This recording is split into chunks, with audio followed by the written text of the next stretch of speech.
Drive carefully, all right? You don't want to end up in this situation again. Also, I don't think I've seen a train like this before. Is it a new model or something? Not a fan of small talk, are you? Anyway, take this.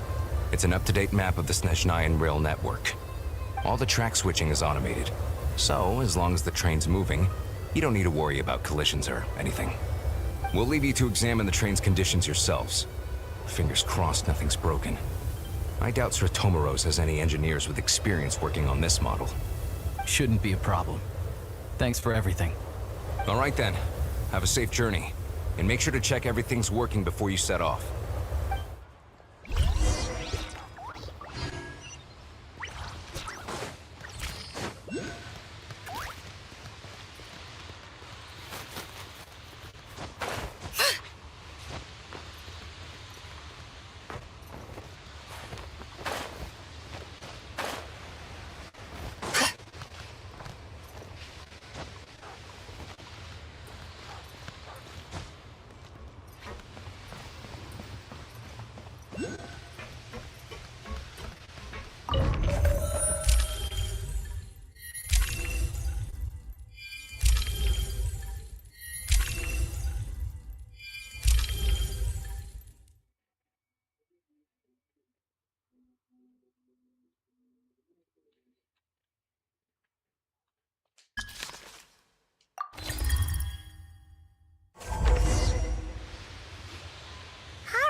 Our destination settings have been applied.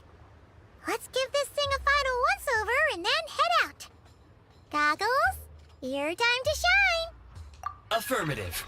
Running vehicle diagnostics. What's this? Engine, green. Wheels, green. Frame, minor damage, but no impact on function. Diagnostics complete. All systems nominal. Neat! Huh. Paimon still can't get over the fact that you just found this tech lying around in a random cave. I've lived in SNEZHNAYA my whole life, and I've never heard of an interactive, talking train autopilot.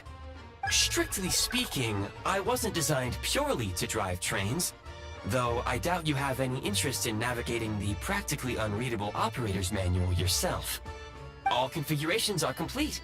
Should you require any further assistance, please call for the Eye of Grey. Away we go! Oh, nope. Paimon's gonna find a warmer seat.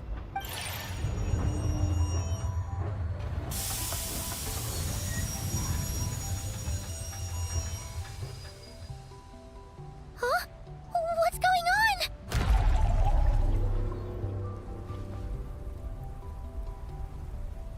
Oh no.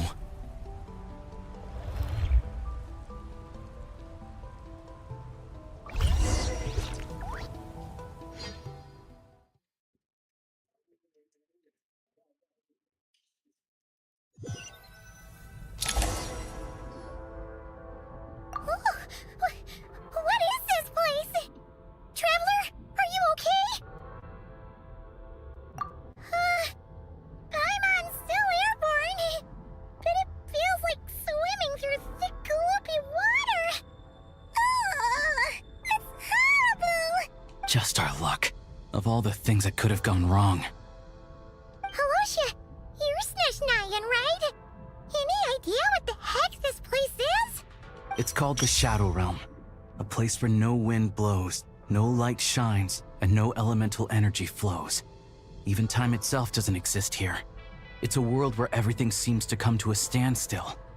I've only seen it a few times before, and this is my first time inside. It's a dangerous place. Most people who get sucked into the Shadow Realm are never seen again. And the few who do make it back, they're never quite the same.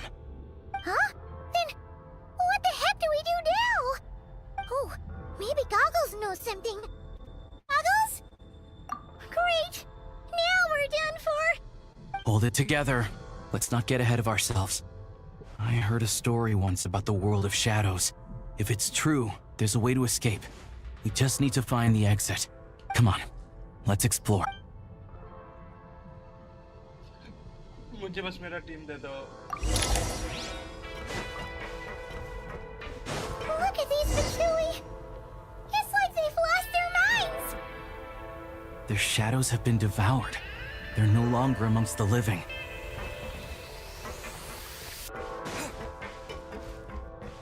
Ready to drop. I can't channel elemental energy here, but I have a few gadgets that still work.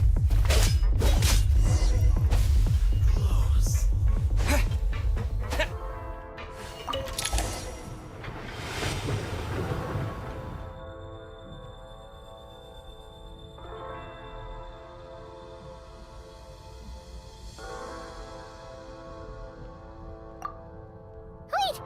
What's that blue thing? Is that... goggles? Guess we'd better find a way over.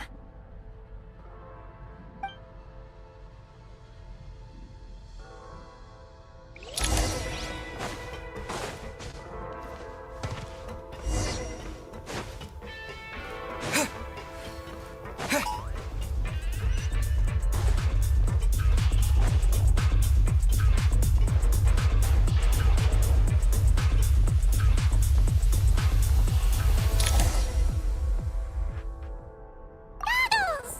Hello. I am glad to see the three of you safe and sound. For now, at least. But things aren't looking too good. Correct. We are now inside what is known as the Shadow Realm, the darkest space in the shell, where even the Most High is loath to cast its gaze. Time and space hold no meaning here. It intersects with the world of the Light Realm only rarely, like an air bubble that rises to the water's surface. We must leave this place before it sinks back down into the depths once more. Sounds like you have a plan. Yes. In fact, the very purpose of my creation was likely to... from the Shadow Realm. It appears that key data is currently inaccessible. But now is not the time to resolve that problem. I have marked the exit to the Shadow Realm for your convenience. In addition, I have prepared some equipment to aid you as you traverse the Shadow Realm, Traveler. It may well be one of my core functions. Scan complete. Construction in progress. Activation code? We once peered into the past from the ruins of the shadows. This is what remains of the Golden City, Hyperborea.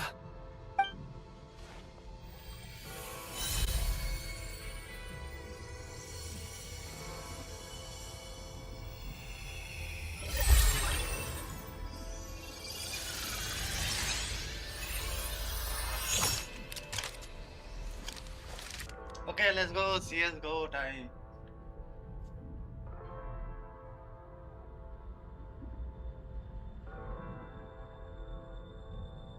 Whoa! Now go. Arm yourselves with weapons of the spirit.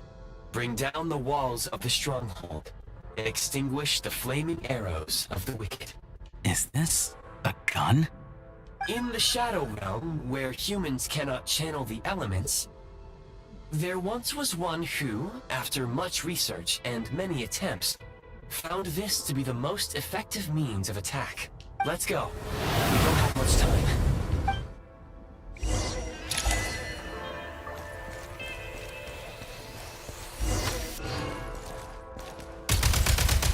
Oh.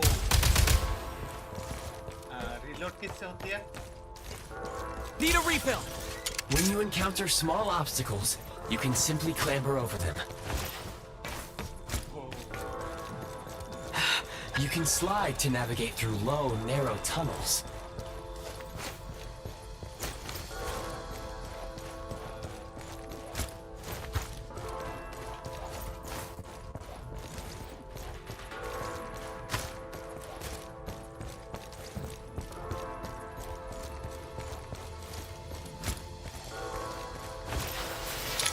Obstruction ahead.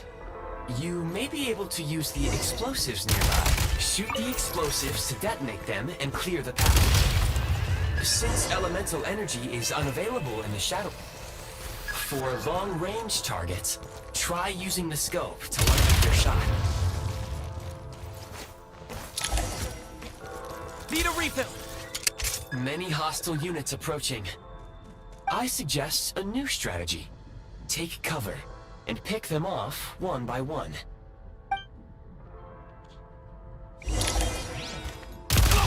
Where's the... We are under heavy fire. I suggest taking cover to avoid enemy attacks, then waiting for a suitable moment to counterattack.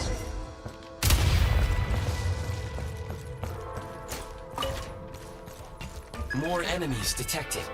Try attacking with the newly unlocked Assault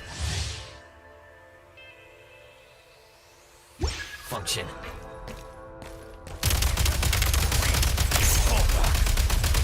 You thought I was gonna miss. Where's the... Fall back. Gotta recharge! Take great care not to fall down. Should बहुत जल्दी बता दिया.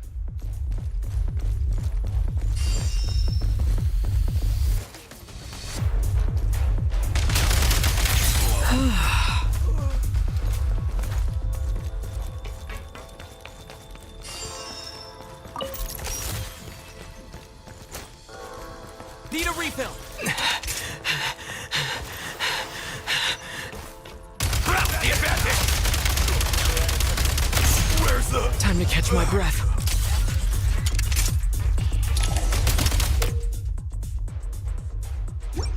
aim at the freeze mark and pull the trigger to move using the rope.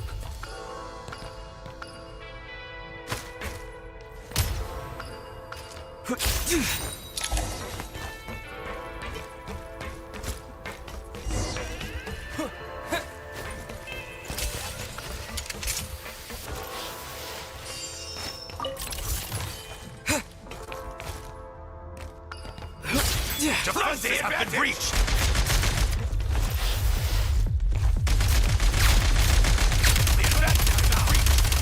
Where's the... Over.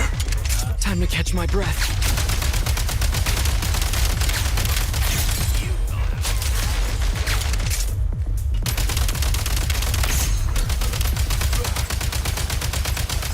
Reload!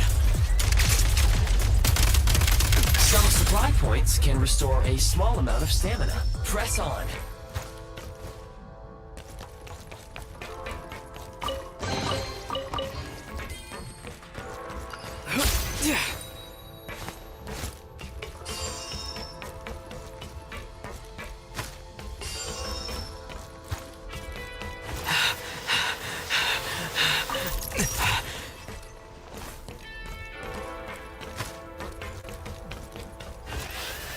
You should be able to use the prime ice construct left here to cover long distances.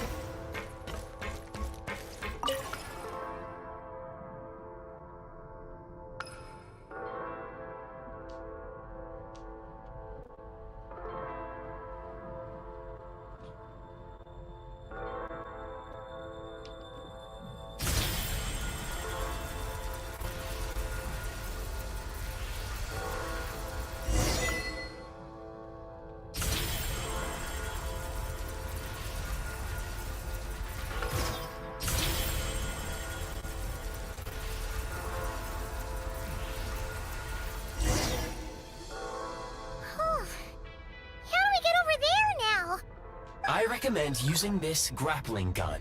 Such devices were originally used to secure structures in the Shadow Realm. If you detach the connected hook, the grappling gun will automatically fire a rope to another nearby hook. Okay. So, we just removed this hook, right?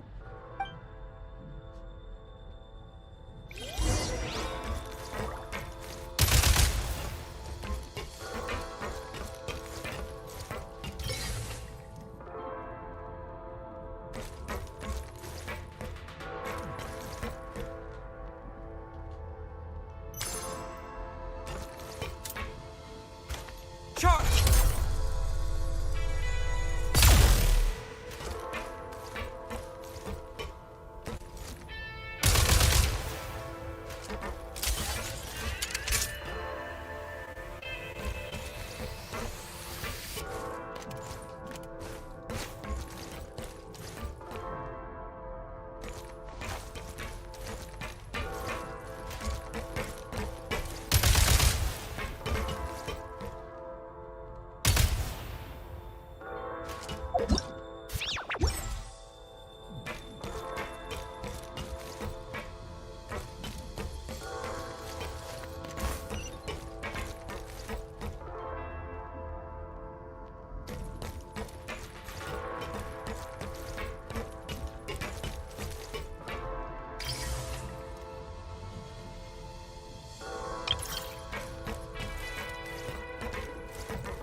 अबे कैसे remove करनी है?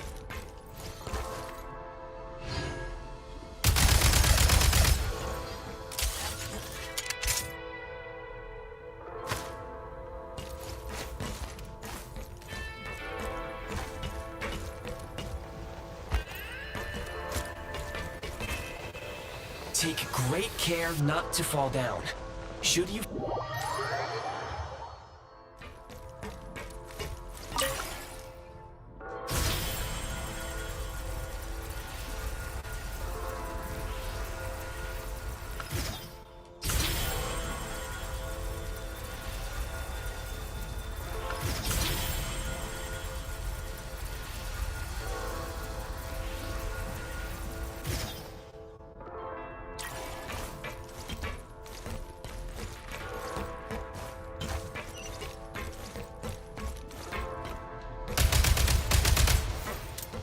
Mind the rhythm!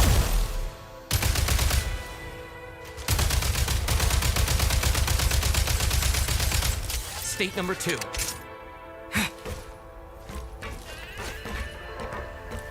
Charge!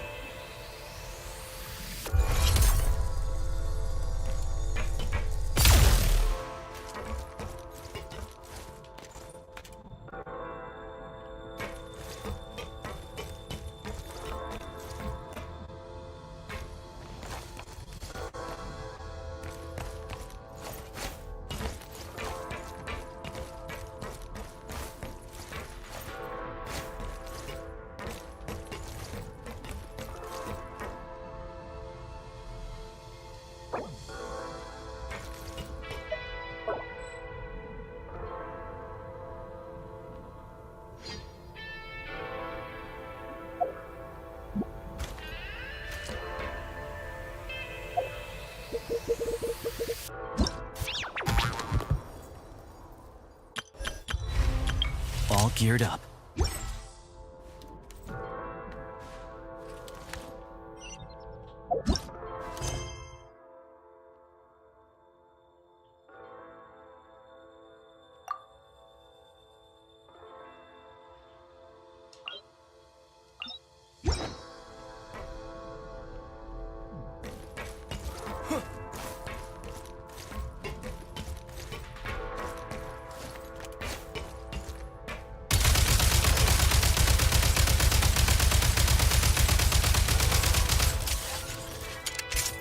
Switch mode! Mind the rhythm!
Huh?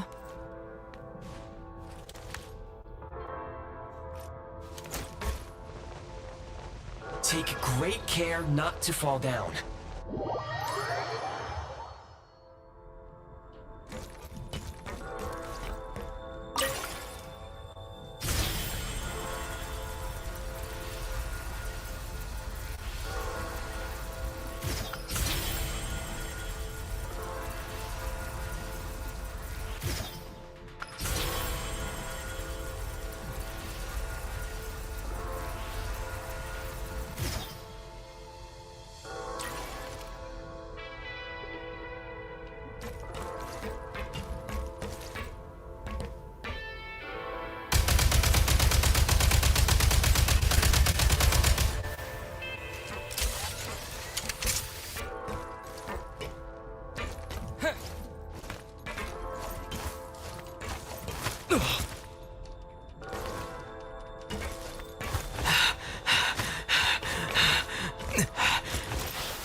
Switch mode!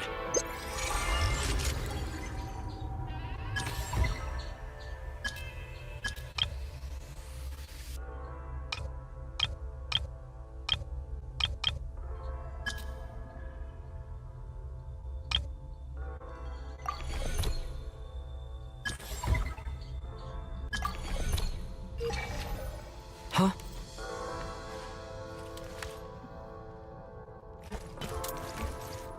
Mind the rhythm!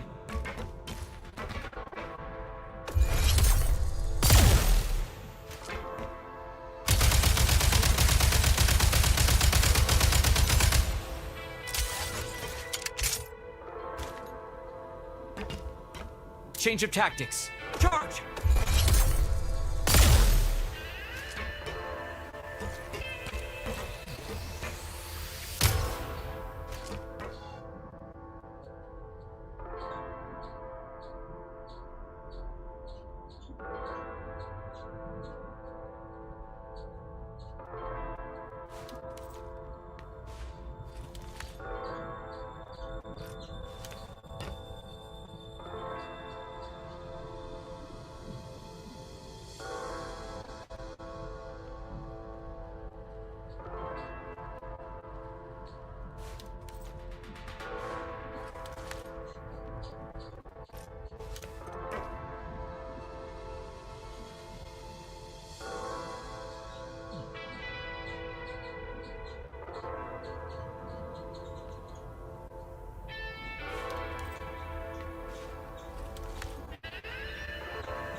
recharge!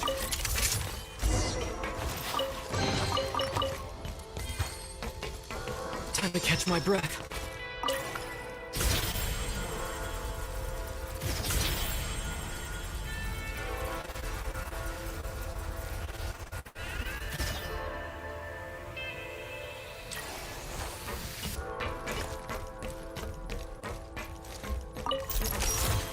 Time to catch my breath.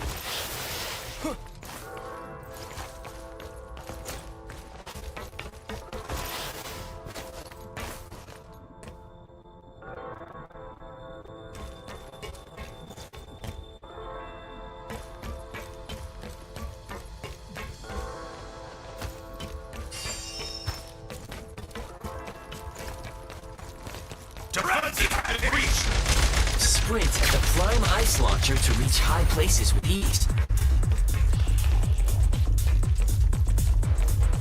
Classy advantage! Usable munitions detected. Frag crystal.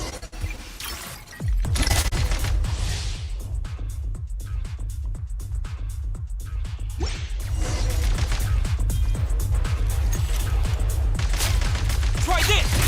Without reach! Taking cover! Scare me! Where's the... Over.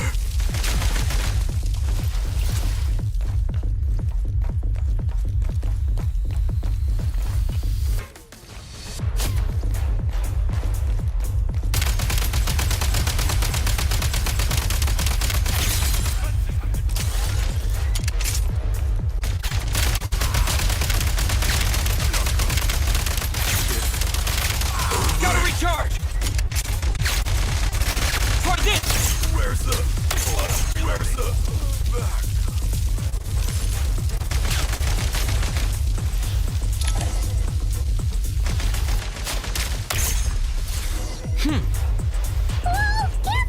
Shift your center of gravity and slide down.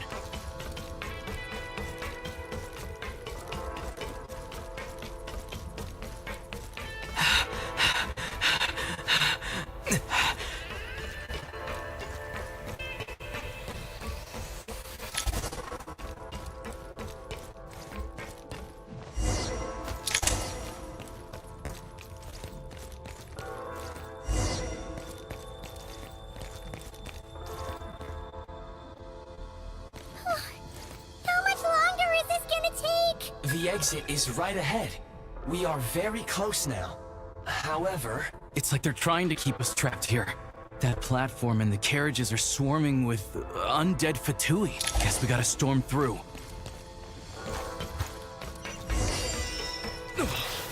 Nice.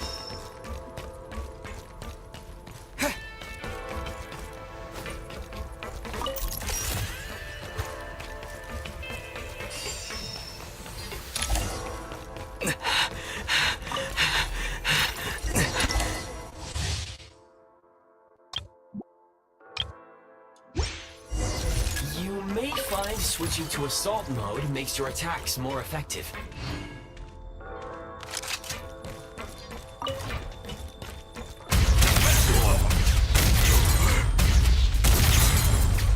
Back in business.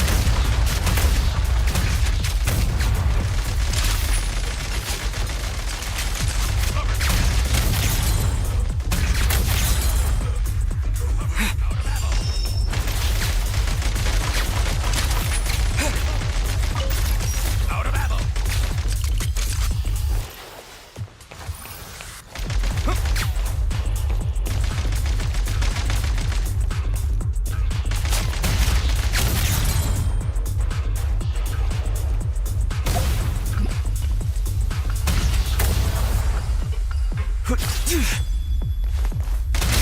Where's the...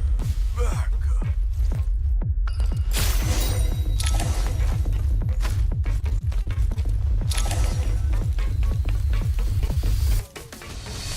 Reload!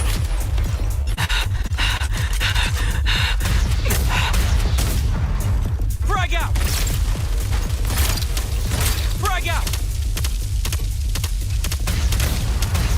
Come on! We're almost there!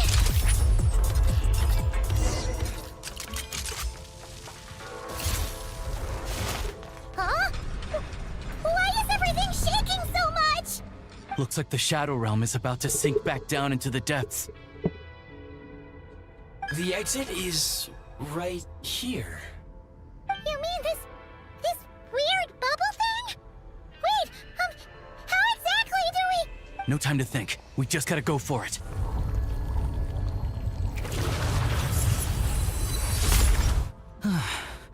Looks like I was right.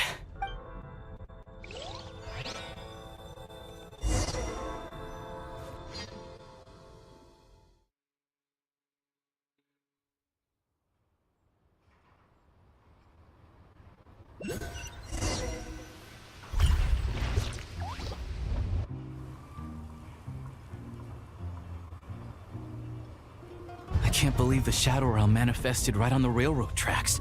It's almost unheard of. Lucky we made it out. All thanks to you and that awesome gun.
Ah, so you have heard of the Golden City before? Yeah, it came up a whole bunch in Nokrai. You're a pretty neat surprise in that sense, aren't you, Goggles? We had no idea they left cool gadgets like you behind. Make no mistake, it was a team effort. For a first-time firearm user, your performance was quite outstanding, far beyond my expectations.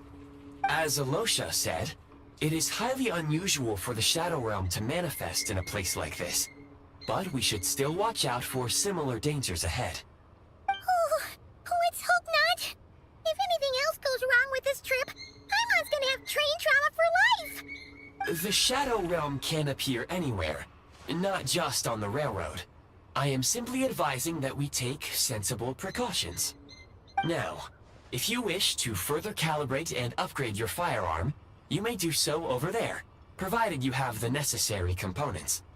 Please take a moment to catch your breath while I repair the body of the train. Amongst other things, this will ensure Paimon is a little warmer while on board. Oh, thanks, Goggles. You're a trusty train conductor. Well, maybe trusty isn't quite the right word, considering. Anyway, at least you get the job done. Yes, of course. And just like the Eye of Grey, I am sure it will be a great asset to you in your future adventures. If not the trustiest, then it will at least get the job done. Let's get some fresh air while the Eye of Grey fixes the train. Yeah, sure. Paimon wants to forget all about the Shadow Realm. It was so creepy in there. Stretching her legs might help take her mind off things.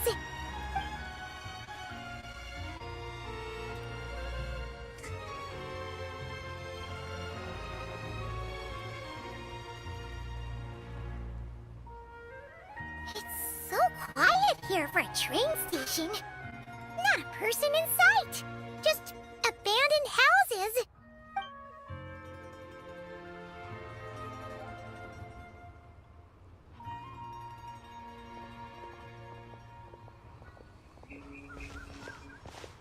Huh? So much for repair? You've swapped our train out for a whole new model! My plan was to restore the train to its original appearance per my records as quickly as possible. Now that the repairs are complete, the train offers optimized performance and a significantly improved trendiness level. Didn't know trendiness was a parameter. According to my calculations, parameterization is the most effective way for the Eye of Grey to understand trendiness. Hyperborea, huh? I'm sure I've heard of that in a story somewhere. What an incredible little gadget you are.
Want to avoid looking down if you're afraid of heights.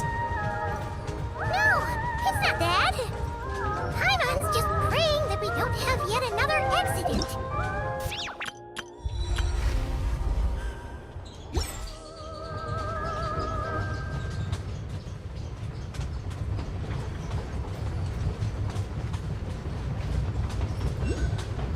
That mountain is breathtaking. Reminds Paimon of Dragonspine. They say this mountain's the domain of a Snegovic lord. A lot of the Snegovic retreated there to live in seclusion, so it's a pretty mysterious place.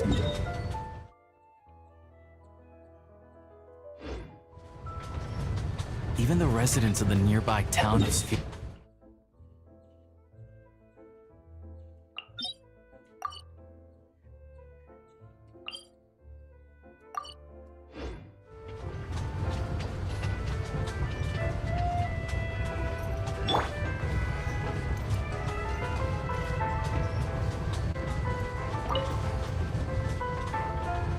Look, SNEZHNAGrad's just up ahead.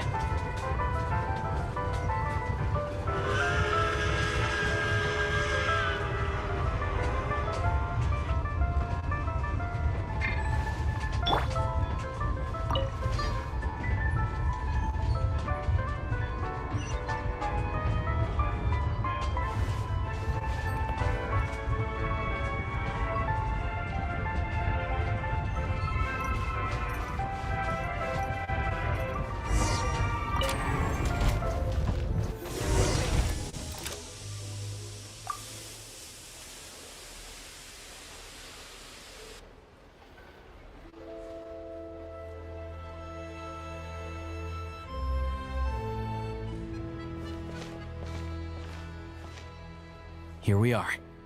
Welcome to SNEZHNAYA train station, the biggest transport hub in the nation. Wow! It's so majestic! Just flying from one side to the other would probably leave Paimon out of breath! It's built for maximum efficiency, but yes, transferring trains here can be a little tiring. In the future, you can use this train station to travel anywhere you want in SNEZHNAYA. For now, though, come with me. Let's get Paimon checked out. This way. There's a lift car that goes straight to Sapoliarni.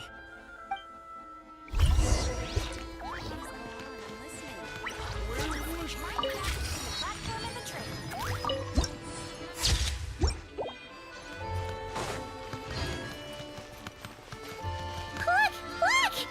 They have really funny-looking heads! And those ones are about the same height as Paimon! But it looks like they can't fly! Those would be Volkudlak and Domovoy. You'll also see the winged Vila and the snowborn Snegovic amongst others. No wonder! We'd heard that SNEZHNAYA used to be the realm of the Fae. Paimon can really see it now!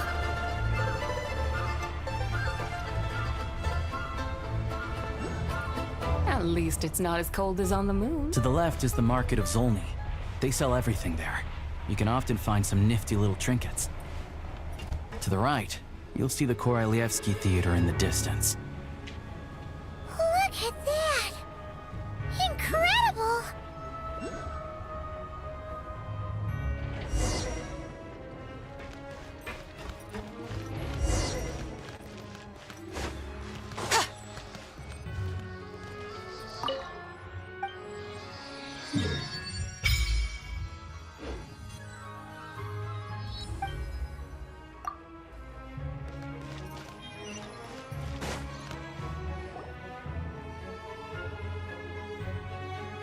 इसको कितना बड़ा है?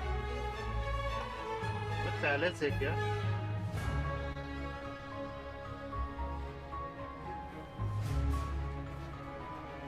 Wow! SNEZHNAYA is stunning! Seeing it with our own eyes makes all the trouble we went through to get here worth it! I found it pretty stunning when I first came here too. But I soon found out that stunningly beautiful means stunningly expensive. The prices here are crazy. I'm just a small-time hunter, so Zolny is where I spend most of my time. This way will take us to Podvorier restaurant. They offer food and lodging there, so you can get settled in while I fetch the doctor.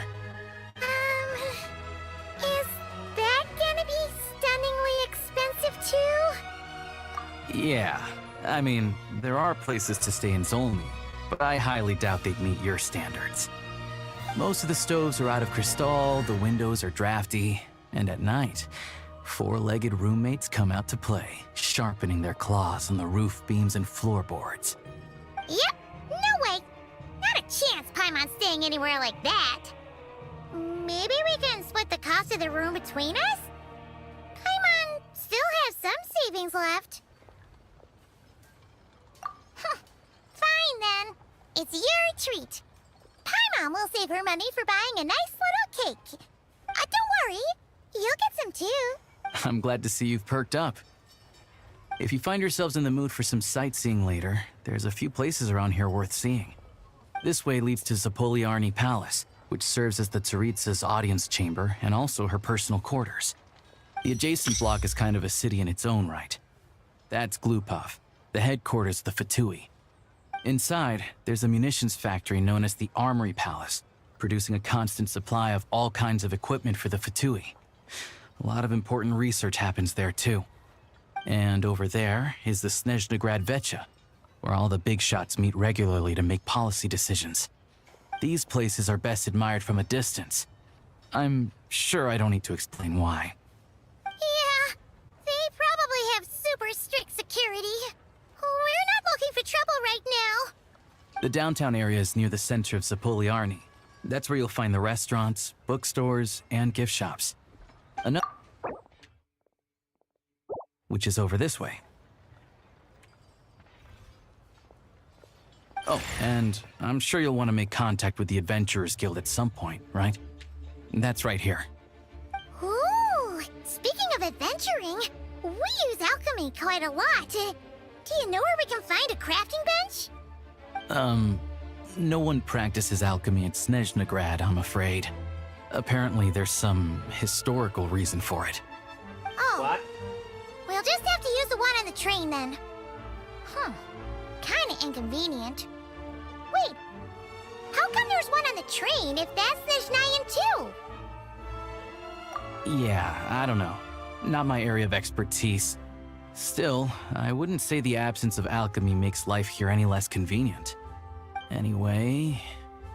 Finally, there's Zolny in that direction. It's mostly residential buildings and factories, but there's a few shops too. That's about it.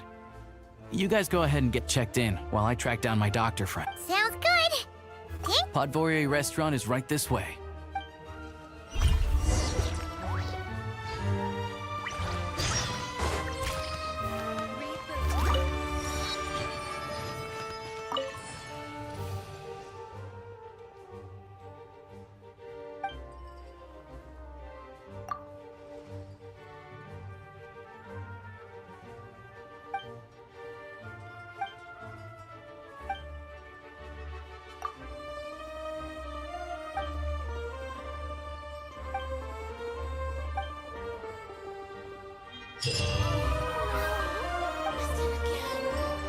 Ad Astra Abyssos.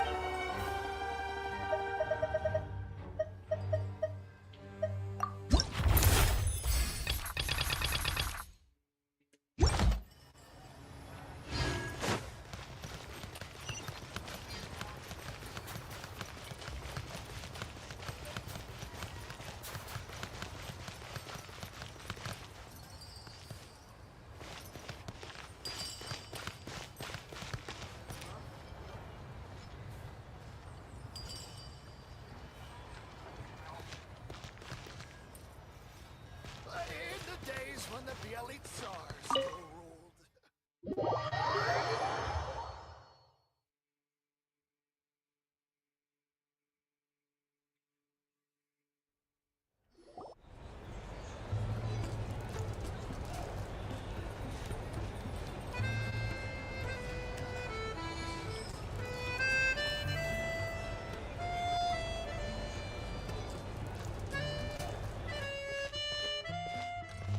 Looks like you get what you pay for, huh?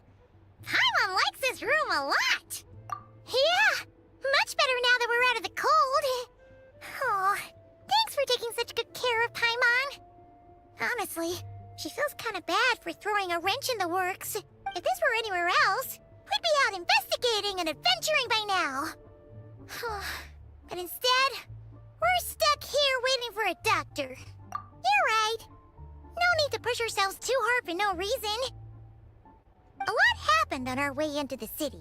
Let's review what we've learned so far and try to figure out what to do next. Obviously, the million more question is, what is this Tsaritsa planning? Everything else leads back to that. Sure was. And so far, we've learned that in addition to the 7 Gnosis, her plan also requires a ton of energy. But we won't get to see her anytime soon. Aloysia said that she went east to fight that big monster.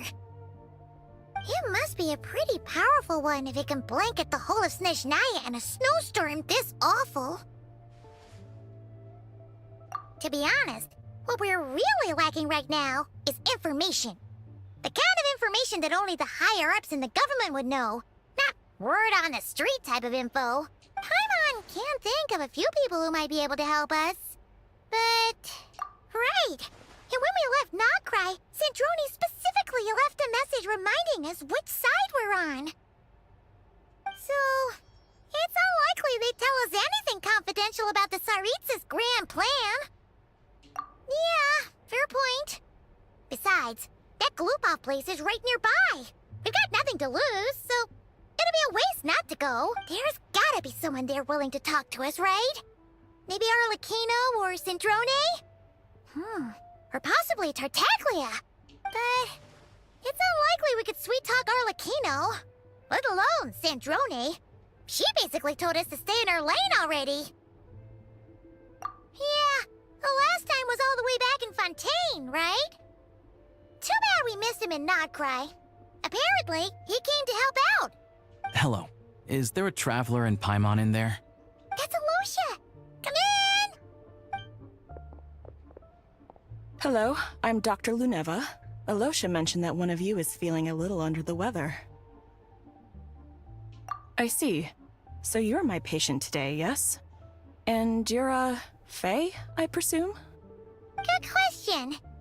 Paimon's not too sure either, but she's definitely not the same kind of Fae as the ones we saw at the train station. Is that gonna be an issue? Not exactly.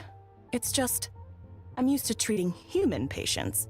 Fae tend to be far more resilient than even the healthiest and most long-lived of humans. But don't worry, I do have some experience treating Fae. I've even diagnosed plenty of cats and dogs in my time. Safe to say, I have a fairly eclectic range of expertise. It'll be fine. Paimon's basically the same as a human, right? We're no different when it comes down to it, are we? That's just because Paimon knows how to eat. Now, please take a seat.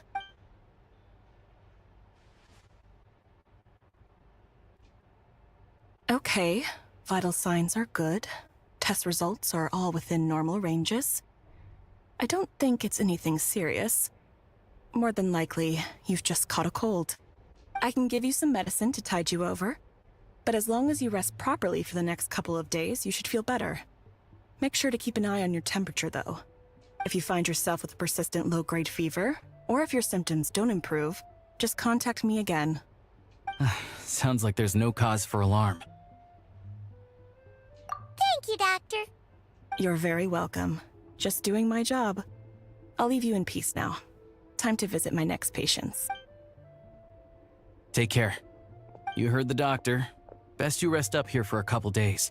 No sightseeing for the time being. All right, then. Guess we've got no choice. Let's just treat it as a short vacation. I have to get back to it. If you need anything else from the doctor or me, go to the Hunter Trade Station in Zolny. The boss there knows how to reach me. Hey, no big deal. You saved my life in the Shadow Realm. This is the least I could do. See you around.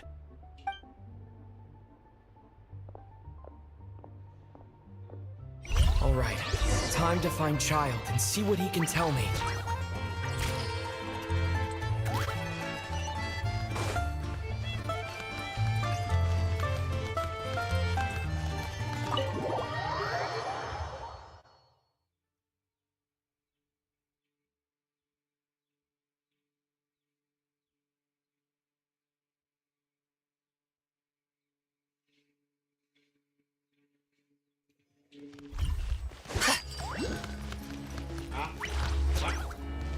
अबे क्या था वो?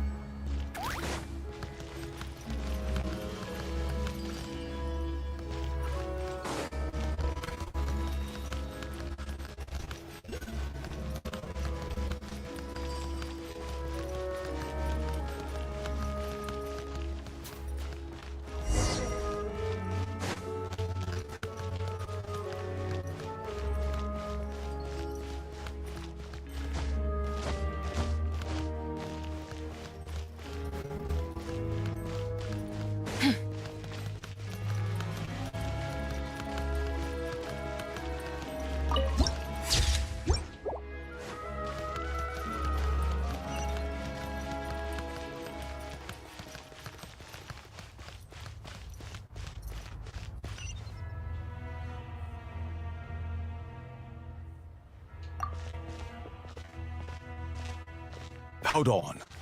Please display your invitation letter or permit. Glupov does not accept meeting requests without a prior appointment. You'll have to apply per the advertised booking process and wait until your invitation letter is issued. Might I ask who you're hoping to visit? Another one who thinks the rules don't apply to them. I don't understand why people think they can just talk their way in here. You don't just show up and land a meeting with the Harbinger. But I have to go through the motions for protocol's sake. Honestly, it's such a waste of time asking when I already know what the answer's gonna be. Wait a moment. I'll pass on your message. If Child is unavailable, you'll have to go through the proper procedure.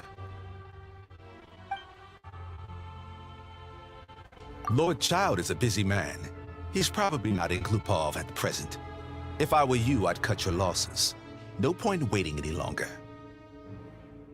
Even if you two are old friends as you claim, please understand that the Fatui Harbingers are often busy with their official duties. They tend not to stay in Glupov for extended periods. Next time, stick to the rules. You'll make life easier for both of us, Greetings, Lady Marionette.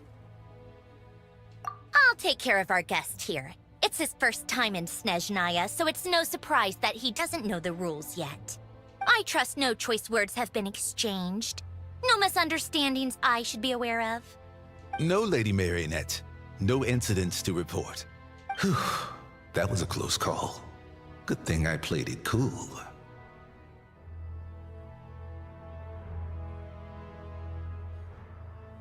Is that right?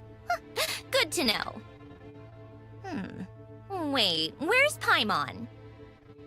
Under the weather? That's hard to imagine. She's always buzzing with energy. I take it she's still adapting to the climate. Happens to a lot of people. It's even colder here than in Nodcry. Has she seen a doctor? I can get you one if you need. All right then. Well, let me know if you run into any other problems. Why else? I was just about to sit down for some much-needed tea time when I heard that an old friend of Tartaglia's had shown up outside. No appointment, nothing. And, as obnoxious as it may be to show up uninvited at Glupov, I couldn't help but take pity on the poor soul who was waiting outside in vain. So I had no choice but to abandon my freshly brewed piping hot tea and come to see this mystery guest for myself.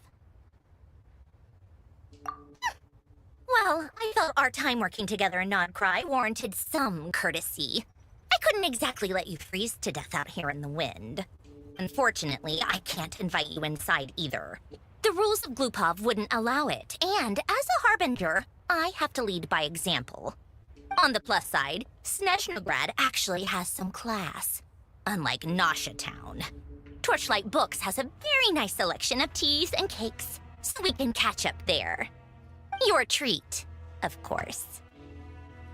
Because I already wasted one perfectly good cup of tea today. That's why.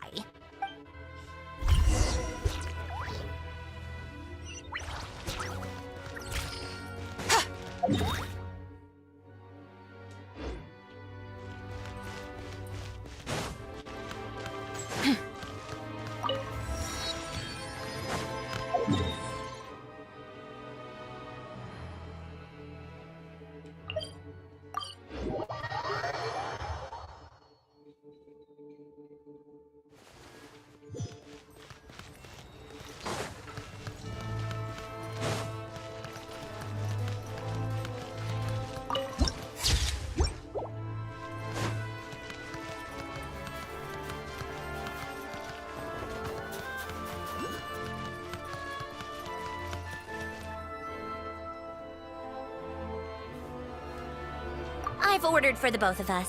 No objections, I assume. I'm sure you trust my taste. Okay, let's get down to business. I'm guessing you don't actually have any urgent business with Tartaglia, per se. You just want information, right?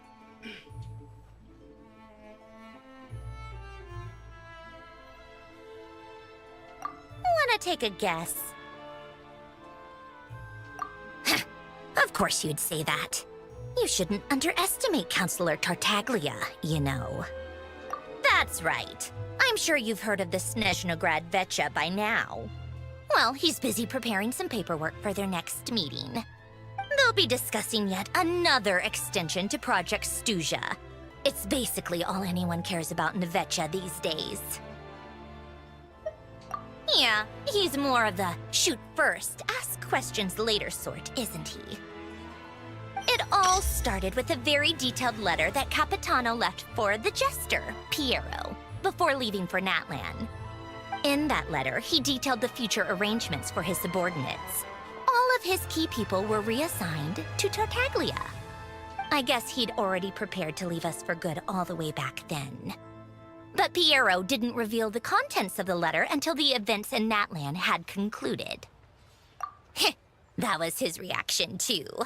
Why me? With a bewildered look on his face. He'd always assumed Capitano looked down on him. He was a man who kept his thoughts to himself and barely spoke to him the whole time they'd known each other. But he occasionally brought Tartaglia along to my tea parties back in the day. So by the rest of us, I mean my tea party regulars. Arlecchino, Rosaline, and... actually, not Columbina. She was probably oblivious to it. Anyway, then the Liu-S situation happened. Normally, it took a lot to get under Capitano's skin, but that time he was furious. It's not basically. Tartaglia probably had the wrong idea about Capitano all along. Right up until Piero revealed the letter he'd left behind. Capitano believed that despite Tartaglia's immaturity, showed great potential. Plus, he possessed a kind of purity rarely seen among members of the Fatui. Yeah, it's one of the few things that I'd agree those two have in common. But there's one other reason why Capitano chose Tartaglia to assume command of his troops.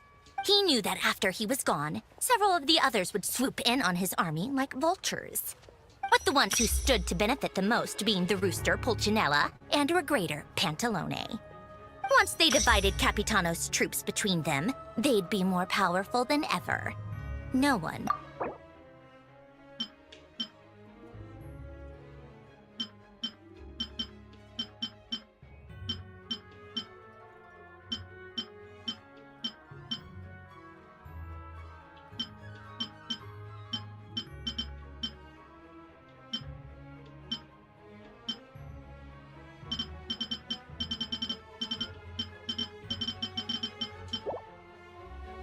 So, you can see why Capitano chose to hand that letter to Piero, right? Exactly. Piero also needed to back a Harbinger as soon as possible. And, all things considered, Tartaglia was the best choice. Even though Tartaglia has had the support of Northland Bank for a long time, he and Pantalone are ultimately not cut from the same cloth. I'd say Capitano made a good judgment call. Anyone else caught in this situation would probably feel like they'd been hung out to dry. His best course of action will be to distance himself from any shady business, while still maintaining friendly relations with Pantalone, but seeking Pulcinella's support at the same time. What's the point in having a tea party if you don't spill a little tea? Besides, none of this is confidential anyway. Ask any journalist out there. They'll give you all the lurid details. You'll see it firsthand if you ever sit in on a session of the SNEZHNAYA Vecha. All the factional strife, whether open or unspoken, it plays out for all to see in that one little room. Having a voice in the Vecha is the only way to steer policies in your favor. So, every person in that room represents a particular interest group. Pantalone, for instance, represents the financial sector, and Tartaglia represents the Fatui soldiers. Personally, I have no interest in political jousting, but since I have a number of engineers and researchers under my command, I have to make their voices heard. Then there's Pulcinella, the linchpin of the Vecha. He represents politics itself. Everything involves him, so nothing can bypass him. Any issue that comes up, he knows how to mediate. That's what the Tsaritsa values most about him. I'm starting to see why everyone is so frustrated with the way things are, but also powerless to change it. A complex web of interests connects all parties involved, and the Tsaritsa sitting at the top adds another layer of complexity. It must be nearly impossible to come up with a perfect solution. All right, I'm done carrying this conversation. Time for you to answer a question of mine. You must have known that you can get the info you needed from me. So why was Tartaglia the first person you asked to see and not me? Huh? Jealous? As if. Wait. Oh, I think I know what it is. Columbina passed on my message to you before you left Not Cry, right? I only meant you should be mindful of which side you're on. Is that actually why you didn't ask for me? Because you took that to heart?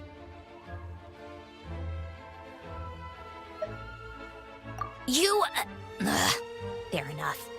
It's not your fault. I blame all these politicians I've been hanging around with lately. Always beating about the bush when they talk. I guess it must have rubbed off on me. Anyway, just ask for my help next time, okay? Little things like this are no problem. Lady Marionette. What now? Can't you see I'm on my break? Whatever it is, just leave it on my desk. I'll look at it later. Sorry to disturb you during your break, ma'am, but I'm afraid it's an emergency. Isn't it always?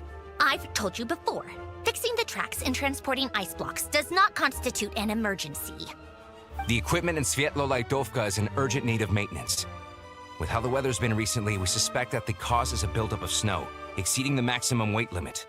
The supports on one of the machines broke and fell, awakening a dormant beast and leaving many of the ice miners trapped in a nearby ice cave. Luckily, Odette's team was nearby and launched a rescue operation, but we're still facing a severe manpower shortage for both the rescue and engineering teams.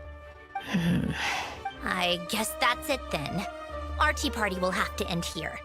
I'm the only engineer you'll need.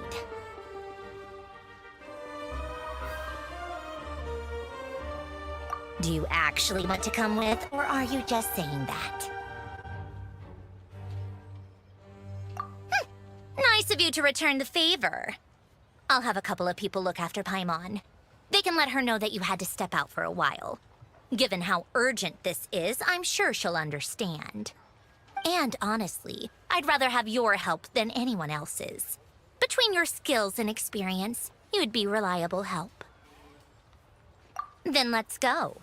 You, take 2 people to Palworld restaurant. Find his room and watch it like a hawk until we get back. If anything happens to Paimon, you'll be answering to me. Yes, Lady Marionette.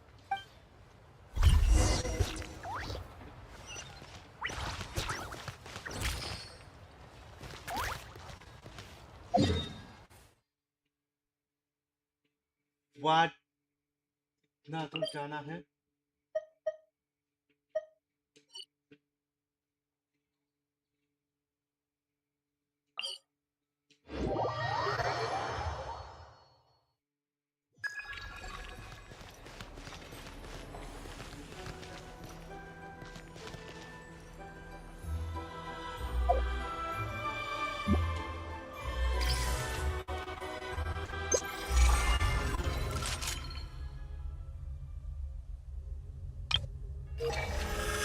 At least it's not as cold as on the moon.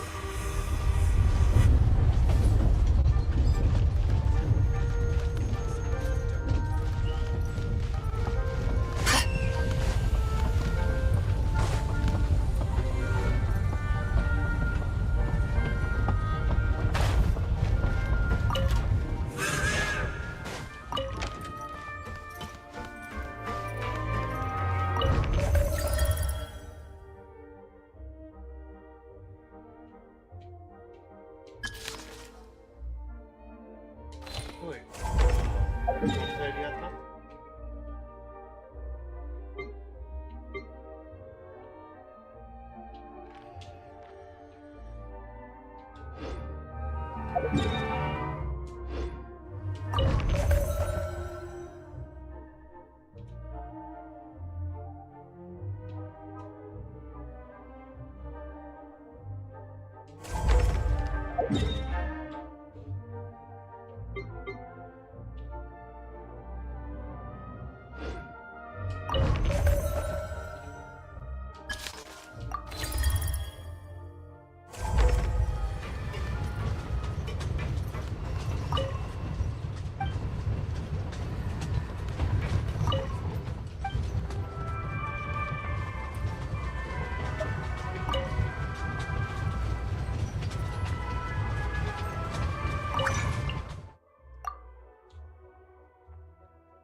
Astra Abyssal.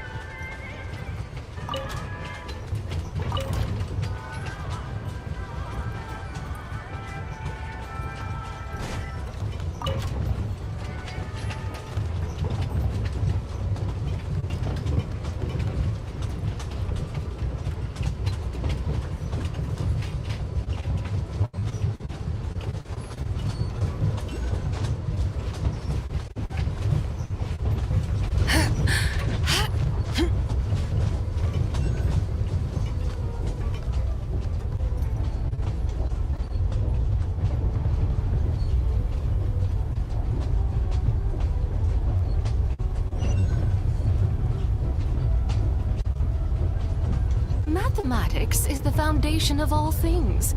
If you're interested, I can teach you some arithmetic. First, hold out both your hands. We'll start with the 10 fingers.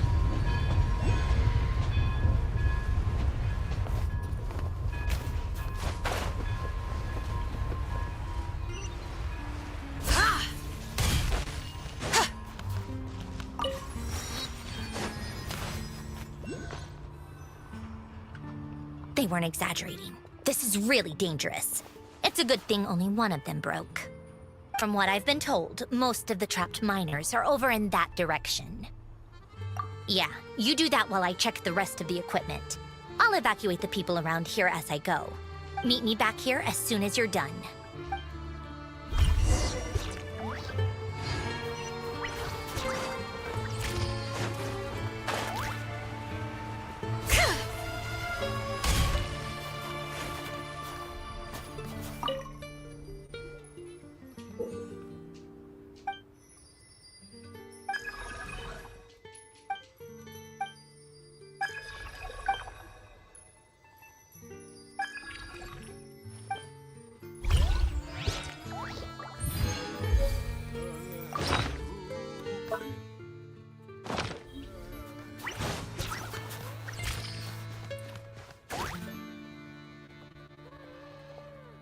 I have to be getting close.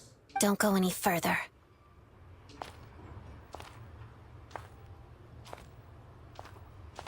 It's too dangerous here. There's a highly aggressive monster on the prowl. You need to leave, now. Ah, I see.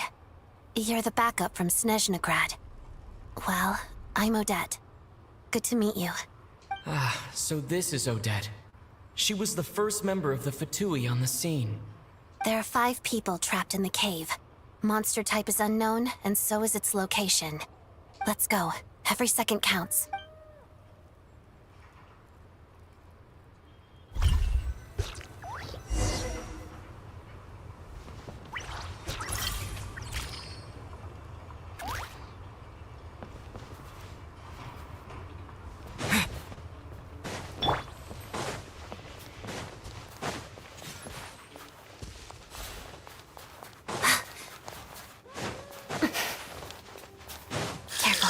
Something's moving.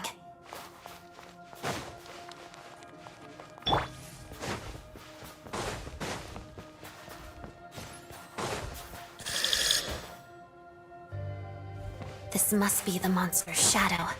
Looks like a tough opponent. Crystalline Adagio.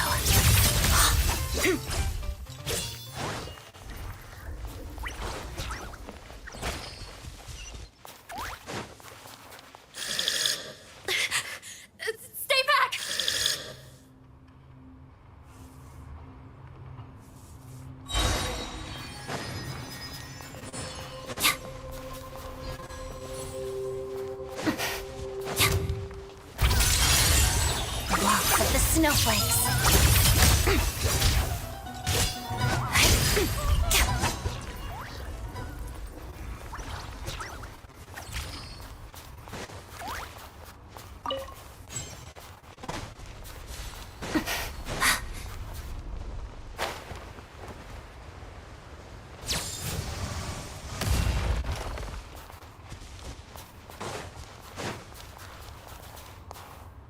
see them. They're right behind the monster. The monster seems very agitated. It could attack at any moment. Let's make the first move.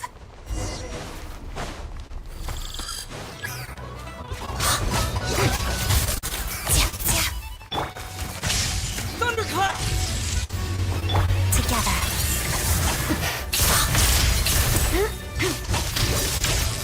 Pirouette.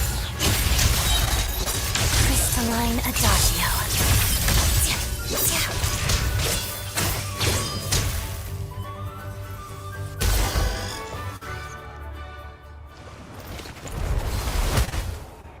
Thank you for saving us. We'd have been monster fodder otherwise. Thank you. Thank you. You're welcome. You should be safe now. Follow this route out. He and I will stay behind to watch the rear. Thank you. Come on, let's go. This way.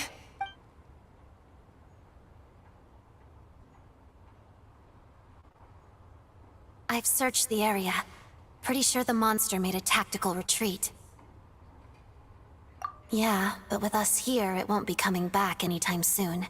It may be small, but don't be fooled. It's a ferocious beast. People are just food in its eyes. It's lucky we got here when we did.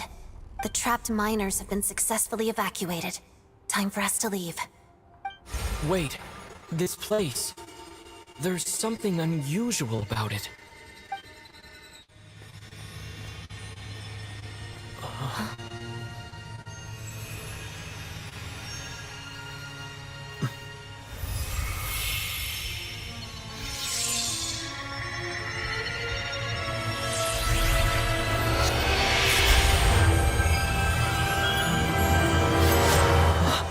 What is that? I don't know. It's back? Guess it has family.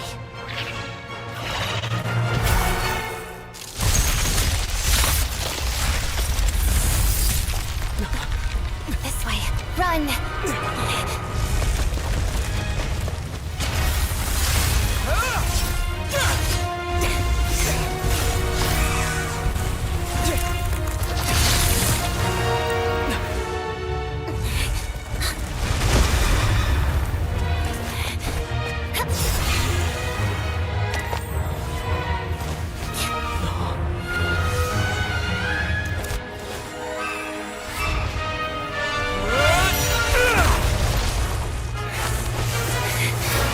Thanks. Let's get out of here.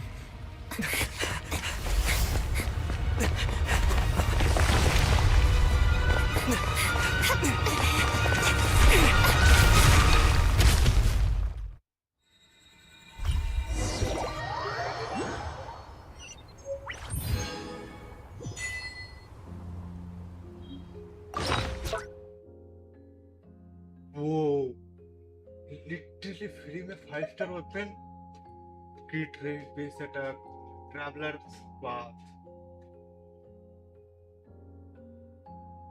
when the traveler equip this their attack will be increased by 16% for 8 seconds. After they hit opponent at the same time they will also regenerate.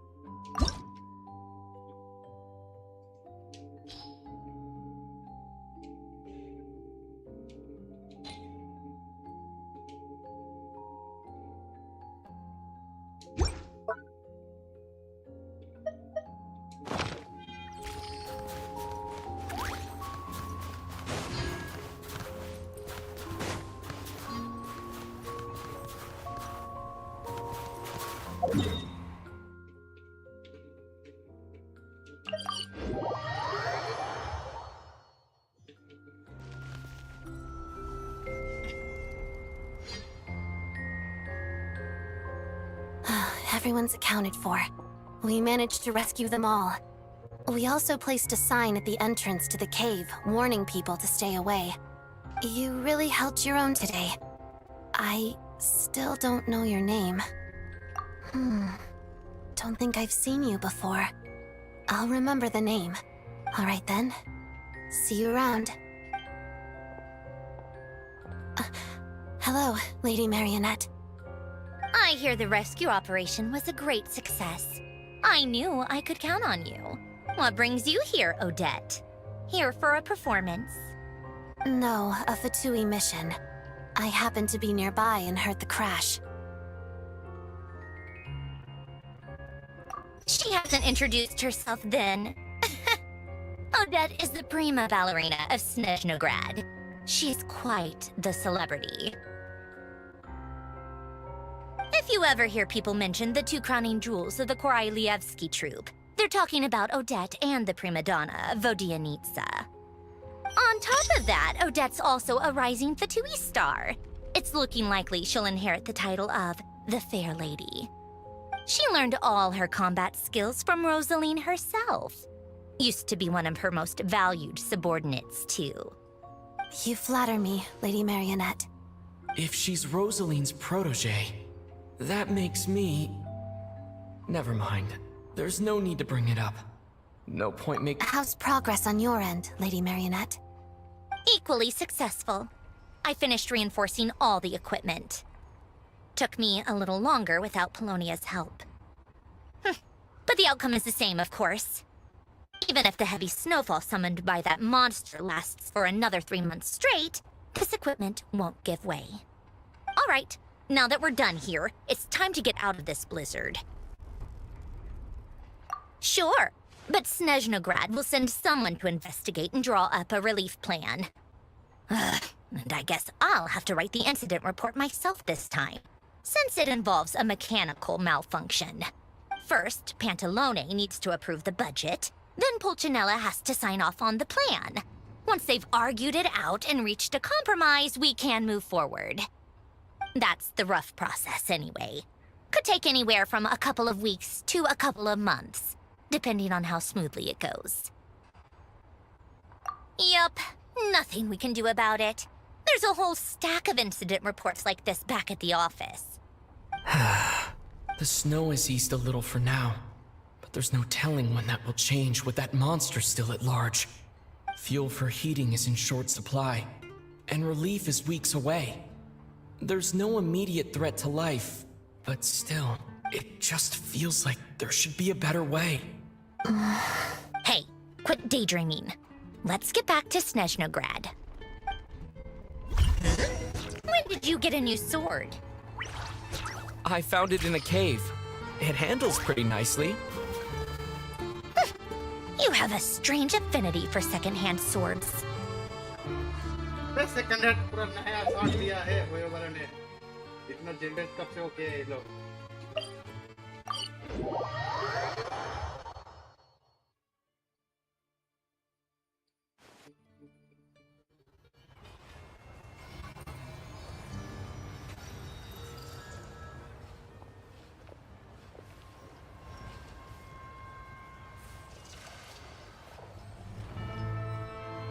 कोई इसको मारो Well, if it isn't Counselor Tartaglia, Mr. Big Shot himself.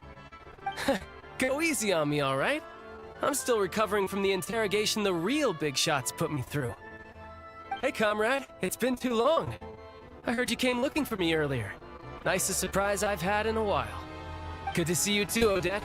I'm guessing you guys just got back from Sviatlo-Laidovka. How'd it go? Crisis averted? It went fine. How about you?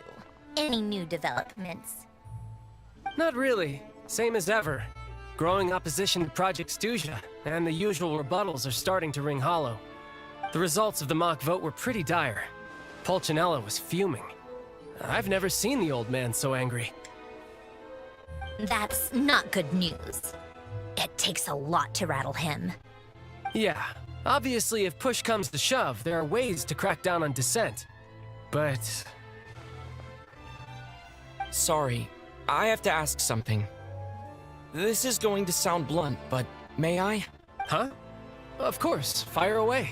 It sounds to me like everyone's tearing their hair out trying to figure out how to deal with opposition to Project SNEZHNAYA. But what exactly is this project's purpose? And how can it be so important that even people like you two refuse to stand up for the ordinary people of SNEZHNAYA? Interesting. I gotta hand it to you, comrade. You sure don't mince your words. Excuse him? What does he mean, refuse to stand up for ordinary people? Oh my gosh. How does he dare speak to the Harbingers like that? Are you interrogating us now? It's okay, Sandrone. Let me explain. I think I understand where he's coming from. If I could, I'd take your side right now. In fact, my position's very similar to yours. I've only held back on casting a dissenting vote in the Vetcha because the Tsaritsa would never let me get away with it. Still, I have a responsibility to the Fatui armed forces, so I do what I can to make their voices heard. Most of them are just regular folks from small towns far from the capital. I'm sure you've seen how much those kinds of places are struggling right now. Oh, and for what it's worth, I'm from Arepasok myself. Things aren't going so swell there either. The Tsaritsa wants to create a better, safer future for the people of SNEZHNAYA, but she's thinking long-term. I don't doubt that from where you're standing, Project SNEZHNAYA seems to be creating all sorts of issues for everyone. But considering the Tsaritsa's vision for the future, these are sacrifices worth making. Sounds cold, I know, but I promise it's not as black and white as it seems. Maybe Sandrone and I can't oppose Project SNEZHNAYA outright, but we're constantly raising our concerns in Vetcha meetings. And even though we can't put an end to it, there are plenty of other ways to make a difference. We're trying everything we can think of, and so is Pulcinella. I respect Her Majesty, the Tsaritsa, and trust her decisions. But at the end of the day, I'm still just a normal guy who cares deeply about my homeland. And my family, who all live here. There's no way I would ever abandon them. As contentious as things can get within the Vetcha, there's no selfishness or malice behind it. Everyone wants to get through this period as smoothly as possible. The issue is that there's no way of pleasing everyone under the present circumstances. Most of the time, we're trying to decide on the lesser of two evils, which obviously isn't a great look. But that is not the same thing as being blindly loyal to the Tsaritsa. No one's got their head in the sand here. We're all well aware of the way things are. We're just doing our best to make it work. In fairness to Sandrone, she rushed to Svietlo Lidovka's aid the moment she heard that people were in danger. And even Tartaglia, who used to only care about the thrill of the fight, is clearly doing his best to rise to the demands of his new role as counselor. Hey, come on. There's only so much we can say, so don't press us too hard. Look, I know how untenable the Tsaritsa's position looks if you don't understand her motives. Maybe you've heard already, but she's currently leading her army on a campaign to the east to defeat the monster that's been causing these brutal blizzards. Striking that monster down will be a significant step in dealing with the present energy crisis. As laser-focused as she is on realizing her lifelong ambitions, she's still putting time and energy into taking down this powerful monster. To me, that says a lot. If she thought SNEZHNAYA and its people didn't matter in the grand scheme of things, why would she waste her time on something like this? Thanks. I meant every word I said, though. I wasn't just trying to placate you. I've already done more than enough diplomacy for one day. I still think this adventurer raises a very important point. Our two Harbingers have made their positions very clear. But there are many others in the Vetcha who must feel trapped and forced to vote against their conscience. I think it's a very valuable quality to be willing to speak one's mind, despite the risk of offending powerful figures. You can say that again. I highly doubt we'd feel the need to explain ourselves so much if we didn't know you so well. Forgive me, adventurer, but might I be so bold as to ask about your background? How is it that you can converse so openly with two Harbingers? Oh, haven't you been properly introduced? Easier said than done. I like to think I'm not the kind of person who goes around busting open people's old wounds. I've only learned his name so far, and no details of his experiences. Is something wrong? Uh-oh. Is there no avoiding the subject of Rosaline? No, it's just... All right, I guess there's no getting around it. This is the world-renowned traveler. who helped resolve the storm terror threat in Mondstadt, cleaned up after the mess I made in Liyue, and then went to Inazuma, where there was a duel before the throne, in which the Traveler defeated Rosaline. Oh. I'm sorry. I didn't think you two would be seeing much of each other, so I figured it wasn't worth bringing up. It's fine. It was a long time ago. It's fine. Sorry. I just remembered that we have a rehearsal coming up. Please excuse me. I should get going.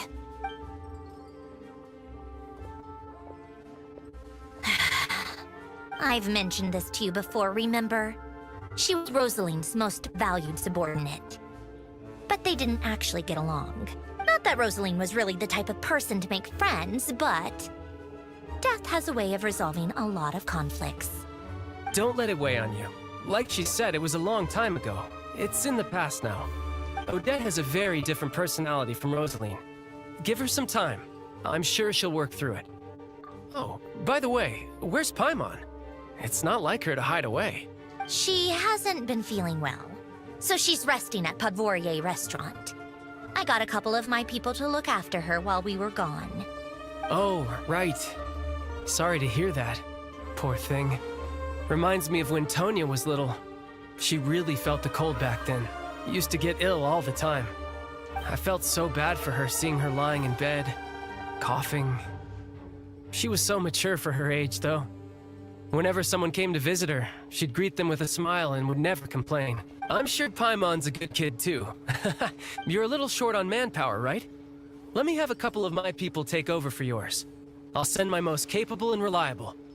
They'll make sure Paimon can recover in peace. Well, that would be great. Your people are more qualified. Hey, don't mention it. I'm sure you have things to do. Hopefully this takes a load off your mind. So no more accusing me of not being on your side, all right? Already? That was quick. I'm afraid I can't help you there. Our director's recent movements are confidential. Even we're not in the loop. If you hadn't told me, I never would have known he'd gone south. I assumed he'd been in Glupov this whole time. Well, I guess I'd better go sort out Paimon's security situation. I have some other work to catch up on at Glupov anyway. Me too. I have an incident report to write up. Let's leave it there for now. I guess everyone's in a difficult position. But Tartaglia's right. I have things to do. Things I want to do. To start with, I should ask Alosha if he knows any way to help Svietlo Lidovka.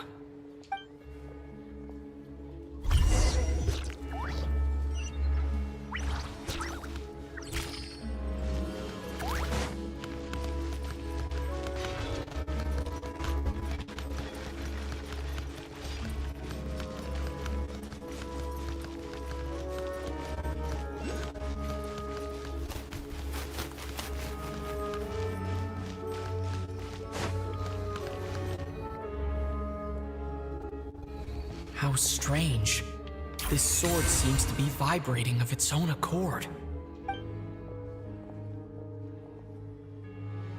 It's a very faint vibration, but it's getting stronger as I get closer to the statue of the Seven. Does this sword have some connection to the statue? But that place I got this sword from was definitely out of the ordinary. Maybe I should try channeling the power of cryo.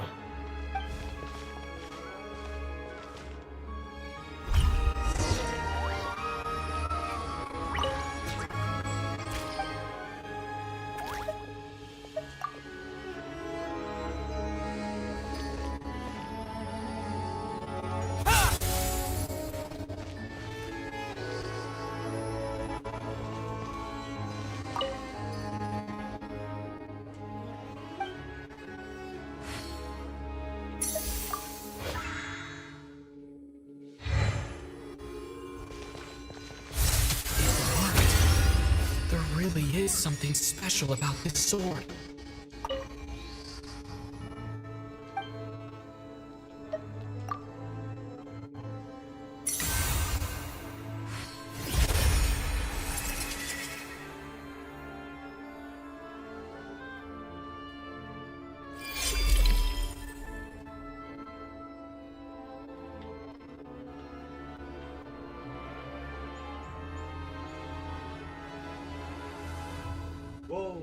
Automatic enhance होती है क्या?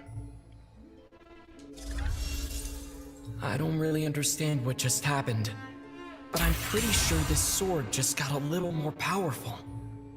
I'll have to try the same thing again when I come across another statue of the Seven. In the meantime, I'd better go find Alosha.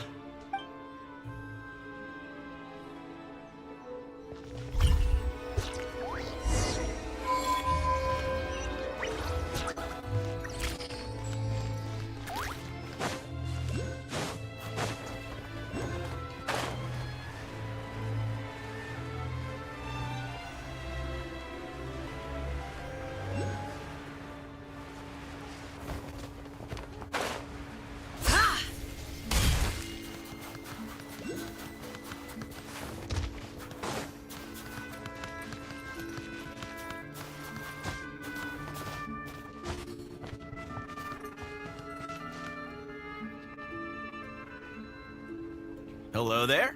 How can I help? Ah, sure thing. Give me a second. I'll go fetch him for you.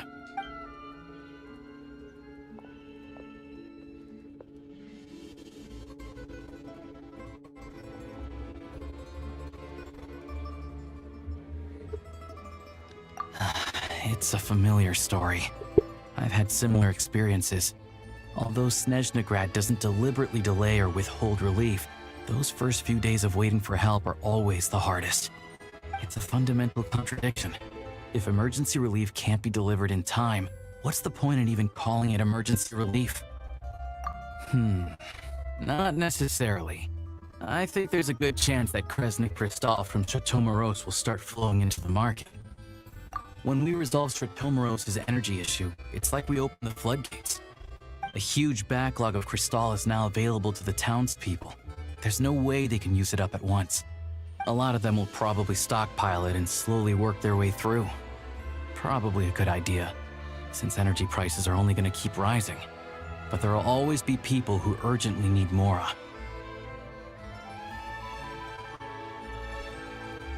Exactly. At the current prices, selling Crystal is an easy way for an ordinary person to make a fortune. Hey boss, how much do I have left in my account? 1 second. Let me check.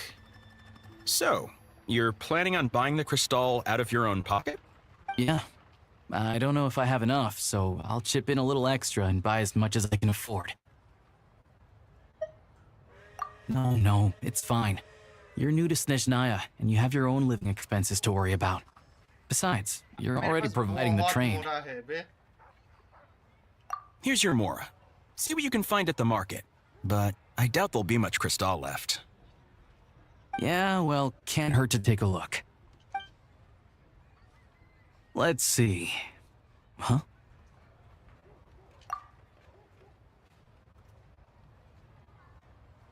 Oh, Alosha, and... Hello? I didn't realize you two knew each other.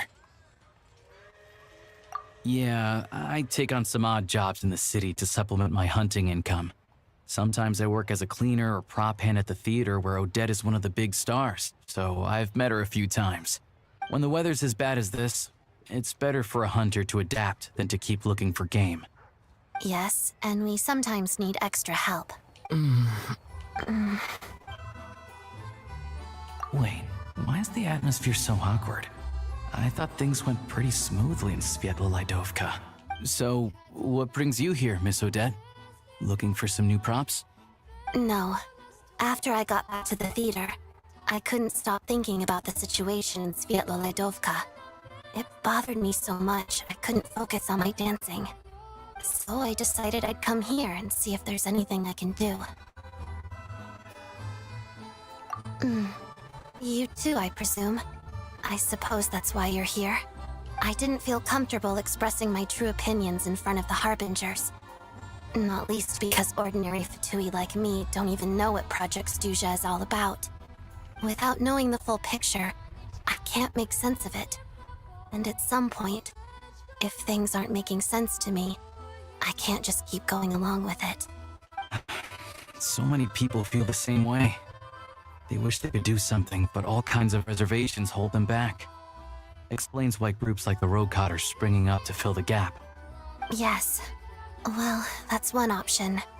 But there are risks to consider with organizations like that. The Fatui does not encourage their activities.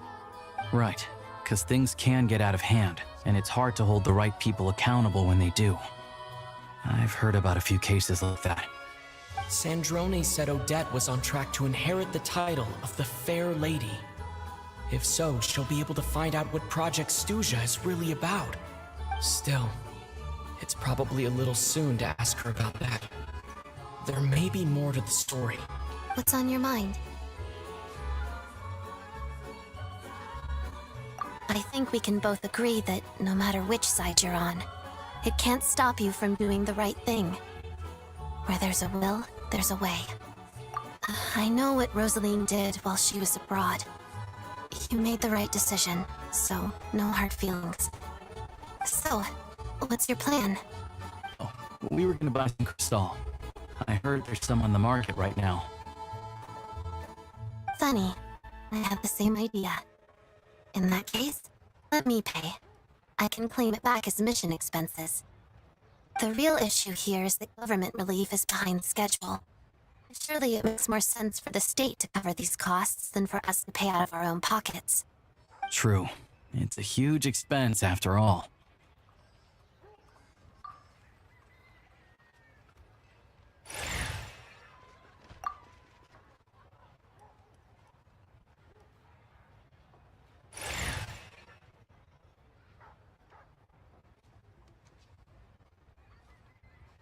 Let me see.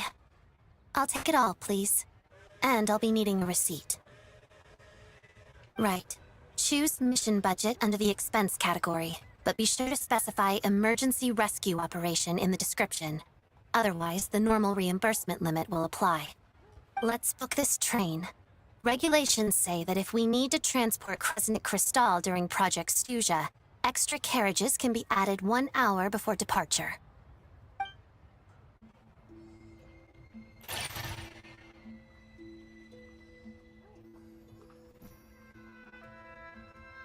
That should do it. The train will be escorted to its destination by Fatui guards. This is my first time seeing you handle Fatui affairs, Miss Odette. It seems you're as skilled an officer as you are a dancer. You flatter me. It's only because I've been doing both my whole life.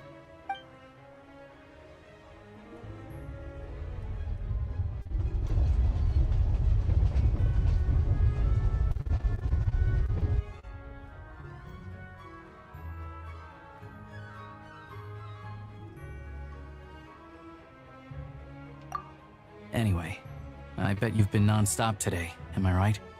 Any idea how Paimon's doing?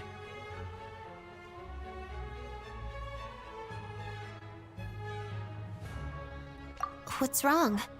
Who's Paimon? His travel buddy. Hasn't been feeling well. She caught a cold right after they got to SNEZHNAYA. Sounds like she's important to you. I can't believe you've been dealing with this on top of everything you've been doing to help the people of SNEZHNAYA. I've got nothing going on right now, so I'll join you. I want to see how she's doing. May I come too?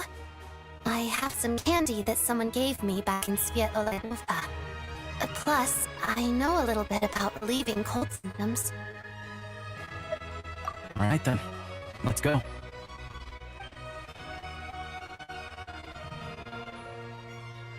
I still don't know what the deal is between these two, but at least the tension seems to have vanished. A good sign, hopefully.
Hello. Sorry, but there's a sick person recovering in this room. Can I help you? What happened? Oh, please, excuse me. Are you the Traveler? Could I take a quick look at your Adventurer Handbook?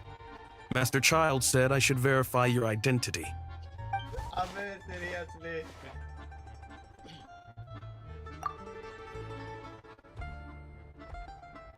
Ah, it's really you. Sorry for the inconvenience. We're under strict orders from Master Child to keep this room well guarded.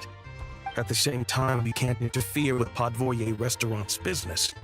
That would only seem all the more suspicious and draw unwanted attention to this room.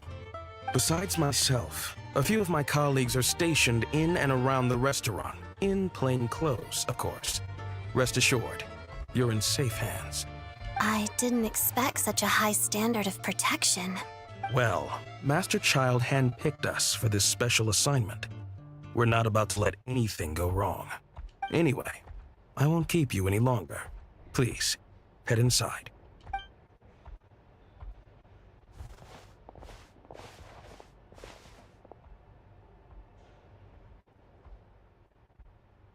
Traveler! Alosha, you're back! Oh, hey! Who's our new friend? Hi, I'm Odette. The Traveler and I crossed paths a few times. Another friend from the Fatui, huh? You're practically a member yourself by this point. Paimon's definitely on the mend. We should be back to our usual travels in a few days' time. Seems like that doctor was right. It's just...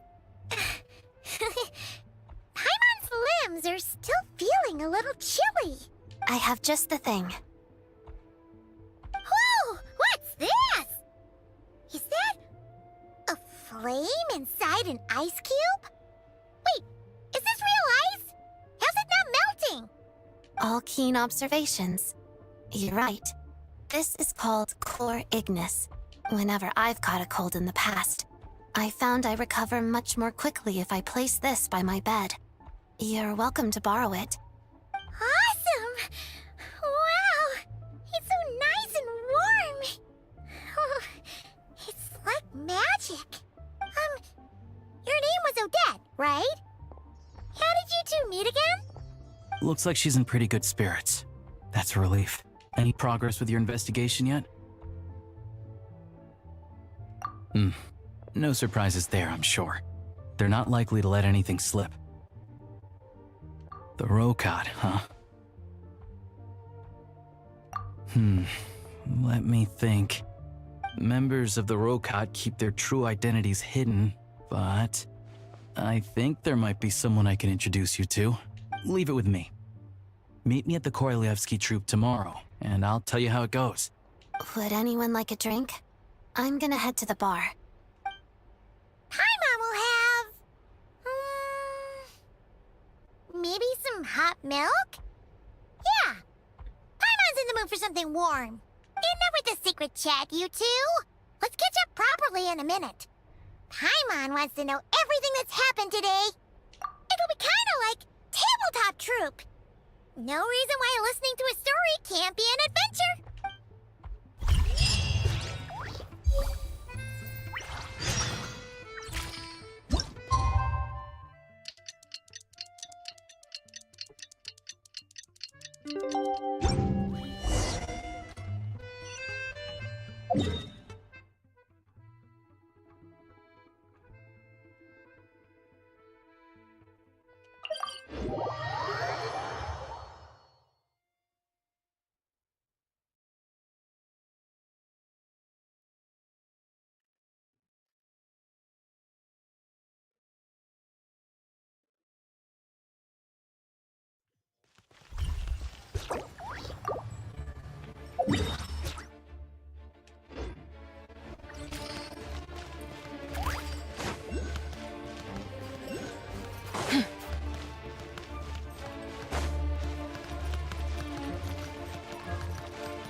At least it's not as cold as on the moon.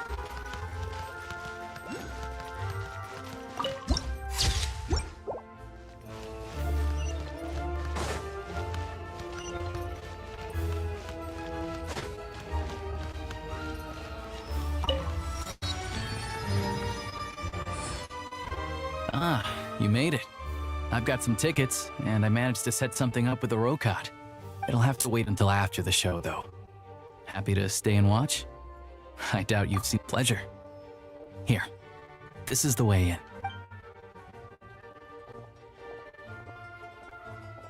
Please present yourself for a routine inspection in accordance with theater regulations.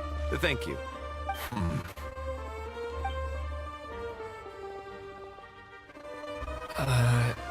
Is that guy with the Fatui? Looks like he's waiting for something. Okay, all done.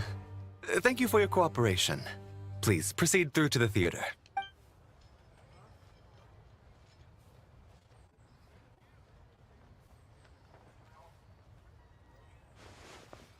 What's up? Everything okay? SNEZHNAYA's business and political leaders are always passing through here, so it makes sense that security's tight.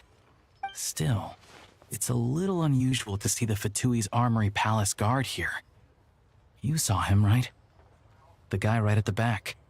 Strong, silent type. His name's Valeri. He's part of the Special Assignments Battalion, but I only ever see him here for one thing: to look for a guy named Mitya. Supposedly a researcher, though he never seems to put much time in at the office. The theater is one of his favorite places to hang out when he's playing hooky from work. But that's not for us to worry about. Let's go. The show's about to start.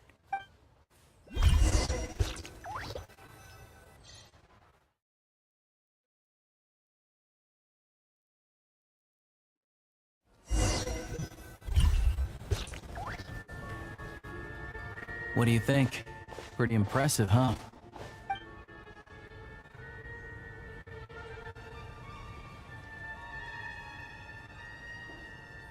Oh, the one in Fontaine? I hear it's iconic. Never seen it for myself, though. Here we are, just in time. Sorry, coming through.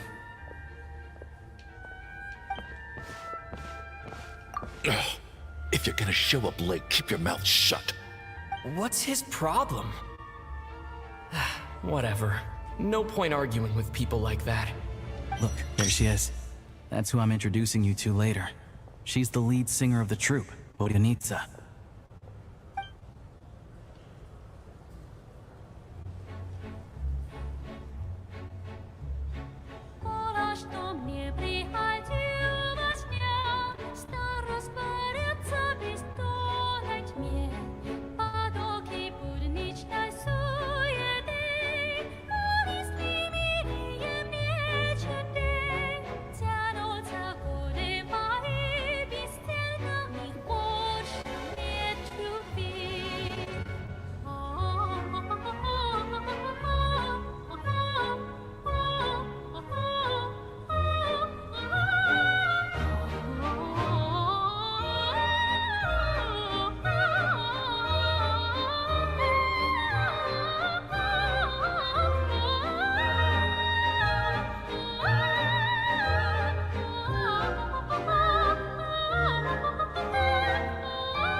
This leads directly to the green room.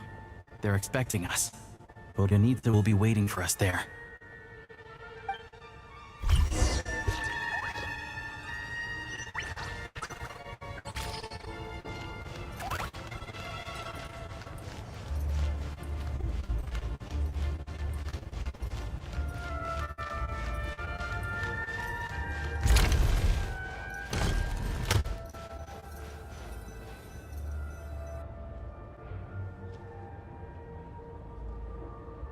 Hey there, excuse me.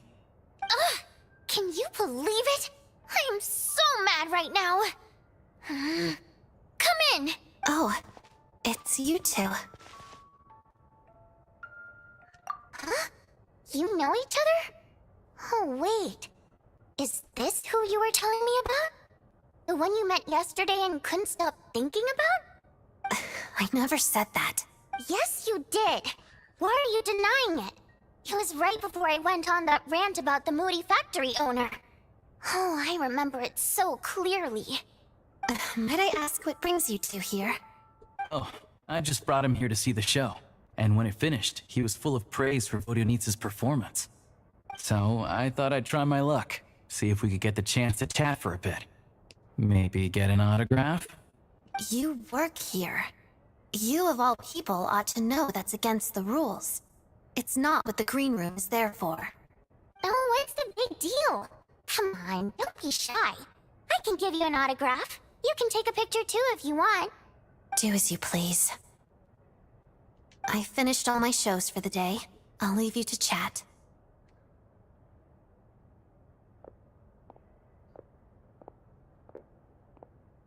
I wasn't making that stuff up, you know. Odette's just too proud to admit it. She thinks very highly of you. And so do I. You did the right thing in Svietloladovka. We're good. Odette's out of earshot. I'll lock the door. Confidentiality, of course. The Rokot is very strict on that. Whoa, Alusha! Not out loud! Not with an outsider here! Relax, I've taken care of it. Look at this. The President's reply sent this morning. Wait, so he's been approved to join? You told me last night that you wanted to get intel from the Rokot. Unfortunately, Rokot intel is only available to members. But ever since you set foot in SNEZHNAYA, we've been working together. I've seen the way you work, your character, and your motives. Everything about you is perfectly in alignment with what we're trying to achieve in the Rokot. So I figured I might as well cut to the chase. I wrote a letter to the President explaining your situation, including just the right amount of detail. His approval came very quickly. Of course, it's still your decision whether you want to join or not. We'll respect your choice. Well, assuming Odette was telling the truth and she didn't misjudge you, I guess we don't need to worry about you blowing our cover. Still, you gave me a real fright. I didn't know that's why you came looking for me. So, that stuff you said about admiring my performance, was that just because Odette was here? Did you actually mean it? Now you're talking. That's what I like to hear. Anyway, let me give you a quick rundown of how things work. Like I said, the Rokot is a covert organization, and we hide our identities. Members typically don't meet in person or even know each other's identities. This helps us maintain a high level of independence and secrecy. Because of this, members are basically free to decide their methods without constraints, so long as the outcome of any activity doesn't violate the organization's principles. After all, we don't have any ostensible contact with each other. This way, if anything goes wrong, no one else will be implicated. Beyond the freedom to choose how you operate, it's also your choice whether to act at all. We have plenty of members who have yet to take any action. In short, joining the Rokot in and of itself won't place any restrictions on your activity in SNEZHNAYA. There's a code of conduct you can read if it interests you. But basically, as long as you don't plan on using your anonymity to go around doing evil, you'll be fine. I tried reading it 5 or 6 times. Never made it all the way through. Even the most lackluster script makes for more interesting reading. Great. Then I'll go grab an official application form. Be right back.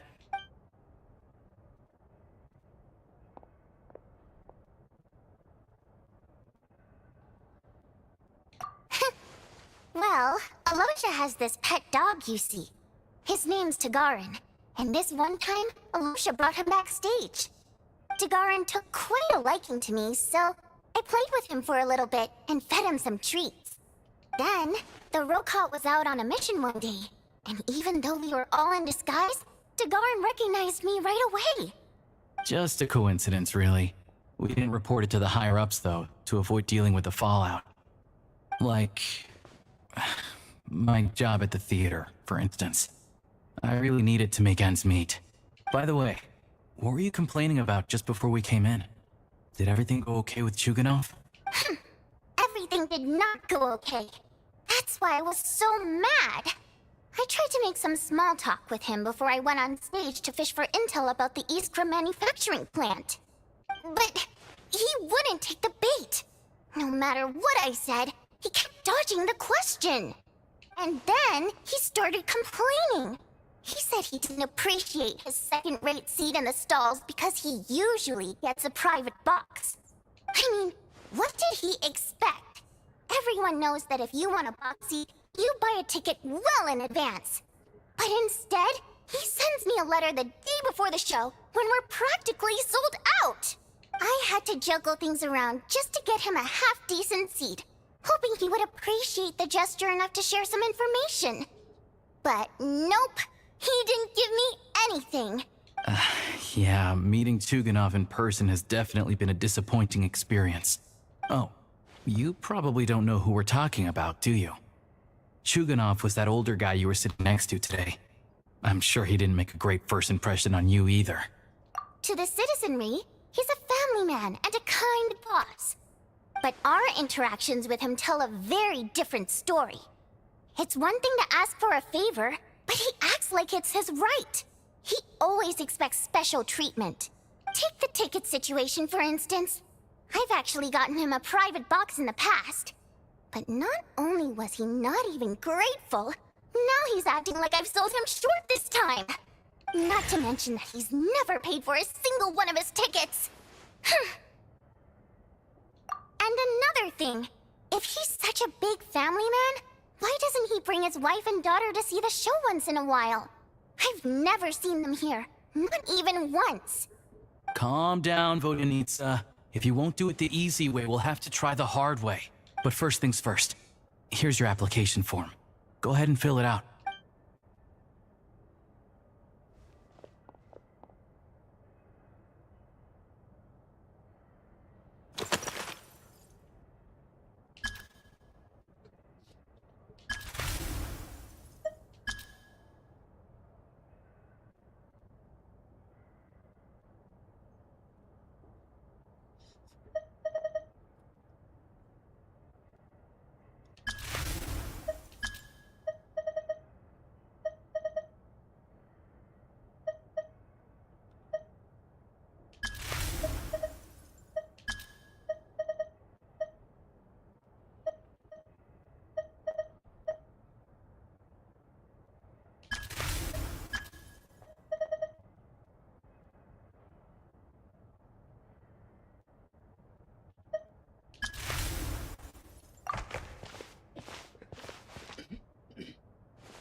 Looks like I'll need to make a few little tweaks here and there. But other than that, you're good to go. We'll hold on to this for you. Alright. Now that we're officially Rokat comrades, I can tell you. Chuganov is the target of our current operation. Recently, we've done some recon work at the Iskra manufacturing plant, which pretty much confirmed that their energy consumption is way beyond the legal limit. All we need now is some direct evidence to present to the Vetcha, so we can demand that they shut the plant down. That way, the Kresnik... I was hoping he might let slip during one of our chats, but he's too tight-lipped. We'll have to find another way. I'm meeting another regular theater-goer tonight, Mitya. But Valeria's here too, and he's probably looking for Mitya, so he may end up being a no-show. Don't you worry. He must know how to dodge Valeri, or he wouldn't be showing up on time for every performance. Mitya is a renowned energy expert. Although we can't get any direct evidence of the excessive energy consumption at the plant, we can accidentally let the information slip to him. The authorities should take someone like him seriously. So if he starts raising questions about energy use at the Iskra manufacturing plant, there will be a proper investigation. Also, we're not allowed on site, but he has clearance. So all we need is his cooperation.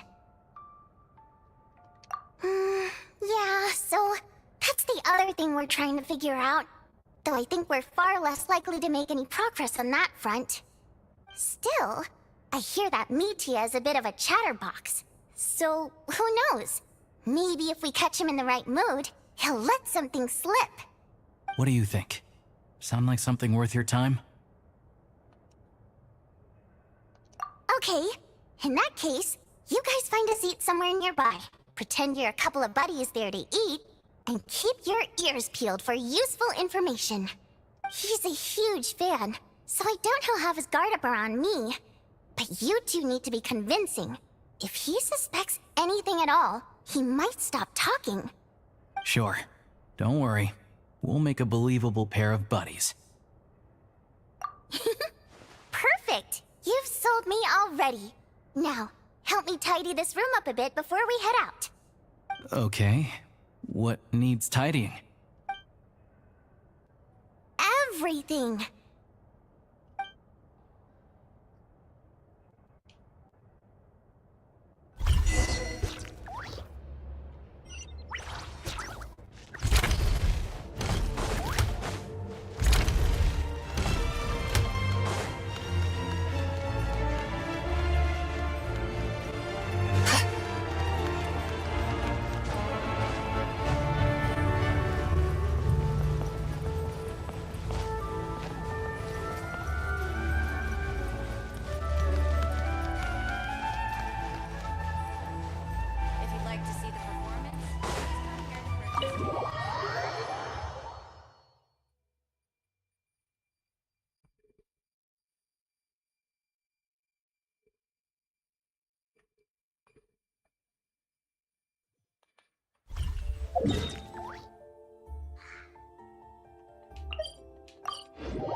We come here often, so we shouldn't stand out. Let's sit here. Now, it's up to Vodyanica. Let's see how the conversation goes.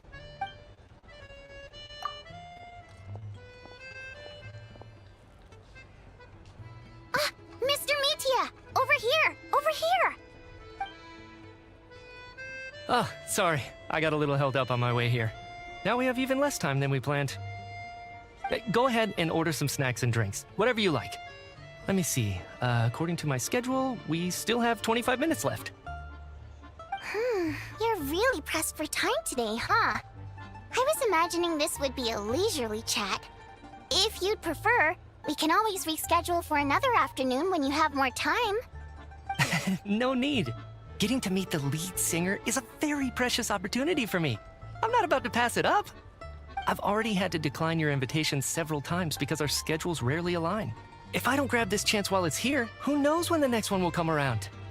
Well, it's very kind of you to make time just for me. I'm not too sure, to be honest. But SNEZHNAYA is full of weird and wonderful things like that, so people tend not to bat an eye. I'm sure the same will go for the Eye of Grey and Paimon. The reason I invited you out for tea and a chat today was to get some feedback from a true fan of the theater. Well, I genuinely have nothing bad to say. No matter how many times I hear you sing, it never gets old. It always seems fresh and new somehow. Maybe it's because the more times I listen, the more details I notice. Or maybe you simply improve with every performance, delivering it better each time. Thank you! I'm delighted to hear that! Could you give me any specific examples? Oh, yeah. The piece you sang today, for example. Beneath the Frozen River? Hey, what's with you? I'm just praising a good performance. I always used to find that such a bleak and lonely song. But the more you listen, the more you realize that it's not as cold and nihilistic as it appears. When you really dig down into it, there's a certain level where you're surprised by the emergence of hope. Wow, I'm impressed. I didn't expect you to pick up on that. Actually, I only tried out that ankle after talking with a composer. Still, Beneath the Frozen River wasn't on today's program. Oh, really? But it's a classic. You sing it every time. Almost every time. Oh, well then, let me say a few words about that other all-time classic, Flying in the Wind from the Mountain Sparrow. I didn't sing that one today either. My voice wasn't quite up to it, so I switched it out at the last minute. Oh, but, Sorry, Mr. Mitya, but you were at the theater today, yes? Of course I was. Remember? I said hello to all the troupe members before the show started. You, Odette, and the others. So what did Odette sing today? Elegy of the Snow-Winged Goose, of course. Correct. I see. I see. You find my singing boring, don't you? That's why you don't remember a single song. Looks like I'll need to cut a few from the program next time. No, that's not it. I swear. All right. I'll be straight with you. I'm sorry. My mind was wandering as you took the stage today. I enjoy watching your shows because the exquisite performances stimulate the mind. It always sparks some inspiration for my research. So, whenever I get stuck at work, I come to the theater for a change of pace. Odette's dance during the Elegy of the Snow-Winged Goose today was simply incredible. It got me wondering what she's been going through recently. That look of sheer defiance in the face of utter tragedy? It was so inspiring. I started scribbling in my notebook right away. Not that I made a ton of progress in the grand scheme of things, but I still think it was productive. By the time I snapped out of it, the entire show had finished. So what you're saying is, you didn't listen to my singing at all? Unfortunately not. I'm sorry, I don't know which is more disrespectful. The fact that I don't always come for the show itself, or the fact that I missed your performance. मुझे किसी पे भी दिक्कत नहीं है। मुझे किसी पे कोई भी दिक्कत नहीं है। ठीक है, चाहे पुराना हो या फिर नया हो, जिस पे खेलना है खेल सकते हैं, या फिर नया भी वॉल क्रिएट कर सकते हैं।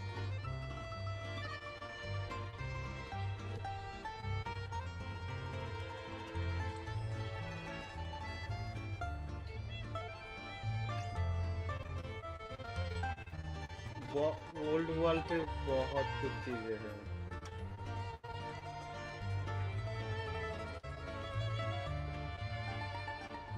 मैं अभी तो इसका जेंशिन का स्टोरी कर रहा हूँ। अभी तो खेल नहीं सकता। मुझे सेज़नाया का एटलीस्ट ये वाला जो एक्ट है इसको कंप्लीट करना है। 2 एक्ट आया है। आई थिंक कितना 8 या 10 घंटे का टोटल स्टोरी है।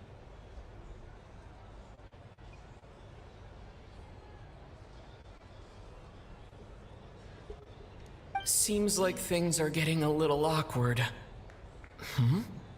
तुम वो देखो क्या करना है। मुझे किसी पे भी दिक्कत नहीं है।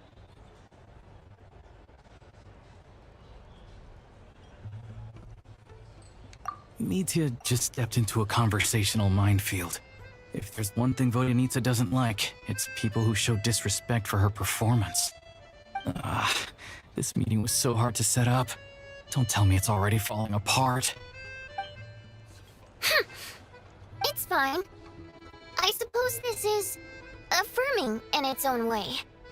At least, it shows that our performance really touches people's hearts, right? Don't let it bother you.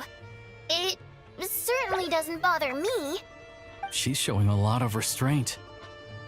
Well, I'll be sure to let Odette know how much you adored her performance. Please don't say that. I always love your performances too. It's just that inspiration struck at the wrong time today. I'm usually all ears. I know, I can tell.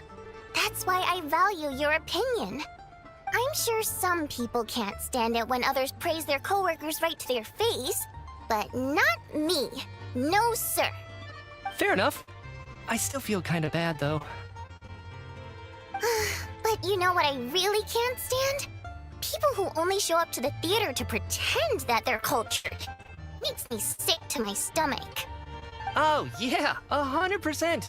There are too many of those people around. By the time they're walking out the door, they've forgotten all about the show. What's wrong? You look furious. I don't know if you've heard about the boss of the Iskra manufacturing plant. He isn't even a theater investor, but he always demands the same privileges as actual investors. Box tickets only, premium drinks, even the right to request specific songs. Well played, Vodyanitsa. Seems like she's harnessing her rage to steer the conversation back on track. Now that you mention it, I've interacted with that guy before. I gotta say, everyone holds him up as an example of a benevolent businessman, but I don't know. I don't see it. Yeah, he couldn't care less about what's happening on stage. He's just there to flaunt his social status. I hate that I have to prepare programs for guys like that. What's the big deal with that factory he runs anyway? I asked around a bit and heard some pretty shocking stories. Sounds like he's just another greedy capitalist. Oh, really? Yep, the things people are saying are pretty damning. Low wages, insanely long working hours, equipment running around the clock. And as if that's not bad enough, he also strictly forbids his employees from giving any kind of interview. Project SNEZHNAYA has now been extended so many times, we're at the point where crystal rations for the common folk are barely enough to survive on. Yet he even wants to get his greedy hands on them just to boost his own profits. If the rumors are true, he's in serious violation of the law. Interesting. So you've heard about it too? What? So it's really true? Who knows? I've only heard the same rumors you have. But there's no smoke without fire. The Rooster's been coming down on us hard lately, demanding that we track and trace every single batch of Crystal. My coworkers in the Department of Energy have been tearing their hair out over it. The Rooster? I didn't realize he cared that much. Yeah.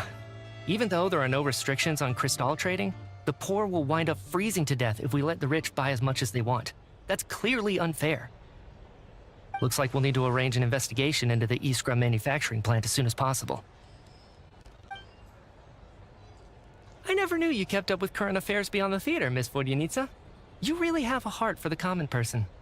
Most Fae in your position have long been indifferent to the plight of humans.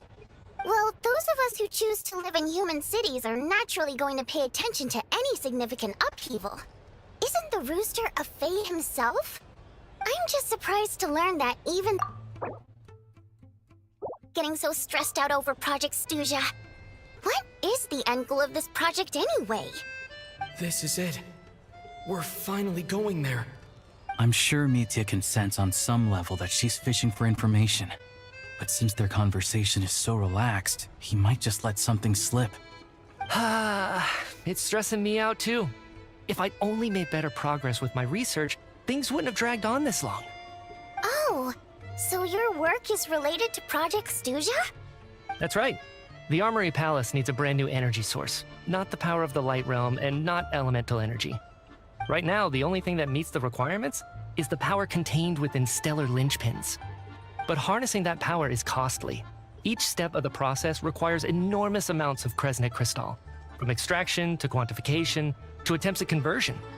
Progress has been painfully slow, and the team is getting burned out as time goes by. Sometimes, I see people staring into space as if in a trance. Could it be that this new energy source has side effects? No, it doesn't affect us, because the energy is used for... Okay, I got it! Stop choking me! Sorry, I can't talk about that. I think we're all just exhausted. We've been working ourselves to the bone for so long with so little progress to show for it. It's no wonder people are struggling to stay motivated. Seems like I owe you an apology. I shouldn't have gotten so mad at you for not paying attention during the show. Don't worry about it. I count myself lucky, to be honest. I don't envy the people who work closely with the Tsaritsa herself. I'd much rather be in my current position. At least I don't have to shoulder any major responsibilities. So they're trying to develop a completely new kind of energy.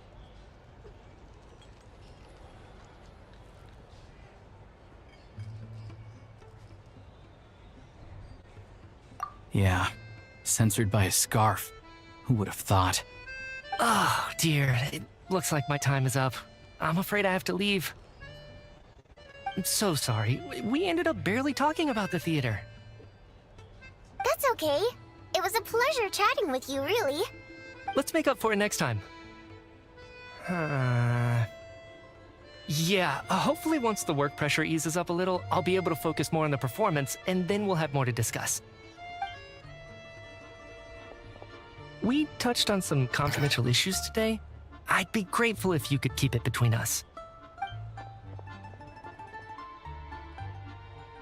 That could have gone worse. Nice job. Why was Mitya in such a hurry to leave, though? Sorry, routine inspection.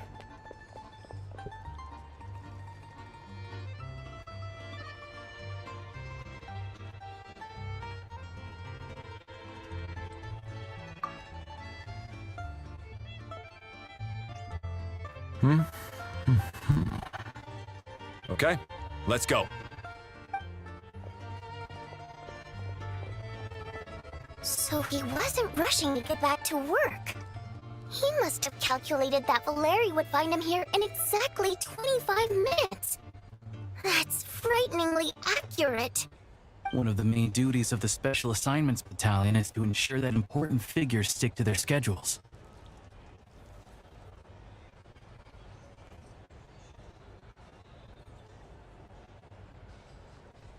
All right, time for us to get going too.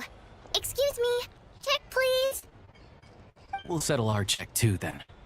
Oh, hello there. Mr. Mitya paid the check before leaving. He also asked me to pass on a message. He said it was an honor to share his tea break with Miss Vodyanitsa and her two friends. Wait. So he knew we were here all along? This raises a lot of questions. Did he deliberately mention the new energy source so that we'd overhear it? Maybe his work isn't confidential after all. Maybe the key here is the purpose of this new energy. I guess that's the next thing to look into.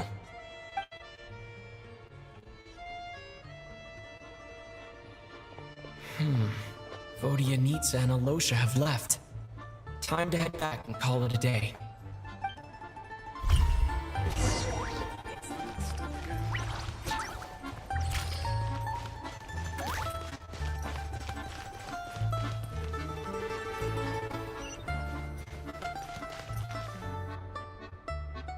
You're back! Here pretty early today. Paimon was just gonna mention that. After she woke up today, Paimon felt like her temperature was completely back to normal. But her strength still hasn't returned. Still, there's some good news. Paimon thinks she might have figured out the source of the problem. It's like there's some kind of mysterious power affecting Paimon. Paimon's never felt this way before during any of her travels. She only started feeling this way since we arrived in SNEZHNAYA. That's right. The Armory Palace needs a brand new energy source. Could that have something to do with this? What is it? You're making that face again. You know. So, they're trying to develop a new energy source here? And you think that might be why Paimon's feeling unwell? Well, Mitya denied that the energy they're researching has any side effects. Although, he did say that people working on the project have been having issues with their concentration and short-term memory. But even so, those are completely different symptoms from Paimon's.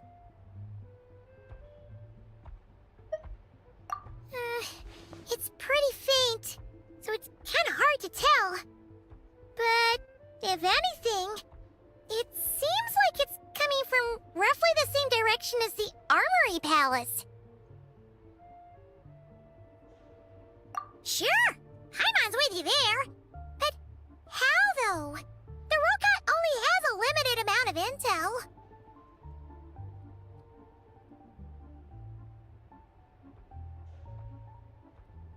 Oh, great point! They argue about Project Stuja every day. If we could sit in on one of their sessions, we might pick up some new leads. Good idea! Oh yeah, while you were out, Paimon tried all the yummiest looking desserts in the Podforia restaurant. This one seemed right up your alley. So, Paimon saved some for you. Come try it once you finish writing your letter.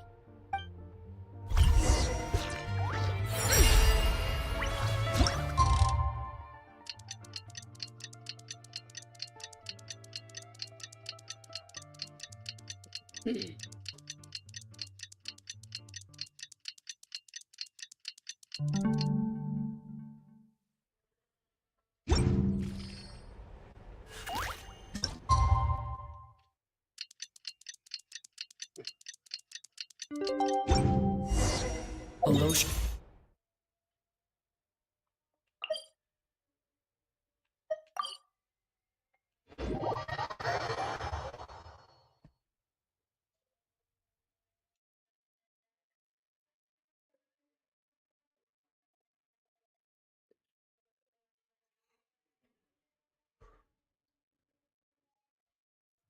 Time to get ready.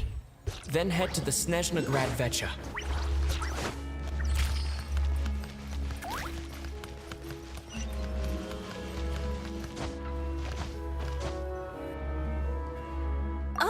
Miss Vodyanitsa, prima donna of the Korolievsky troupe. What a surprise meeting you here. Will you be sitting in on a session of the Vecha? Sorry, I'm not taking interviews today. Oh good, you're here. The session's about to begin. Let's get inside. Please wait, Miss Vodyanitsa.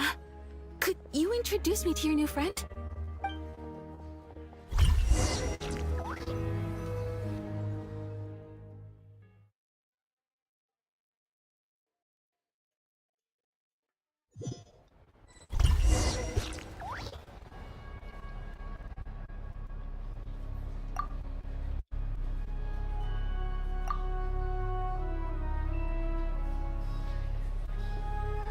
In summary, the energy management commitments made for the outgoing period have been delivered upon. Furthermore, both the production and consumption of Kresnik Crystal show clear signs of stabilizing. The relevant agencies have assessed the present circumstances and determined that the status quo can be sustained until the next period. For detailed statistics, I would refer you to the industry reports that have been distributed to all persons present. It should also be noted that while the recent blizzards have led to a significant increase in people's energy expenses, this is strictly a short-term phenomenon associated with a remotely located monster. Her Majesty the Tsaritsa is giving her full attention to this matter. We should have every confidence that it will be dealt with swiftly and conclusively. A financial report on disaster relief is also present in this report, courtesy of Pantalone. They cover the same old ground every single time. The rooster never seems to mind, but everyone else is getting tired of it. There's a general lack of trust. People aren't seeing any tangible benefits that affect them directly. Of course, none of that will be reflected in any of the reports on the table. Yeah, if it weren't for these hard copy documents, I could have at least made something up. Oh, don't mind me. I'm just out here trying to hit my interview quotas. Bring out the kvass. Ever read it? Best-selling newspaper in town. If I remember correctly, you guys don't even have a sales permit. You have to sell from stalls on the street. Okay then, best-selling street stall newspaper in town. Still counts. Order! We will now open the floor to the representatives. If there are no further substantive issues to discuss, We will then proceed to a vote on this motion. SNEZHNAYA has a long tradition of treating members of the Fatui armed forces and their dependents favorably. But recent surveys shows that Fatui families in remote areas have access to 15% less crystal than the average civilian family in Snezhnograd. It's been said many times before, but it bears repeating now. There needs to be a clear and consistent rationale behind how crystal is allocated, or we will soon face immense public backlash. Perhaps you wouldn't need to keep repeating yourself if you would hear me out for once. I say again, true consistency exists only in principle.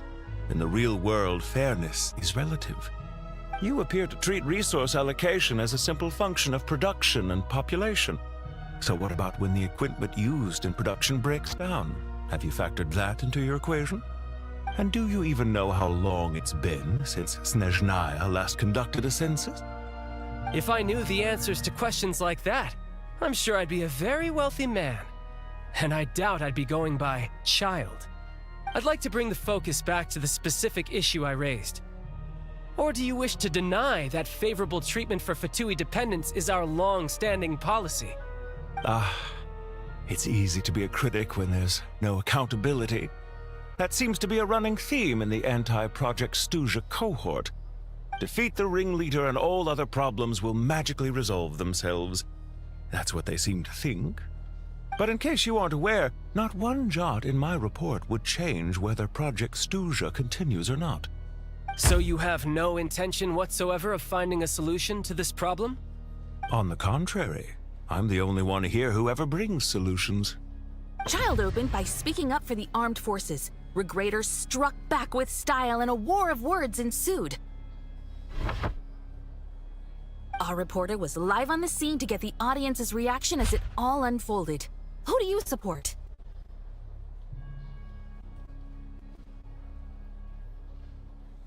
The people have spoken! Child received raucous applause from the crowd as he pushed Regrator onto his back foot with a relentless barrage of questions.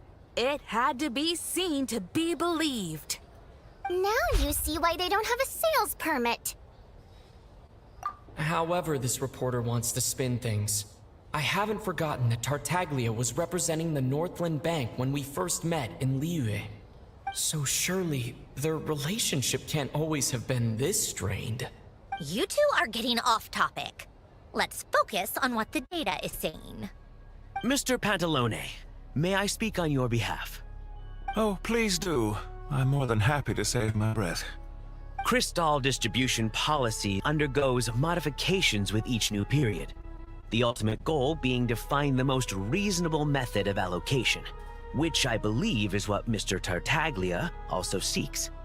But I fear many may have been misled on this topic by extremist activists. To clarify, Project SNEZHNAYA is not the root cause of the problem. It is merely a framework for resource distribution.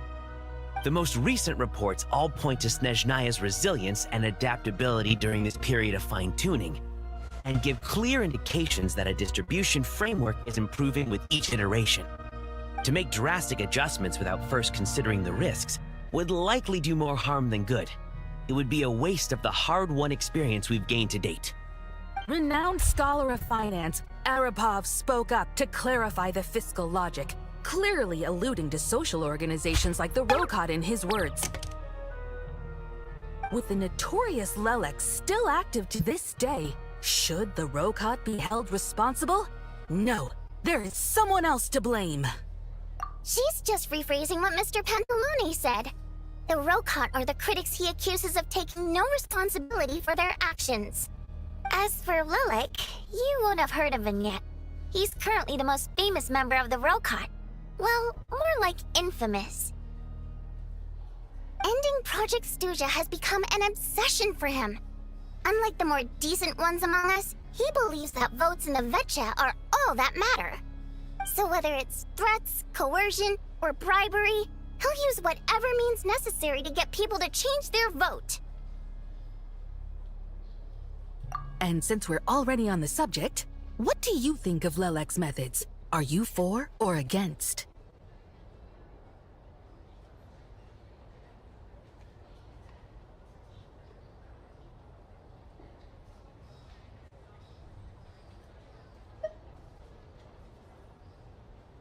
Well, whatever the story is, his actions benefit us all. We stand with Lelik. At least someone here wants to take this discussion seriously. I've been considering that issue myself. What you really need is more precise regional data, right? I think it would be easiest to let the Fatui handle it, since they're already in charge of Crystal shipments anyway. We may as well get them to collect some data while they're at it. Whatever you need, you can ask the Fatui to look into it for you. In terms of supervision, I think the Druzhna would be a good fit. I had hoped to discuss this with Miss Vesna, but sadly, she's not present. I will be happy to take a note of your suggestions and present them to Commander Vesna for a decision upon her return. The Commander has always taken a keen interest in Project SNEZHNAYA. However, given the Druzhna's demanding workload, I'm afraid it may prove difficult for them to provide any practical support.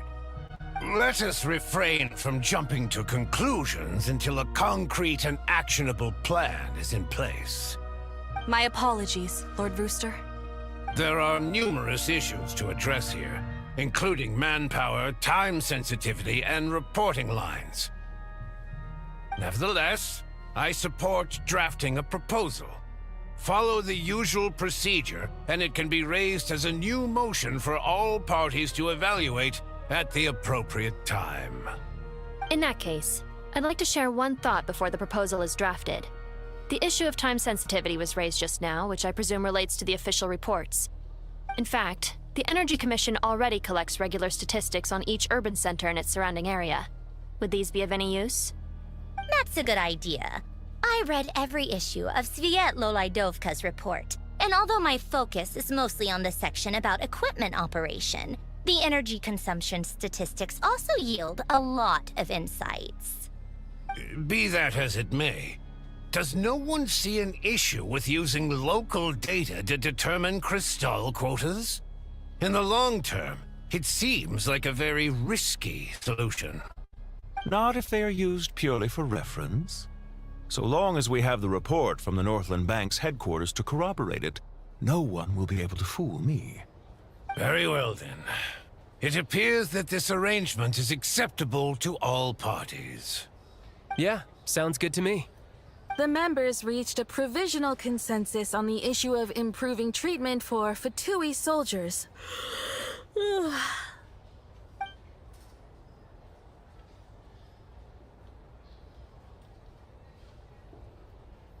Today, the prima donna of the Korailievsky troupe attended a session of the SNEZHNAYA Vecha in the company of a dashing young man.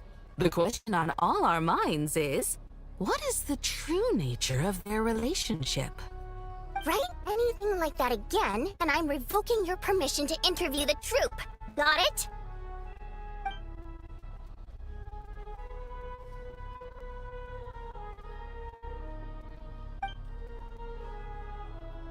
Now then, if there are no further contributions from those present, we shall proceed to the final vote. Hey, check it out! What made him vote against? Why now? The votes have been tallied. Those in favor of continuing Project SNEZHNAYA total 61%. Securing a clear majority. That was too close. The margin has shrunk yet again. Chuganov was a huge loss. I'll bet Lelik is behind this. I wonder how Pulcinella will respond this time. Chuganov. I see. Lelik strikes again. Yes, go Lelik.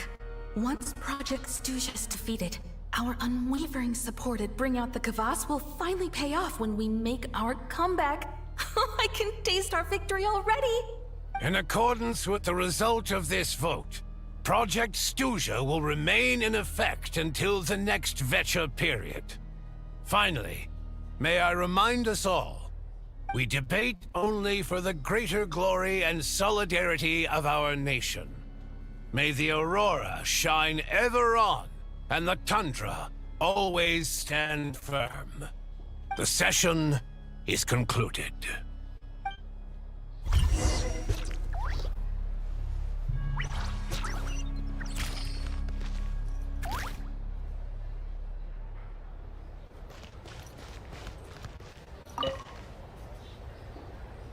I have to say, I really wasn't expecting Chulkanov to vote against Project Stusha. Well, in principle, SNEZHNAYA's business and political elites ought to be the ones least likely to oppose it. As we heard, Project Stusha is basically just a resource distribution framework that requires everyone to cut back during the winter. But even if the policy got cancelled, the Tsaritsa's energy needs wouldn't suddenly go down. The extra demand from the public would have to be filled from somewhere. So logically, the factories would have to take the hit. I got a letter from Mr. Mitya just before today's session. He said he's confirmed that there are issues around overtime and excessive energy consumption at the Iskra manufacturing plant.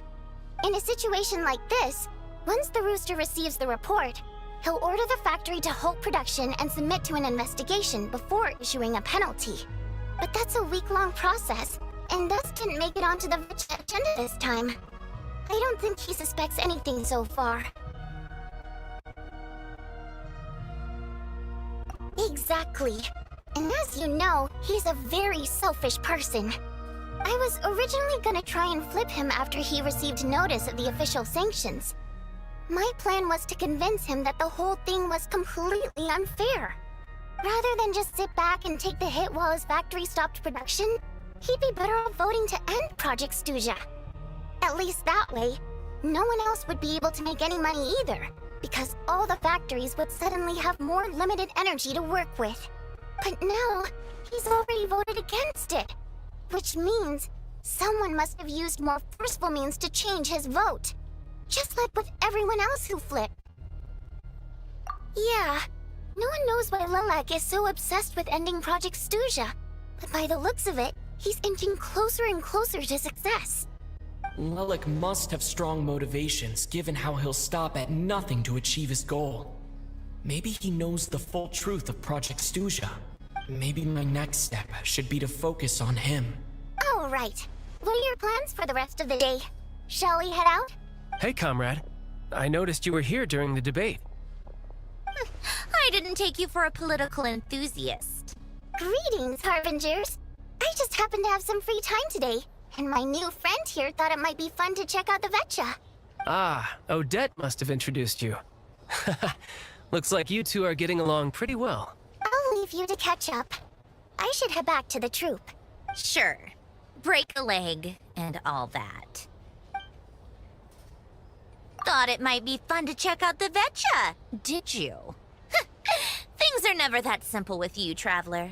There's no way you're here for kicks and giggles. Tell me I'm wrong. Oh, yeah. To some, he's a captivating enigma. To others, he's the bane of their existence. No one ever thought that some anonymous nobody from the Rokot could cause such a stir. Huh? You want to look into Lelik? Then I'm sure his days of anonymity are numbered. What do you think, Sandrone? Fine by me, I guess. If the Traveler actually manages to expose Lelik, it'll be doing Pulcinella a favor. In return, it seems fair to let him in on what we've learned so far. My thoughts exactly. Sharing is caring, after all. Head back to Glupov and grab the files on Lelik. It's easier to just pull the records than go through the rigmarole of getting the Traveler a visitor's permit. As you command, child, sir. In that case, since we're going to be waiting anyway, I'll have someone brew a pot of black tea. One common thread among the many incidents Lelik has been involved in is that the victims are all too scared to share any real information about him. Clearly, he must have threatened them in some way. His modus operandi is to silently infiltrate the scene and leave a threatening letter behind. But neither the letters nor the crime scenes ever yield any clues to his identity. So all these files have to offer are short statements by the people affected. They don't give us a lot to go on. If nothing else, it shows we're dealing with a trained professional who's versed in counter-surveillance. Yes, and to that point, he often strikes in highly secure locations. The victims are high-ranking and influential people who take their personal security very seriously. Somehow, Lelik slips right into their rooms without making a sound. There's never any eyewitnesses, nor the slightest trace of a break-in. If he can get in and out undetected, it means he can strike without warning. Not that that's ever happened so far, but the thought is enough to scare these people sleepless. It's hard to believe that a human being could pull this off flawlessly every time, so they switched the focus of the investigation to Faye. Unfortunately, no one's found anything yet.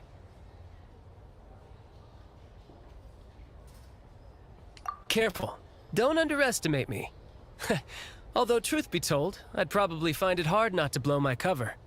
Direct confrontation is more my style. We haven't ruled out the possibility of Lelik being human. It's just, there can only be a handful of people in all of Teyvat who'd fit the profile. They, on the other hand, plenty would have the ability, but few would have the motive. No, not as strong as me. You'll never find the culprit with criteria like that. Let's go with a little weaker than me.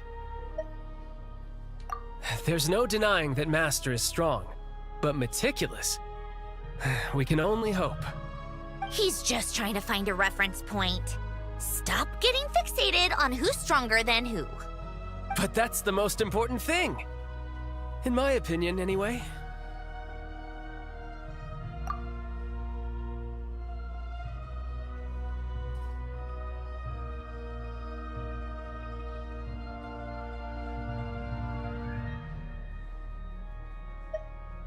Odette? Yeah, that seems about right. Her skills are solid, and she's always calm under pressure. Except she's Fatui, so the likelihood of her working against us is pretty low. But yeah, much more accurate than your previous example at least. No, wait a moment.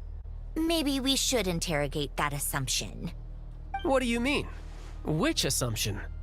Her Fatui identity doesn't necessarily exonerate her.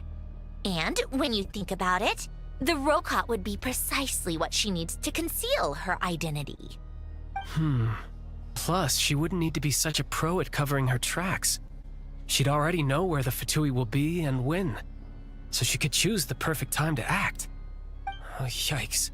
I was just thinking out loud. Why is this starting to sound like such a convincing theory? Still, what reason could Odette possibly have for trying to call off Project SNEZHNAYA? Arlecchino would be the best person to ask. She knows Odette best. Unfortunately, she isn't back yet.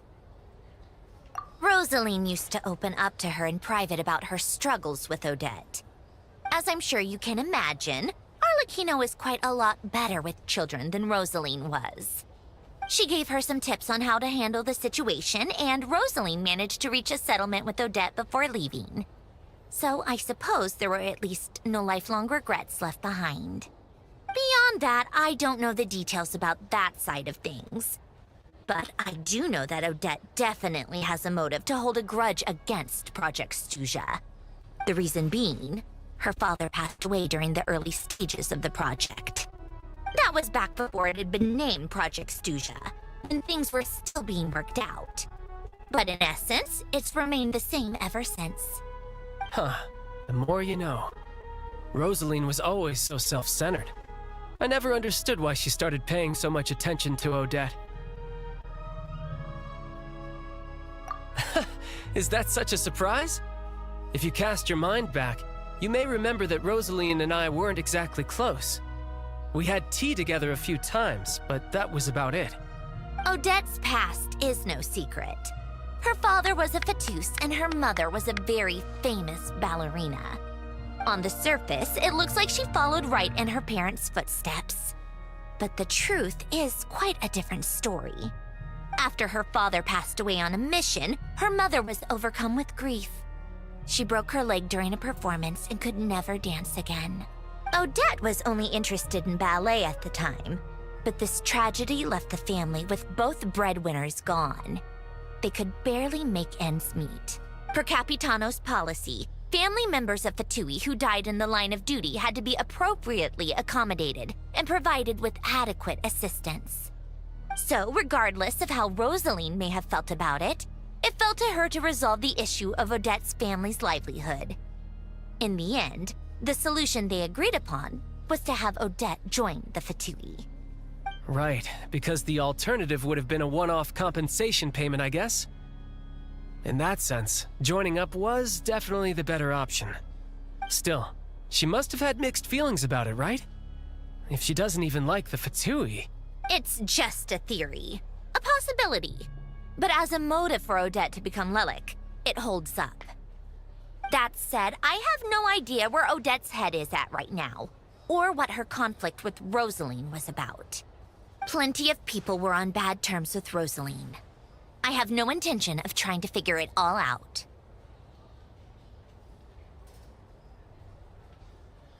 Yes, but there's not much point in discussing that now. Yeah, back to Lelik. Since our investigations so far have turned up next to nothing, we've got nothing to lose by trying a new angle. Funnily enough, Tonya and I had actually made plans to go to the theater tomorrow to watch Odette's rehearsal.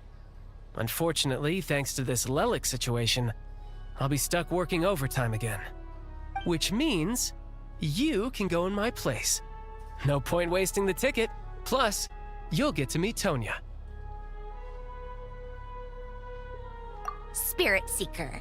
Quite the classic ballet. It was passed down through Odette's mother's family for generations, though it hasn't been performed in years. But Odette's been practicing it diligently, and it's finally ready for a return to the stage. Excitement is through the roof. Tickets for the official performance sold out long ago. Tonya's excited for it too. She's desperate to see it no matter what. Personally, it's not really my kind of thing, but since she's my little sister, I had to figure something out. I've actually seen it several times before. The story's pretty straightforward. The lead character follows a trail of clues left behind by a spirit, gradually recovering her memories along the way. It's a tale of love and regret. So not exactly reinventing the wheel, at least by today's standards. But when that classic melody kicks in and the lead character begins to dance, it always gets me. It really is beautiful. Not an easy dance to do justice to, though. I know it's always been Odette's dream to perform this piece, but I'm not sure she's really ready. In that case, I think that even if she is Lelik, we should wait until her performance is over before we respond. I'll let you take it from here, comrade.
Today.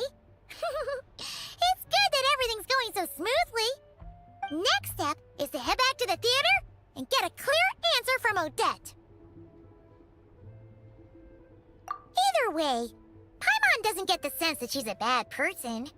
Sure, she might have done some pretty extreme things, but I bet she has her reasons.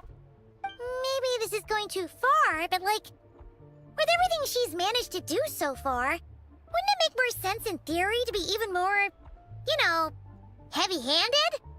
Why leave a letter when she could, well, we know there are plenty of other ways to keep people in line, right?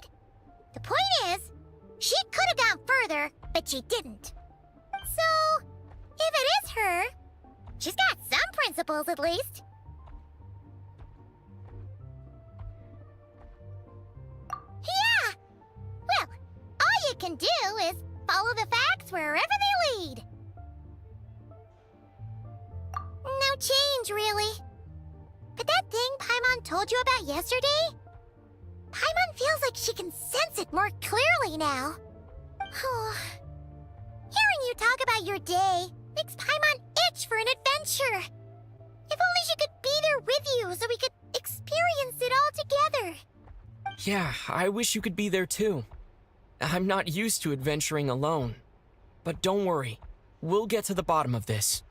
Guess it's just one of those things. Never mind. Paimon will behave herself and keep resting.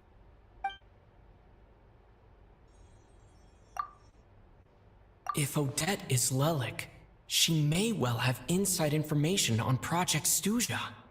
Her father was involved with the project's early implementation, and tragically died in the process. Now, she's dedicated herself to bringing it to an end. It's hard to imagine she could have gotten this far without knowing anything at all about the Tsaritsa's true intentions. When she spoke to us as a member of the Fatui, how much did she let on? And how much was she hiding? Only time will tell. Maybe tomorrow, everything will be answered. Hey look! It's snowing! Could be a tough day ahead. Make sure you wrap up warm tomorrow.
Ooh, it sure is cold today. I wonder how much heavier the snow's gonna get. Here to see Odette? I just need to see your tickets for the preview. Perfect. Thank you. I'll hold on to your tickets. Come on in. It's freezing outside.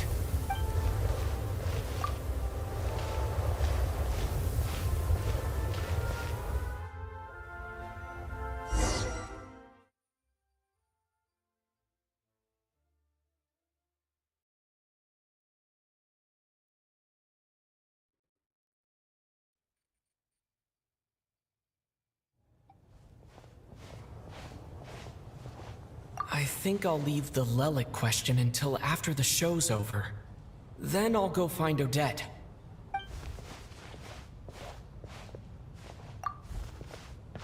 Child said he was originally going to come with Tonya. So I'm guessing Tonya's already here somewhere. Is there anyone here who looks like a Tonya? Let's see. It's a small audience. Makes sense for a preview. But wait. I do see some familiar faces. Mr. Chuganov's back again by the looks of it.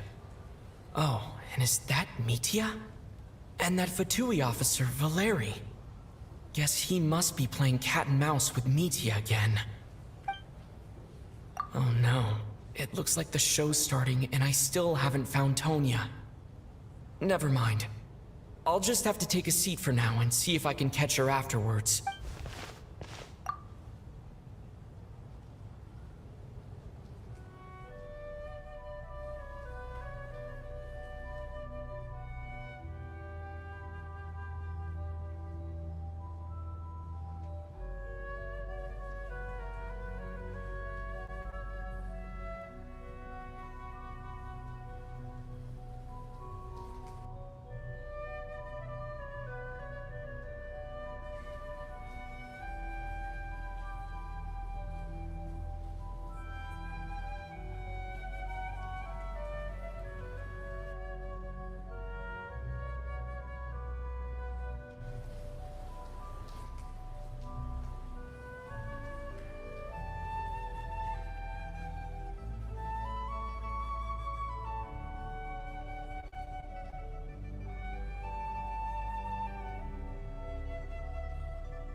Members of the audience, I'm a staff member here at the theater. Today's performance was a very special one for us, as it marks the first attempt in a long time to revive the classic SNEZHNAYA ballet, Spirit Seeker. To commemorate this occasion, we would love to take a group photo of the cast, crew, and audience members present today. Could I kindly ask the audience to please come up onto the stage?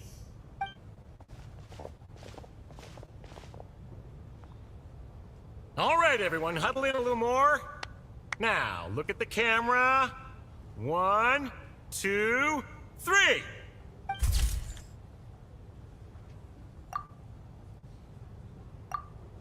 Are you quite satisfied, Mr. Energy Scientist? I rather hope you don't have any other escape plans to add to my workload today. What are you talking about, Sarge? This was simply my way of inviting you to watch Miss Odette's new show with me. And wasn't the performance spectacular? In the future, I heartily encourage you to take a leaf out of my book. Find some soul-nourishing pastimes to enrich your time outside of work. It was indeed a fine performance, but I must correct you on one point. This is not time outside of work. These are working hours. Working hours and non-working hours are just a social construct.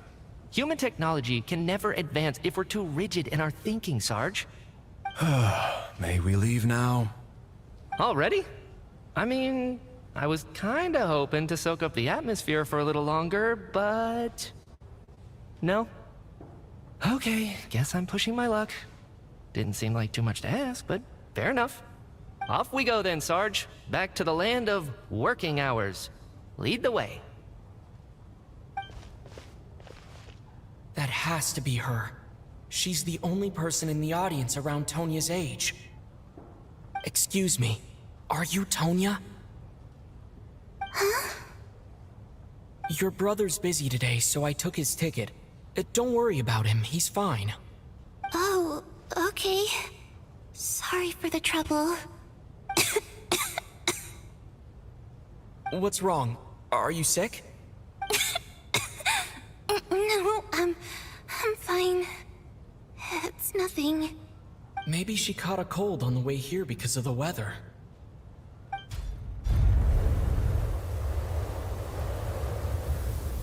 I haven't seen snow like this in a long, long time. It's most unusual.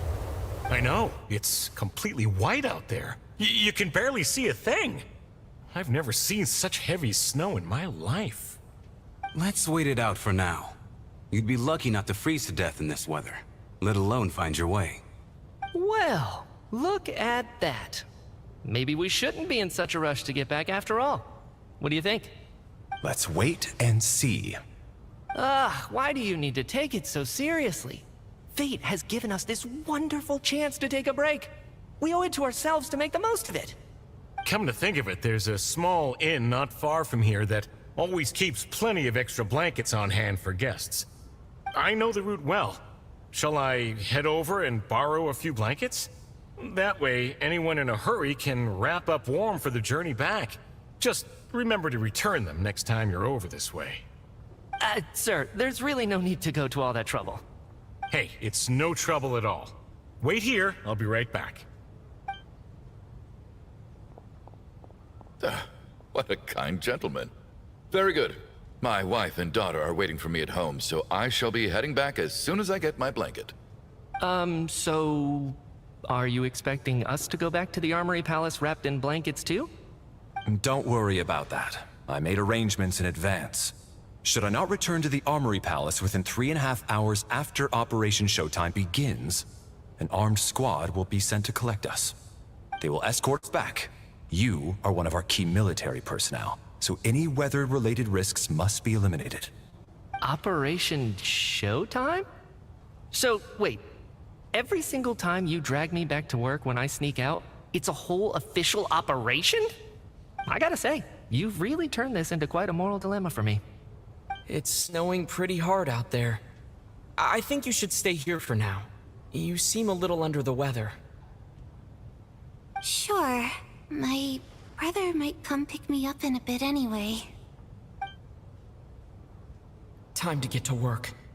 I should head backstage and find Odette. I need to look her in the eye and ask her about Lelik. Excuse me, are you looking for someone? A fan, I'm guessing? Today is just a dress rehearsal, so Miss Odette won't be meeting with fans. She's taking a well-earned rest right now. Sorry, but that area is currently off limits to everyone except the cast and crew. Bad timing, I guess. Well, I might as well stick around. I doubt Odette will be leaving before the snow lets up in any case.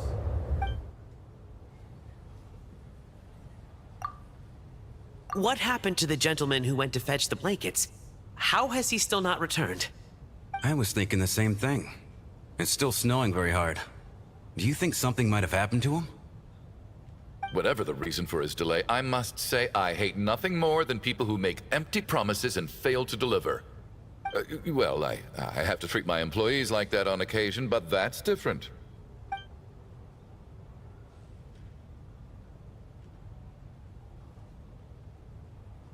You seem anxious, Mr. Valeri. It's been nearly 4 hours since I left the armory. The army should have arrived to extract us by now. They know how much I despise tardiness and disrupted plans. There's simply no reason that they shouldn't have shown up by now, barring exceptional circumstances. Surely a snowstorm like this one counts as such. Few things in this world can stop the SNEZHNAYAN army, Mr. Mitya. And a snowstorm is certainly not one of them. Why don't you go out and take a look? They might be right outside, waiting for your orders before they dare come in. An absurd hypothesis. I have no intention of leaving your side for even a moment until I have escorted you back to the Armory Palace. This doesn't look like an ordinary snowstorm to me. That guy who left earlier. It looked like he just vanished into thin air. Either that, or my eyes were playing tricks on me. A man-eating snowstorm? Come on. Night hasn't even fallen yet. Spare us the ghost stories.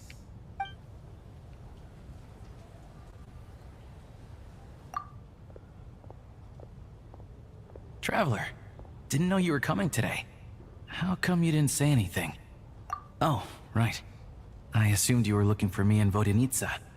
Odette's still backstage. Whoa, that's quite a snowstorm out there. I've been working backstage this whole time, so I didn't even notice. No wonder the audience hasn't left yet. Is weather like this rare, even in SNEZHNAYA?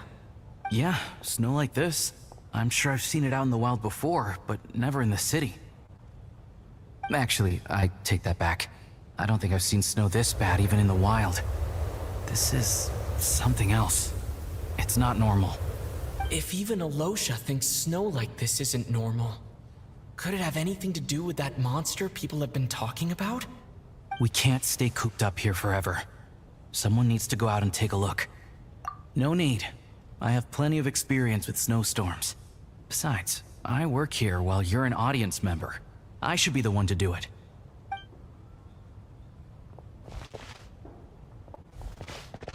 Everyone by the door. Careful not to let the snow soak into your shoes. In a snowstorm, you gotta look after your toes above all else. Heading out, my man? Be careful. I've been told the snowstorm eats people alive. Thanks for the advice. I am planning to be careful. I just want to take a quick look at the situation out there.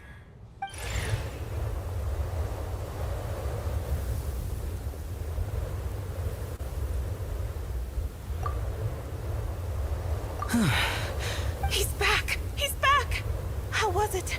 What's going on out there? Did you see any soldiers patrolling the area?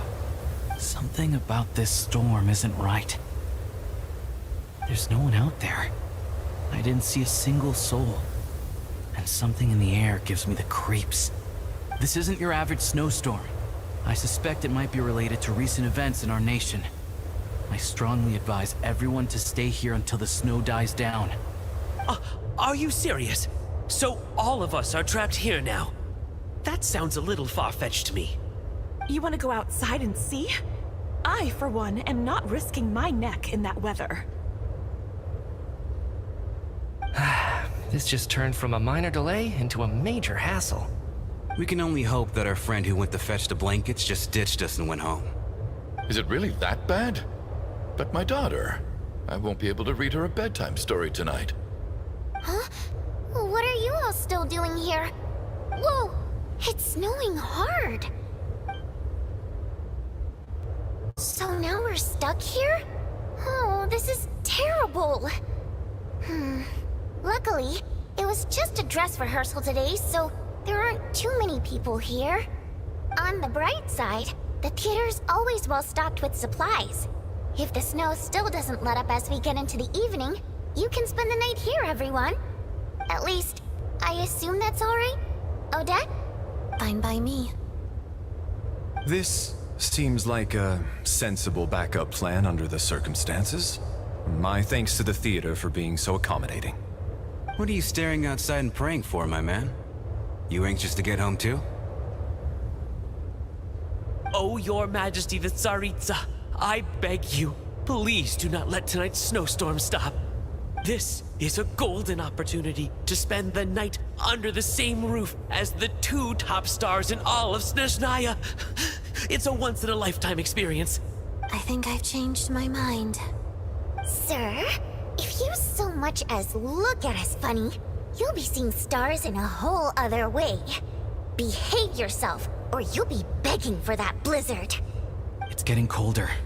We need to keep the indoor temperature up. Close the door and lock it tight. Let's head somewhere warmer.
And then there's the aristocrats.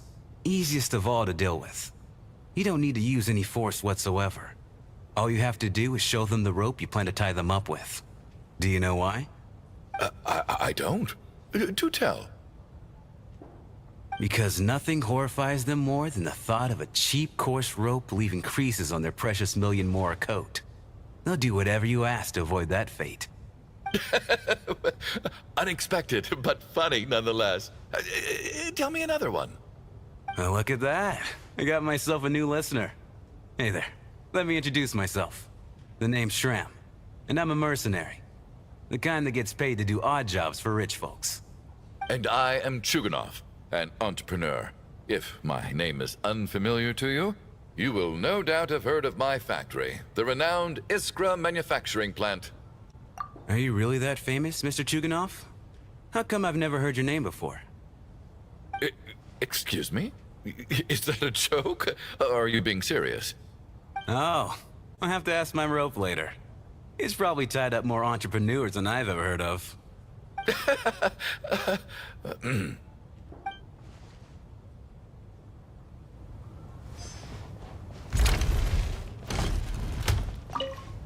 My husband has major trust issues. To him, I doubt even this snowstorm is a good enough excuse for me to stay out all night. That's the price of marrying into wealth. You'll get used to it.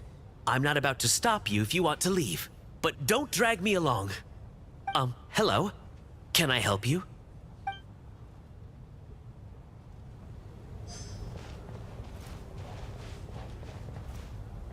How are you feeling, Tonya?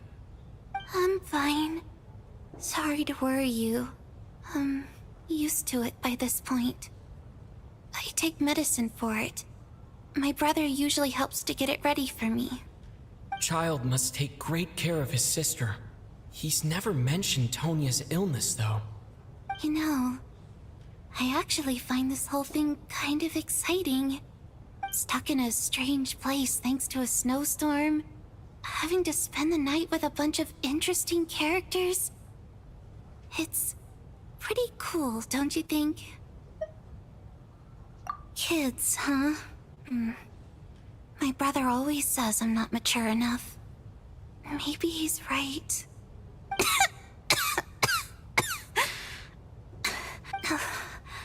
I'm fine, really. Just got a little overexcited. Look after yourself. Otherwise, your brother will come after me.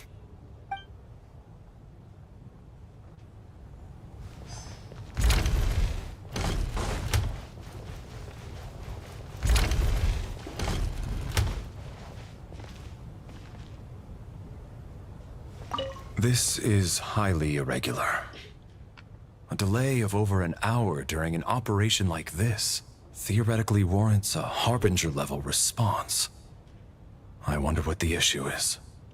The storm, or something else. Sarge, the day you learn to let go and just enjoy moments like this is the day you'll finally understand the meaning of life. Why, hello, sir. I believe you were the one sitting at a nearby table back at Podvorye Restaurant. Any friend of the theater's star performers is a friend of mine. It's a pleasure to meet you. I'm Mitya, from the Energy Commission. Greetings. Major Valeri, head of the Special Assignments Battalion. Armory Palace Royal Grenadier Guards, 1st Regiment. I am here to ensure Mr. Mitya's personal safety. Please let me know if I can be of any assistance. Mr. Traveler, I cannot help but notice that Miss Odette is stealing glances at me. Any idea what that could be about?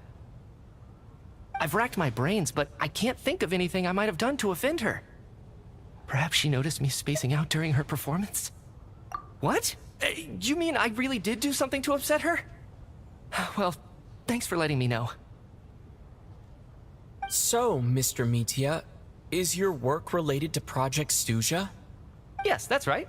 The higher-ups in the Fatui transferred me from the Energy Commission to the Armory Palace because they wanted me to... Really? I can't even talk about that? Pretty sure it counts as part of my private life. All right, I won't say anything. Sorry, Traveler. As you can see, I'm afraid this pleasant chat will have to end here.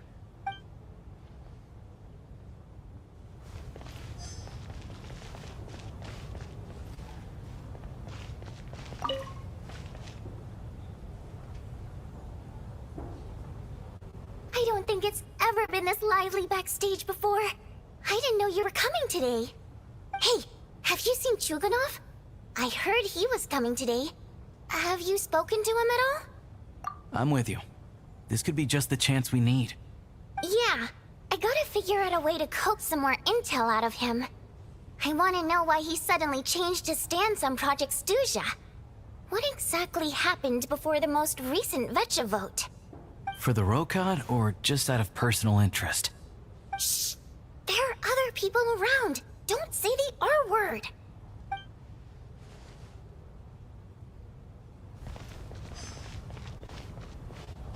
I have to say, even though today was a rehearsal and there were some hiccups along the way, Miss Odette's performance was one of the best I've ever seen, even compared to an actual show. I couldn't agree more, especially considering the weight of the subject matter. It takes a truly seasoned professional to do justice to a theme like love and regret. Do you think we were coming on too strong? Odette's ignoring us again. What about you? What did you think of today's performance?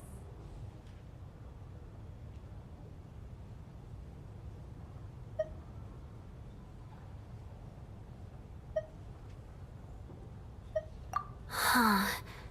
That's actually a more insightful critique than I was expecting. My mother would agree. She's always thought that was my biggest flaw.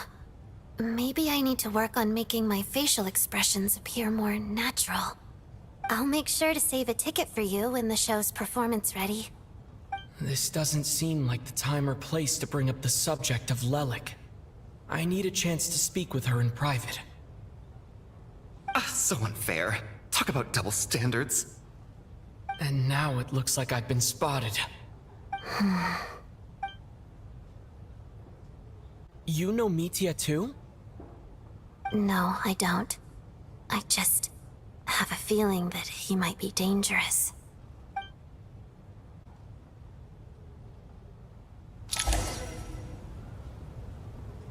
How's it looking, Alosha? No change from this afternoon. Heavy snow with no sign of slowing down. May I have your attention, please?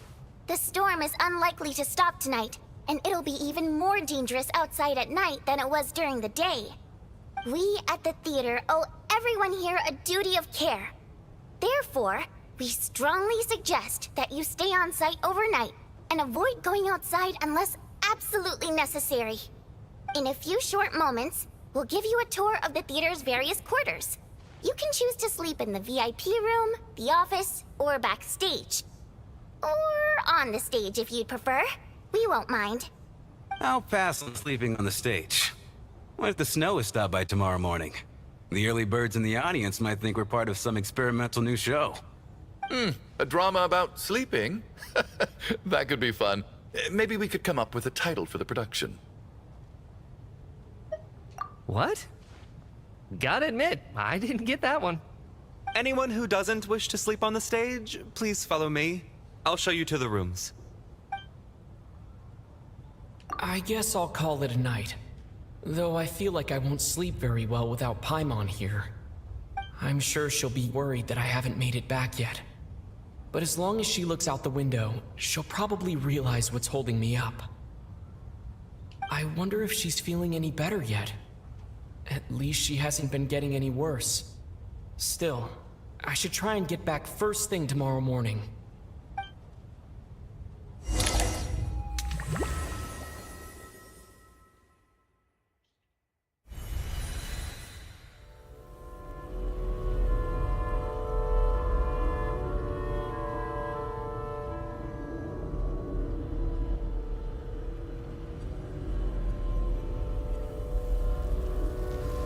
Ah, finally! Welcome back to the world of the living, lazy bones. I was about to wake you. The black mist is almost on us. Still waking up, huh? You know, the black mist. It's been chasing us from below ever since we were born. You're just dozy. There's no way you've forgotten. Come on, let's keep heading up. Onwards and upwards is the only way to survive. Don't listen to a word those Black Mist cultists say. Here we go again. That endless march toward survival. What's going on? That black mist down there is creeping me out. And it's rising. Guess I should head upwards and get away from it. The Black Mist cultists believe that being swallowed by the Black Mist leads to everlasting peace. But if you ask me, they're just lying to themselves. We're the only heretics left, the only ones who refuse to give in. We have to keep going. But how do you actually know that they're wrong? Dangerous question there, Torgov.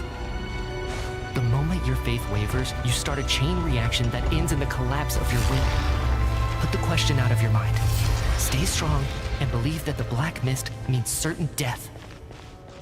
Okay, but it's not my mind that's the problem. I can't do this anymore. I've had enough of being forever on the run. What's the point of it all? All this will pass eventually, I promise. Keep fighting. It will be worth it. You accuse the Black Mist cultists of being liars. But you're lying too. There is no end to this path. It keeps going up forever. There was never any hope to begin with. The cult of the Black Mist has poisoned your mind, Sobolova. Are you thinking of giving up as well? I am. I think I'll take my chances with the Black Mist over this perpetual torture. As much as I detest the Black Mist cultists, I'm just too weary. Then I bid you both farewell. Let me put my personal opinions aside for a moment and say, I hope that you both find peace within the Black Mist. Fate always appears so impossibly complicated. But at moments like this, its raw simplicity is laid bare. Their fate was sealed from the instant they entertained doubt. From then on, the outcome was both inevitable and irreversible. Let's go.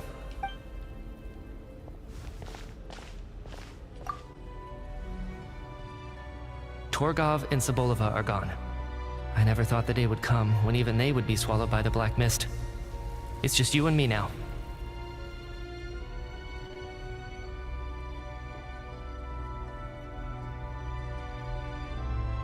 Yes, it looks like it's satisfied. For now. This happens from time to time. But it won't be long before the Black Mist starts chasing survivors once again. No one knows how to stop its advance for good. Well, we should make the most of the precious moments of rest that those two bought for us. Huh? Are you really that sleepy, Traveler?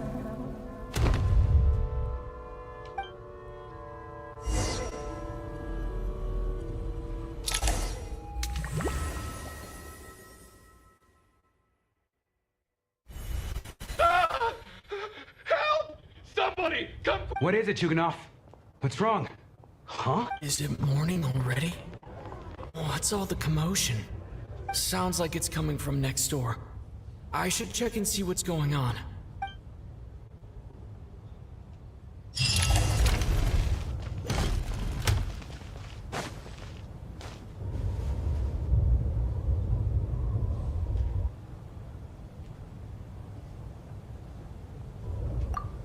Don't look, Miss Tonya. Stay here. Okay. What happened to them?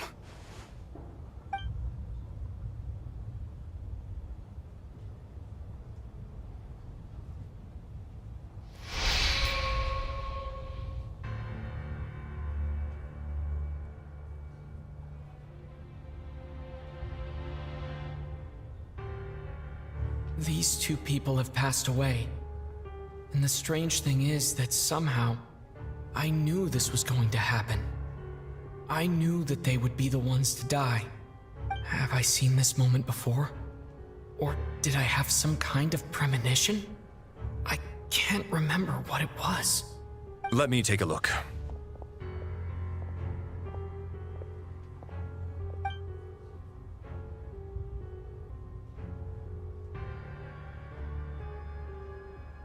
No vital signs in either of them.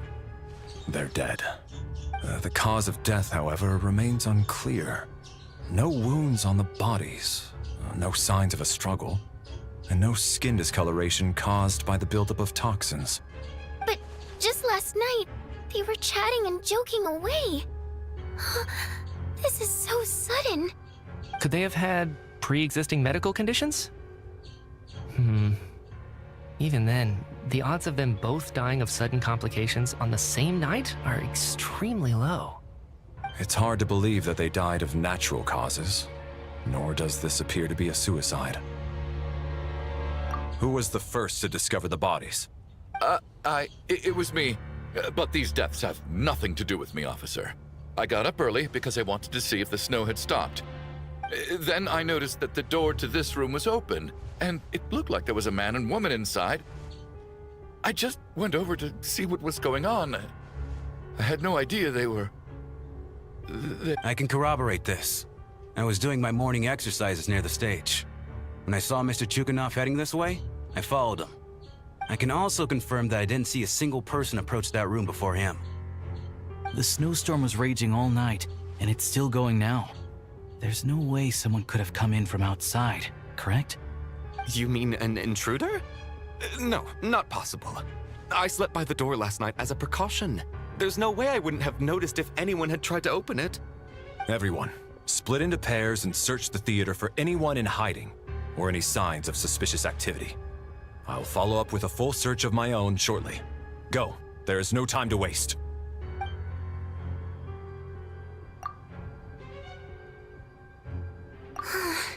Nothing on your end either?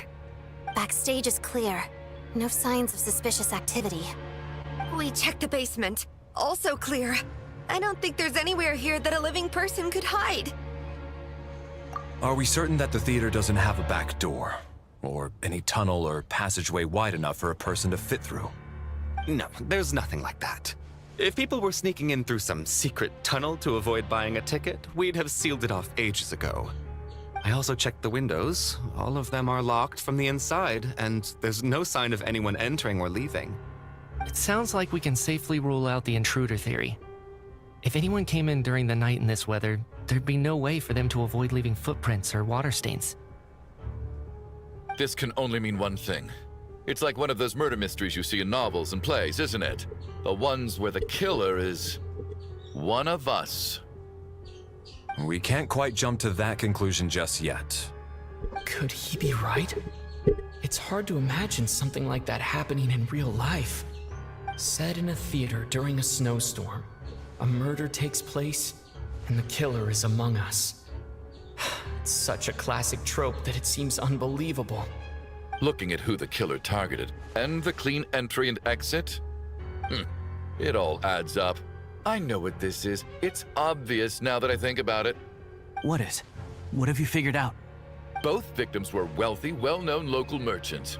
And the door was deliberately left open so I would discover the bodies and witness the crime scene first thing in the morning. Such ruthless methods. This was your doing, wasn't it, Lelik? Lelik? You mean Lelik is among us? And he's the killer? Lelik. I know this code name. Member of the Rokot, anti-Project SNEZHNAYA. Always works alone. I've read the case files at the Armory Palace. Walk me through your reasoning, Mr. Chukanov. What do you know about Lelik?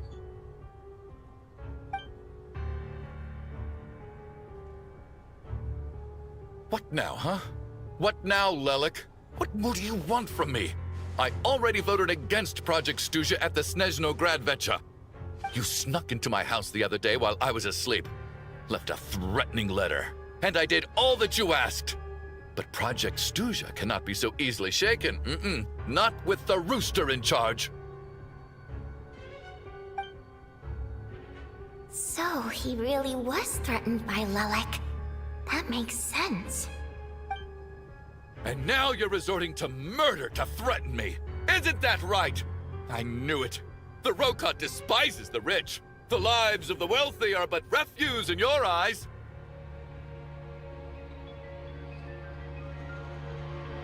Show yourself! Which one of you is Lelik, tell me! I'll do whatever you want! Just stop playing these mind games!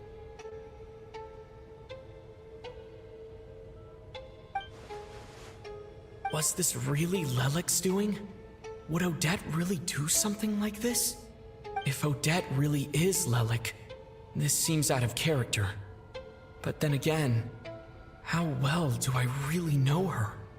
I'm probably the only one here with a compelling theory about Lelik's true identity. But if I reveal it now, I'll be putting Odette in the line of fire. What should I do? I don't think it's likely that Lelik killed anyone. At least from the stories I've heard, he's never killed anyone before. And his name has never come up in connection with any murder cases.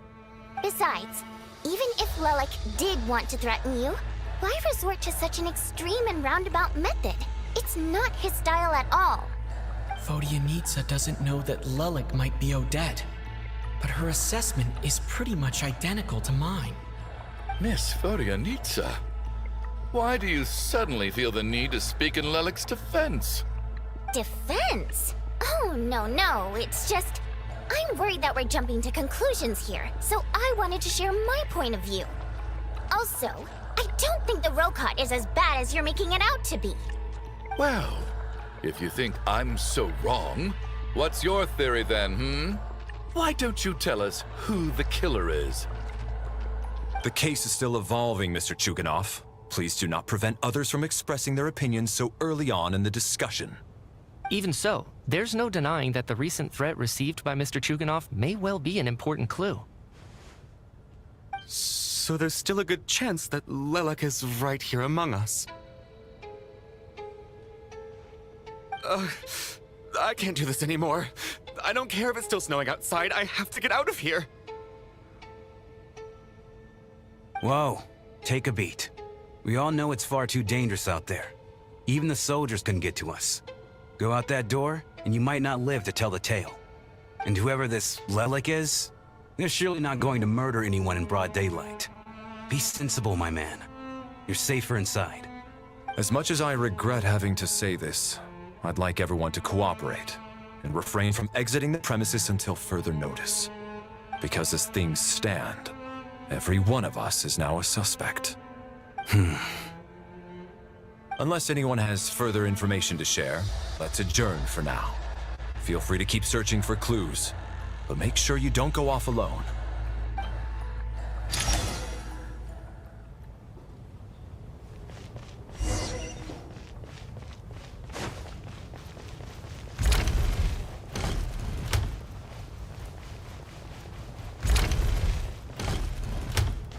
You're right, that was my bad. It was a knee-jerk reaction. I didn't think it through. Luckily, no one suspected my identity. Oh, phew. It's just you. I thought someone was eavesdropping. Since Vodyanitsa and I were on the same page earlier, I think I should share my thoughts with the Rokot members first.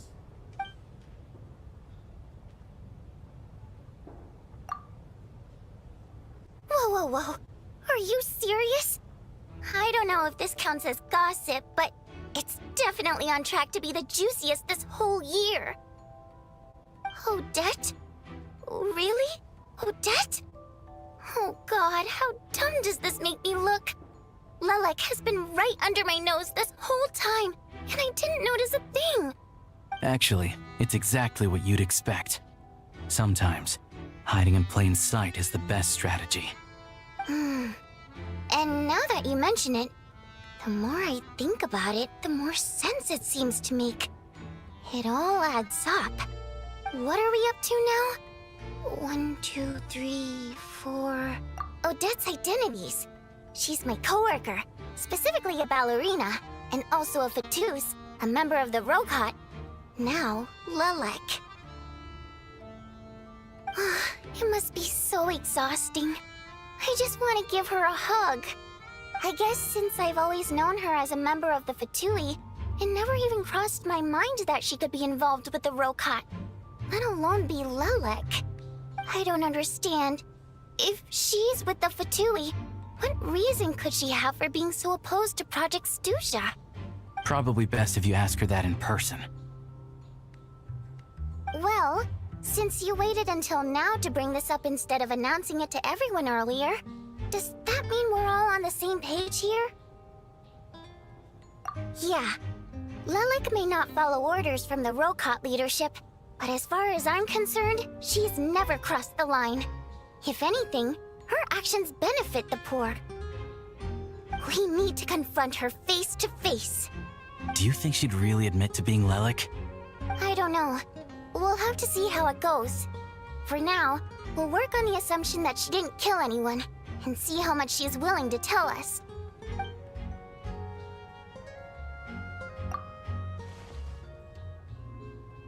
Now's her chance.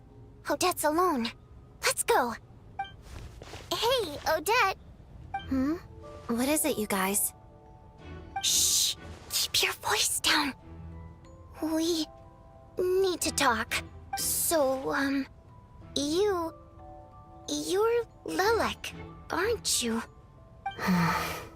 Alright, fine. You don't have to say anything or explain yourself. Just hear me out first. None of us believes you kill innocent people. Whoever murdered those 2 people last night, it wasn't you. The Traveler was the first to figure out your identity, but he kept quiet during the discussion just now. Still, it's clear where the group consensus is heading. Everyone believes Lelik is the culprit. If your identity is exposed, you'll be in a really bad spot. We're your colleagues, and we know what kind of person you are. I don't want anything bad to happen to you. So, can you clue us in? Tell us everything. The more we know, the more easily we'll be able to cover for you. Alright. Yes, I'm Lelik. And no, I'm not the murderer. And thanks, but I don't need you to cover for me. Actually, I'm planning to reveal my identity. Huh? You're gonna reveal that you're Lelik? Here? That's right. I'll admit I was surprised at first when Shuganov guessed that I was here. It was just a lucky guess, but it caught me off guard. But after taking some time to assess the situation and confirm where everyone stands, I don't believe I have anything to worry about. Are you sure you don't need a second opinion? Given the circumstances... What?!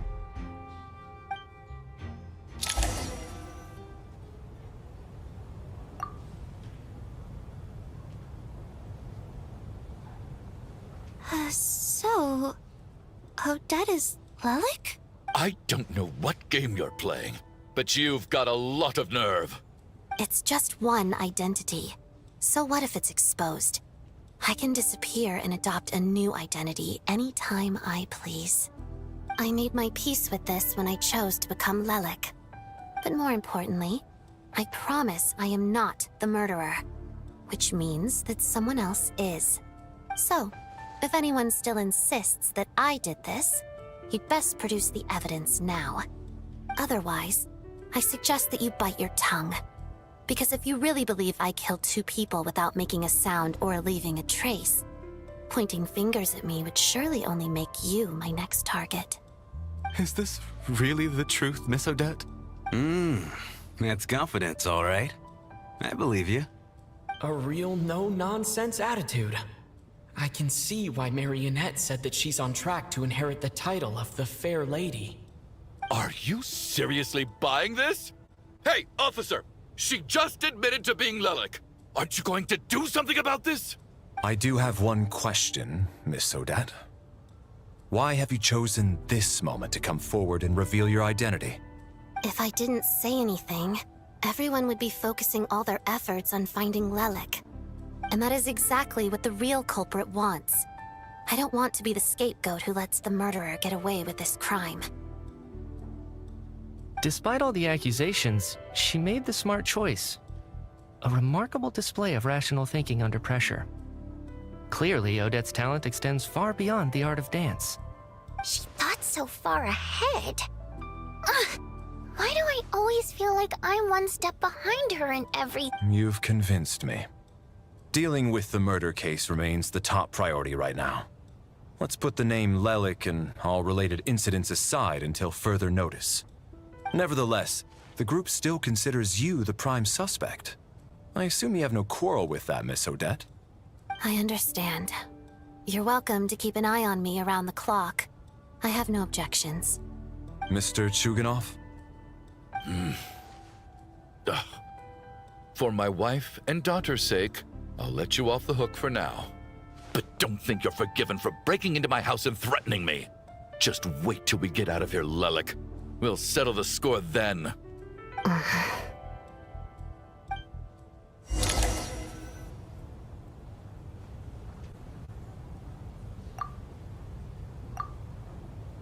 Good work, Lelik guard team. And Lelik too. Here, have some hot water. Turns out Valeri knew about my exploits. So now I've been told I have to guard Lelik with him. Shouldn't you be facing my way if you're guarding me? At the moment, it looks more like you're my bodyguards.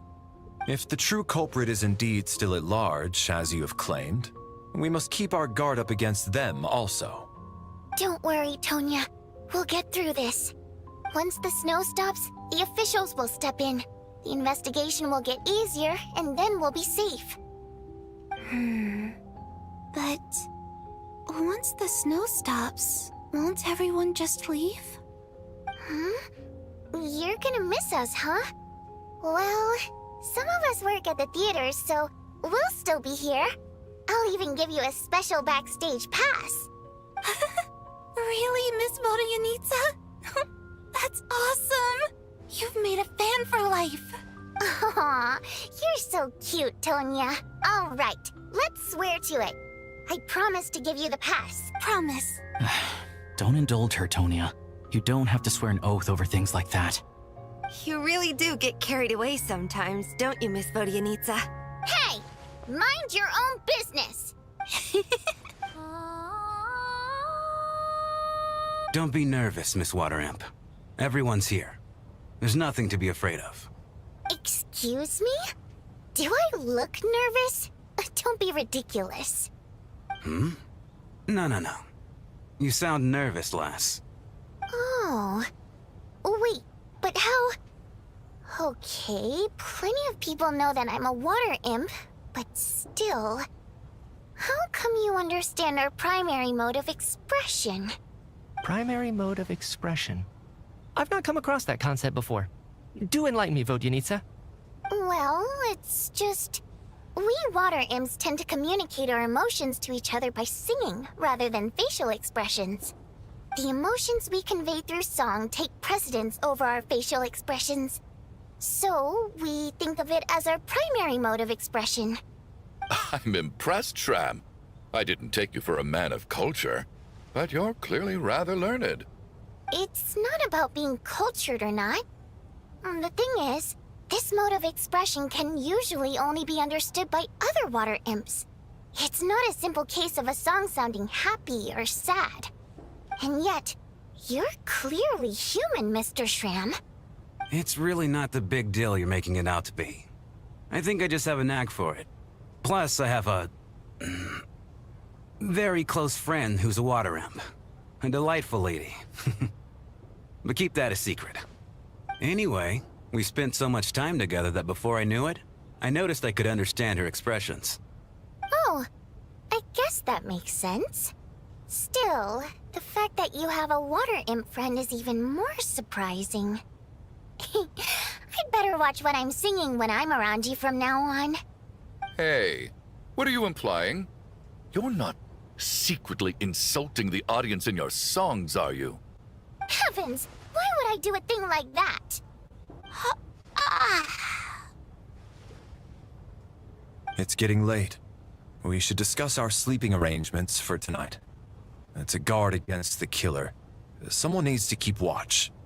I suggest that we don't sleep in separate quarters tonight. It will be safer if we all stayed together. As long as someone keeps an eye on Lelik, I'm quite sure we won't have any trouble. Are you saying that you wish to bet your life on Miss Odette being the killer? Nonsense. Of course not. Then I propose the following arrangement for tonight. The Traveler, Odette, and I will form the Night Watch. We'll sleep in shifts, but 2 of us must be awake at any given time.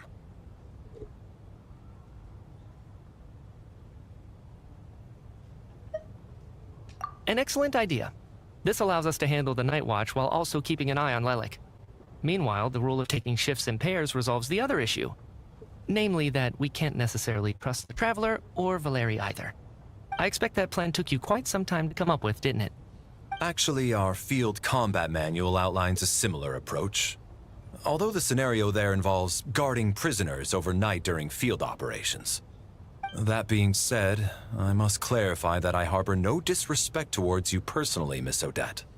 In fact, Lelik's numerous covert operations make fine textbook examples for military agents.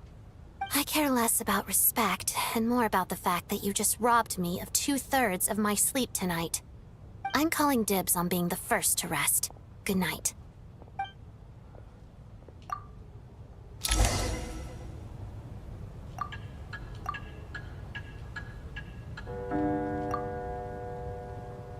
It's almost time. We should wake Odette. How are you faring?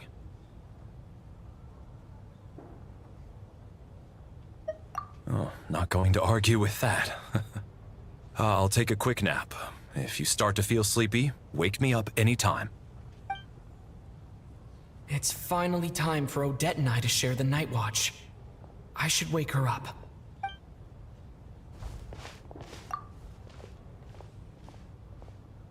I came here to get information from her in the first place. Maybe I should think about what questions I want to ask before she wakes up. How long are you gonna keep staring at me? Couldn't sleep. My mind's been running haywire. Plus, there's something I've been meaning to talk to you about. I had a hunch that you wanted a conversation too. Let's take this chance to clear the air, shall we?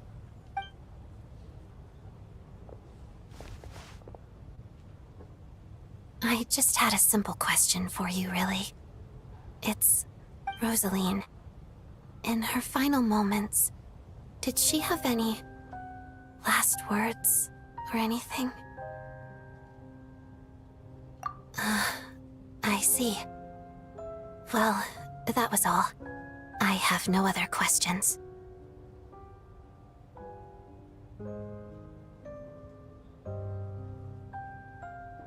No. She was utterly ruthless in pursuing her goals. That kind of person should be hard to miss. And yet, even though I never approved of her methods, and she was an abrasive person, the fact remains that I am indebted to her.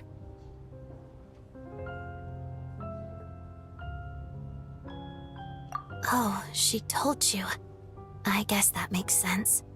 I think she and Rosaline were on pretty good terms.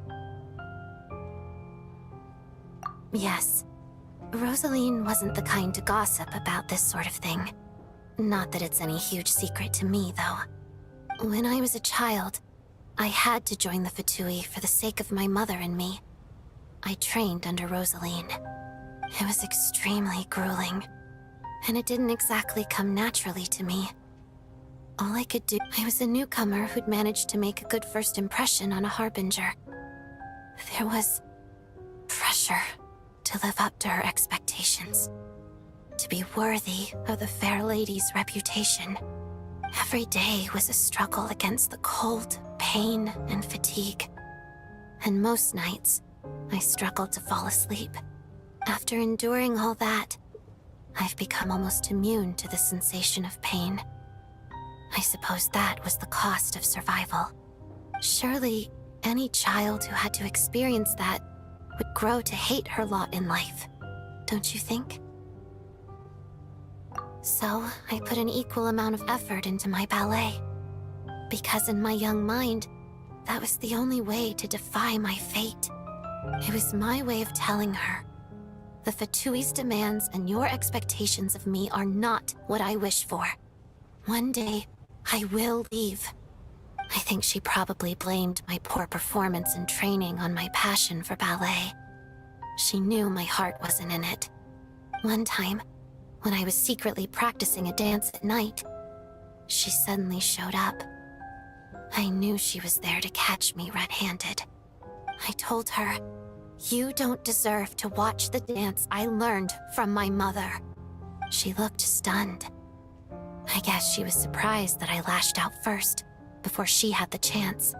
But strangely enough, on that occasion, she wasn't fierce with me like she was during training. Instead, she fell silent for a moment, and then left. After that, she never interfered with my dancing or asked me how it was going. She never came to watch me dance again either. Not even once. She was. But even now, whenever I take out this core Ignis, I can't help but think of that night. Of the look on her face. Sort of. Although gift might be too kind a term. This is her flame sealed within ice. A symbol of her favor, yes, but also her way of keeping an eye on people. She knew the location of every piece of core Ignis. If any recipient started acting suspiciously, she'd be on to them immediately. Trust her to make even a mark of approval feel suffocating. So, when news of Rosaline's death reached SNEZHNAYA, many people immediately crushed their core Ignis. It gave them a profound sense of relief, like they'd broken free from her shackles. But I kept mine. With my sensitivity to pain being as dull as it is, the warmth from this core Ignis is one of the few things I can still feel clearly. I still wonder, did she really come to stop me that night? I wasn't sure, but I was scared, so I said some really awful things. I guess she didn't leave anything behind. Not that I expected her to. It's fine. It's just a bit of a shame that we couldn't settle our differences before the end. She did. Are you sure she was talking about this event?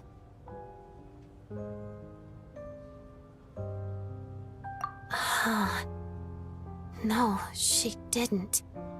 I didn't even find out that she'd gone to Mondstadt until a while after she'd left. Wait, in that case... Okay, I will. Thanks for letting me know. There's something I'm trying to figure out. I'm beginning to suspect that Paimon's mystery illness is being caused by the energy research behind Project SNEZHNAYA. Paimon's very important to me, so I have to get to the bottom of this. I figured that since you're Lelik, you might know something about all this. The ultimate goal of this energy experiment is to create a weapon for the final battle. The weapon's construction was completed in Nodkrai. Now, all that remains is to arm it with a sufficiently powerful energy.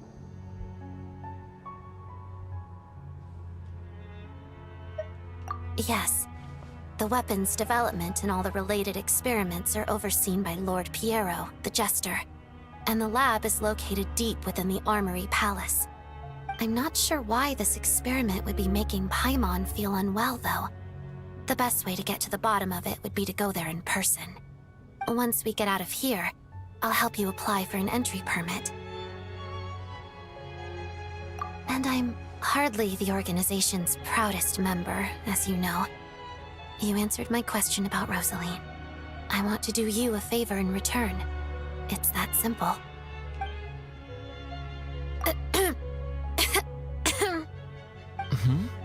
What's wrong? Are you not feeling well? You two seem to be hitting it off.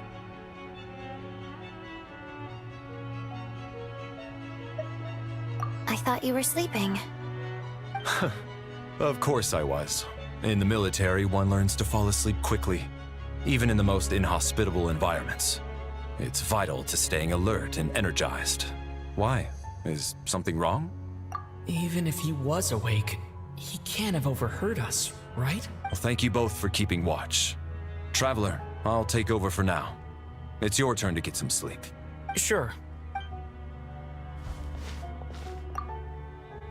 This is our second night here, but at least I found out a little more about Paimon's condition. I hope she's been sleeping well the past couple of days. Why do I feel like I'm being watched? Seriously? Is this payback for when I stared at her earlier? But I thought she was asleep. Never mind. I'd better try and get some sleep myself.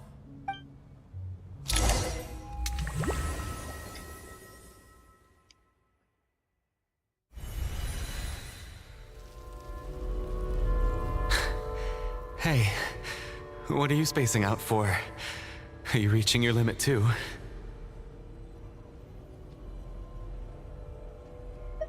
How long have we been walking for? Do you remember? Time's lost all meaning. Ever since we noticed that thing above our heads. What was it called again? A star key? Or key star? Anyway, the person who named it was swallowed by the black mist. Whatever it's called, ever since we noticed it, we've been walking up and up, hoping that as long as we reach it, we can find a way out of this place. But it seems like no matter how far we walk, we never get any closer. Well, we've come this far. You never know. Maybe we're almost there? Come on, enough moping. Let's go. The black mist is catching up.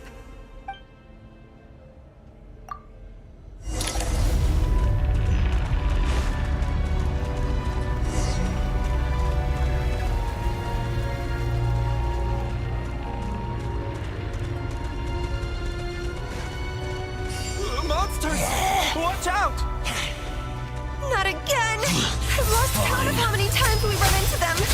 Be careful. Backup is here.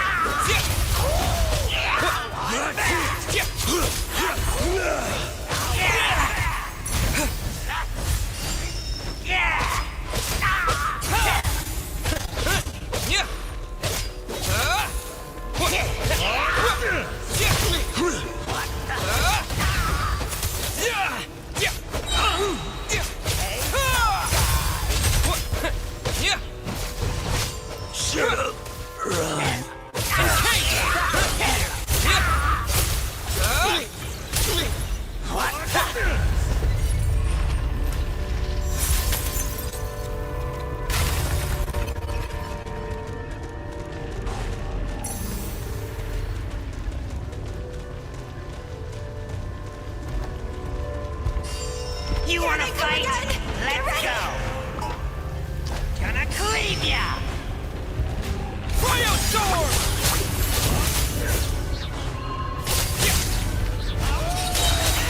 Condense!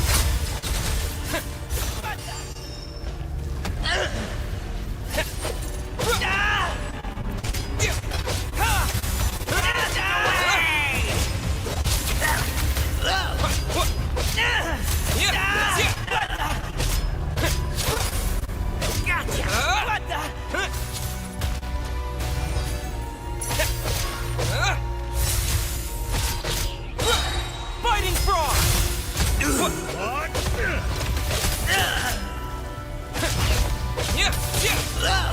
Backup is here.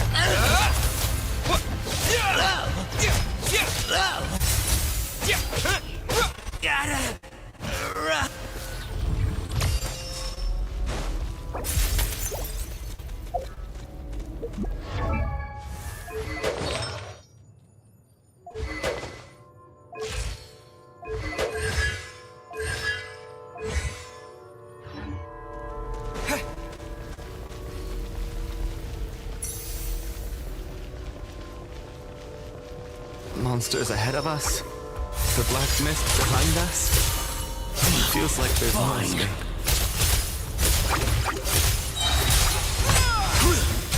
Shut up! Run! faster.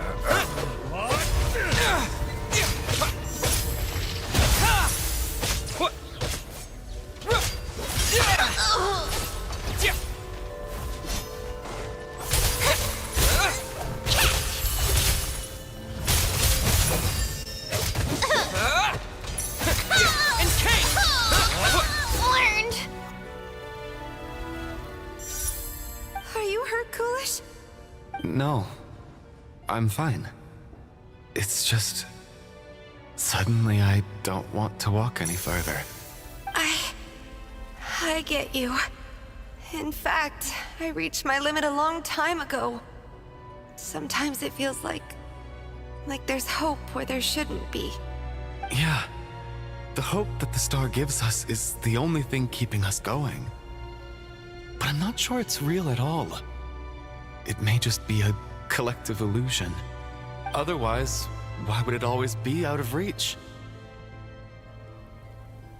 We know you mean well, but you're only saying that to try and encourage us to keep going, aren't you? Thank you, friend. But enough is enough. Please don't give me any more false hope. Hope is poison in this place. You're going to continue, aren't you? I admire that. I've given up, but I wish you the best. May there come a day that you can and leave this godforsaken place.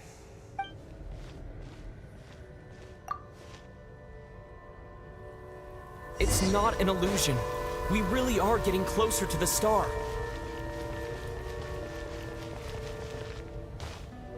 Congratulations. You're the first person to make it here.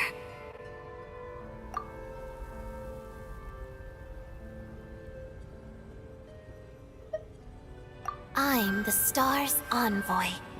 The black mist has stopped rising. Its hunger is satisfied for now, having devoured your two companions. This is a good opportunity. I'll let you get some rest before we continue. What do you mean, leave? The star represents the starting point. It's the waypoint for the beginning. Congratulations on reaching the starting point. Once you are ready, we will head out and walk upwards. I will be right by your side the whole way.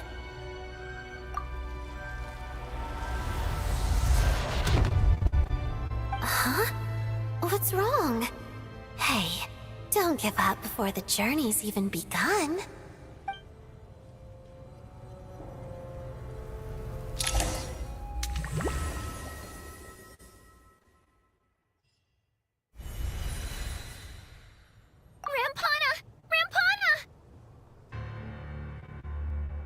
Is that Vodianitsa's voice? Coolish, wake up! Please wake up!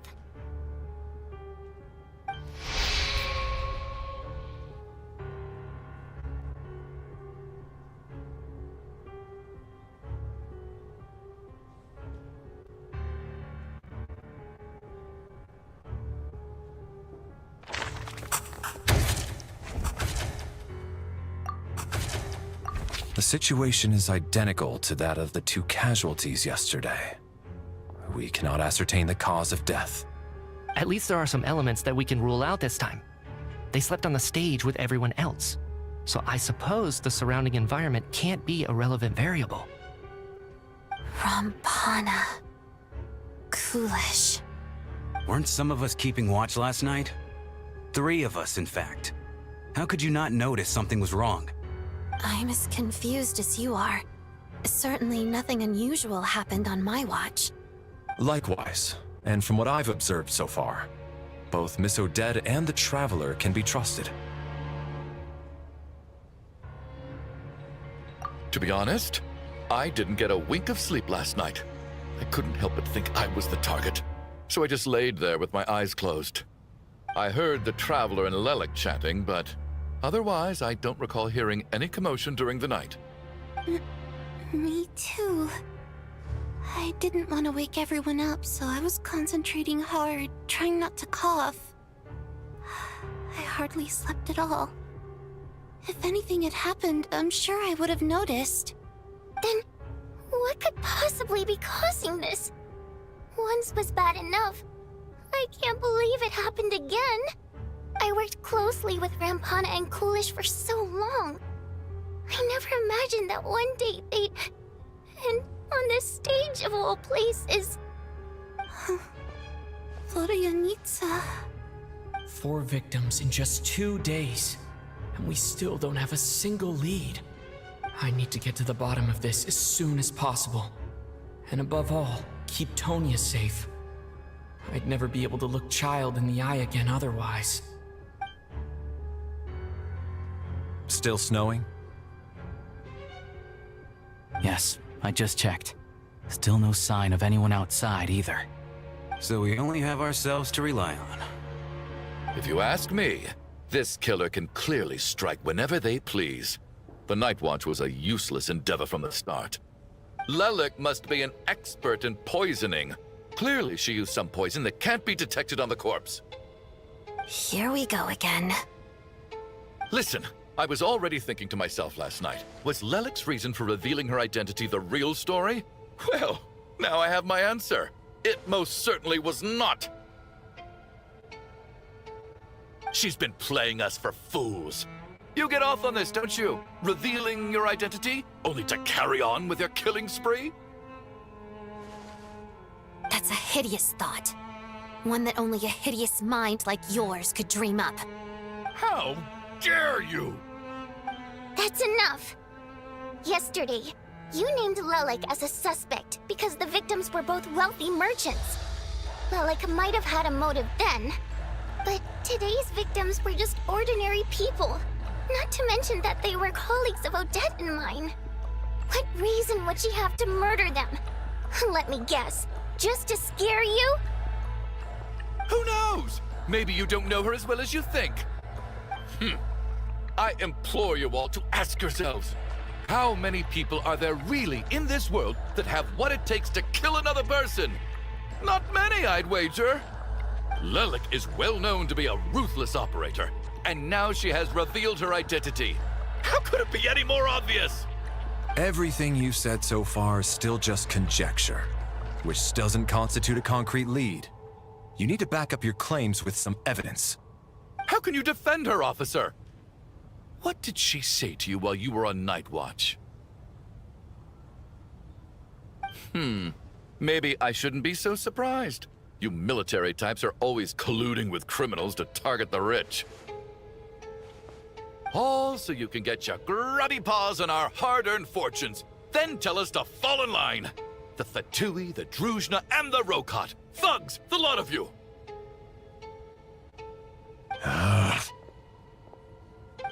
Don't you dare!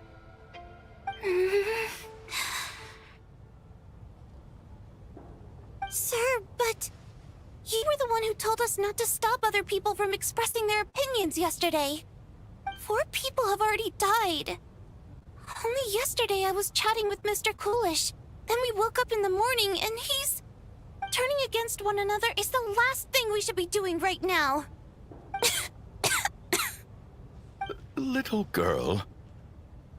Even if Mr. Chuganov is a puffed-up, pig-headed windbag who doesn't have a clue what he's talking about, he's still one of the victims here, isn't he?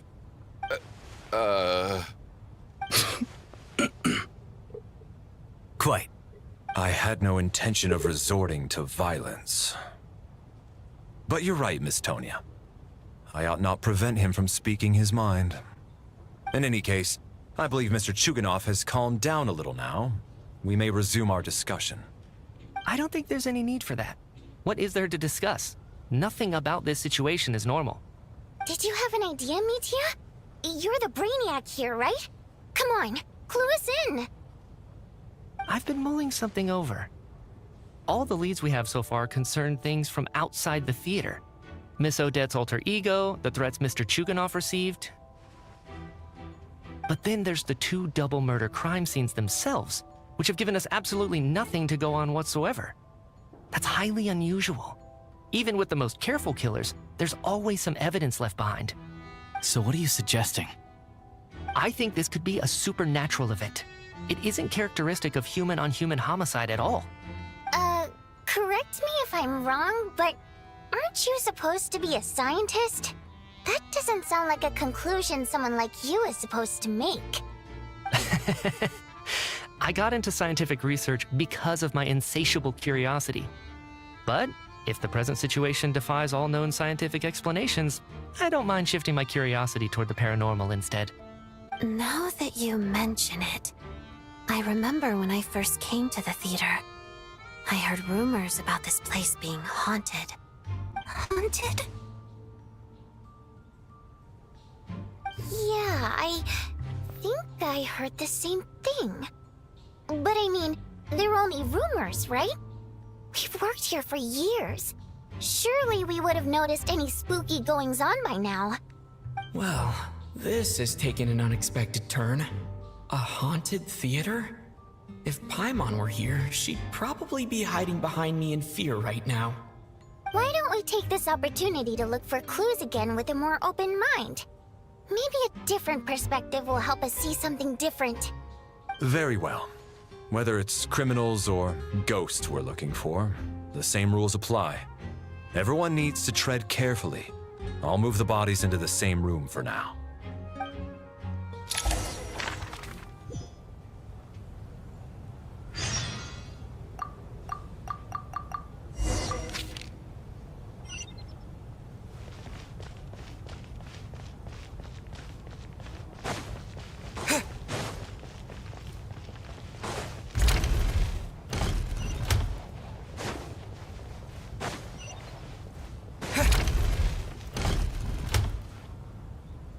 Valeri, come take a look at this.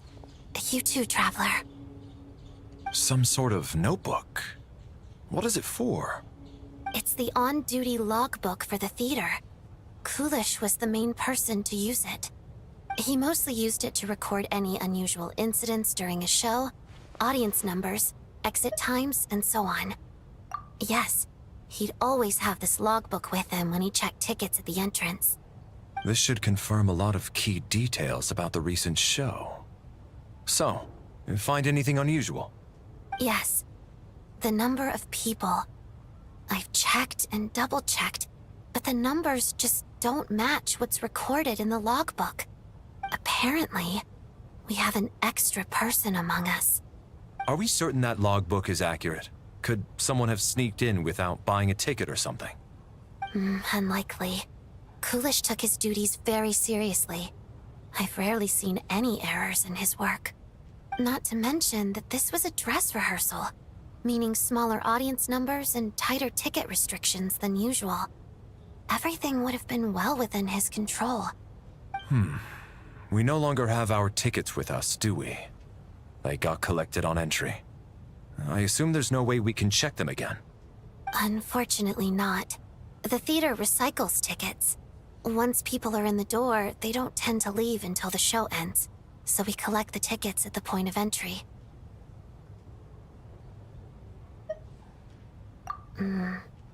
Still, I'm inclined to believe that this discrepancy in the head count is significant somehow. Did an extra person just materialize out of thin air?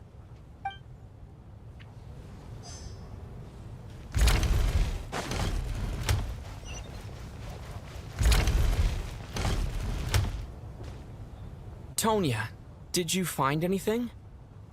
Not yet. Still looking. So... Are we supposed to be looking for something paranormal? I think I'd prefer teaming up with you than looking around on my own. This looks like somebody's notebook. Shall we read it together? Well, it doesn't look scary or anything, so I guess it should be fine. All right, let's read it together.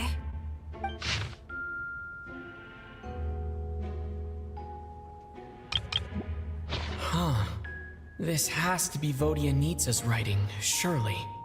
Maybe it's a little rude for us to peek at this. I feel like I just read someone's secret diary by accident. It sounds like she's writing this for her parents, right? I don't understand. Why put this stuff in a notebook instead of mailing it in a letter? Because her water imp parents belonged to the aristocracy, who were driven out of SNEZHNAYA by the Tsaritsa long ago. And now they live somewhere new, where the postman can't get to. We're sorry. It's fine. My fault for not storing it properly. I can't leave things lying around and expect them to get ignored when everyone's scouring the place for clues. Alright, give me my notebook back. I'll take over the investigation in this room.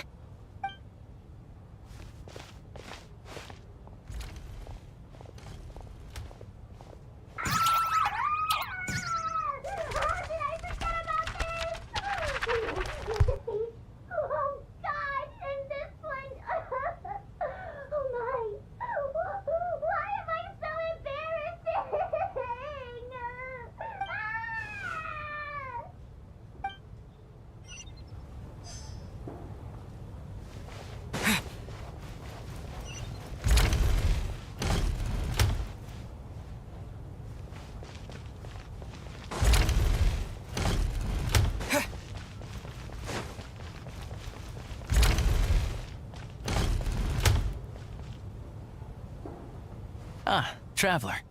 Since you're here, come take a look at this. Alosha found it. We're both curious to hear your perspective. It appears to be well, an investigation report. And the focus of the investigation was the rumors of haunting we heard about earlier. An investigation report, huh? Looks quite old. This person's name looks to be of Sumeru origin to me. Was the investigator from Sumeru? The theater manager must have hired an investigator once specifically to look into this issue. But it doesn't look like anyone ever looked at the report. Presumably, the manager wanted to know if the supposed haunting was dangerous, while also being fearful of word getting out in case it affected the theater's business. Anyway, the bottom line is, the haunting is actually real after all. It's caused by an obstruction in the ley lines. Is there any chance this is the key to finally making some progress with the murder cases? Ley line problems are pretty unexceptional to me by this point. And while it certainly offers an explanation for the ghosts, it's hard to imagine what connection it could have to these two murder cases. Some of the language that appears at the very end of the report caught my eye. Angel civilization, ley line renovation? My area of research doesn't touch on any of that, so it's completely outside of my wheelhouse. Huh? A piece of paper just fell out from the report. It landed right by your feet.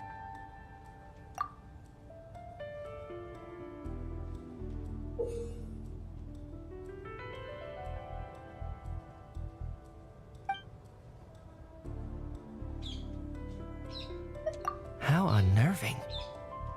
It was tucked inside the report, so it must be a note left by the author. Death is near. Is that supposed to be what's going on here? With us in the theater? But if so, how did the author foresee it? Could he predict the future somehow? Maybe things are more complicated than we thought. No, wait a second. If we take the report and the note at face value, they completely contradict one another. The report definitively concludes that the hauntings in the theater are harmless and cannot affect the real world. But the note seems to be warning of potential danger. The question is, what exactly does the note mean by death?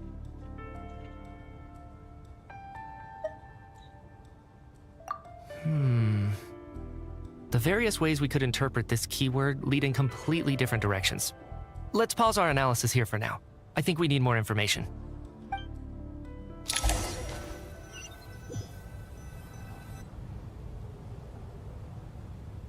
If we take all this together, it's not impossible, is it? If anything, it's the natural conclusion. Oh, I beg to differ.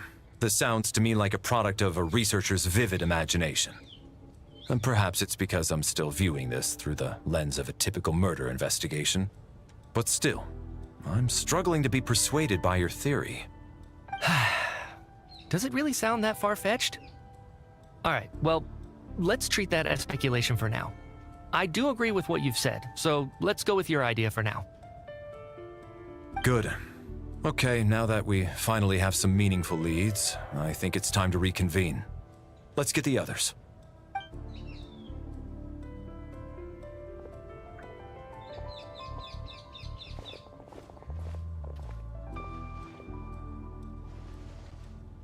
So, that's about everything we've discovered so far. I'll share my theory first. Based on what we've learned from the logbook, I believe the extra person among us is most likely the killer. If the killer had simply bought a ticket, it would have greatly increased the risk of their identity being exposed. I expect he or she either hid in the theater ahead of time, or found a way to slip past the ticket inspection. They then blended in with the group and waited for an opportunity to strike. What about the note found in the investigation report? Any thoughts on how that fits in? The killer may have simply planted it there as some sort of sick joke. I've seen my fair share of psychopathic killers. They love playing cryptic mind games. So, it has nothing to do with the haunting of the theater after all. This theory makes sense to me. If we have an audience member unaccounted for, chances are they didn't come here to watch the show. Could it really be that simple? So, in other words, all we have to do is find out who got in here without a ticket, and all our problems will be solved? Then let me make one thing clear. All the theater staff should be well aware that I came here for the rehearsal legitimately, yes? There's no way I'm the one who didn't have a ticket. It's true. I hear you used every trick in the book to get a hold of that ticket, too. Everything short of throwing a temper tantrum and rolling around on the floor at the entrance. I most certainly did not degrade myself in such a way. Probably a stupid question, but I might as well ask. Did anyone here get in without having their ticket checked? Hmm? Guess it was naive of me to expect them to just admit to it. Especially after the unprompted Lelik reveal. Once was already a miracle. Twice would be unfathomable.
I got my ticket from Child. It was all above board and my ticket was checked at the entrance, so there's no way it's me.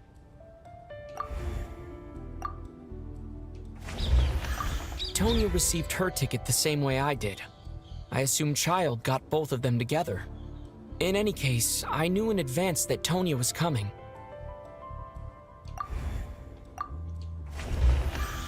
Sounds like Chuganov went to a lot of trouble to get his ticket, because everyone at the theater knows about it.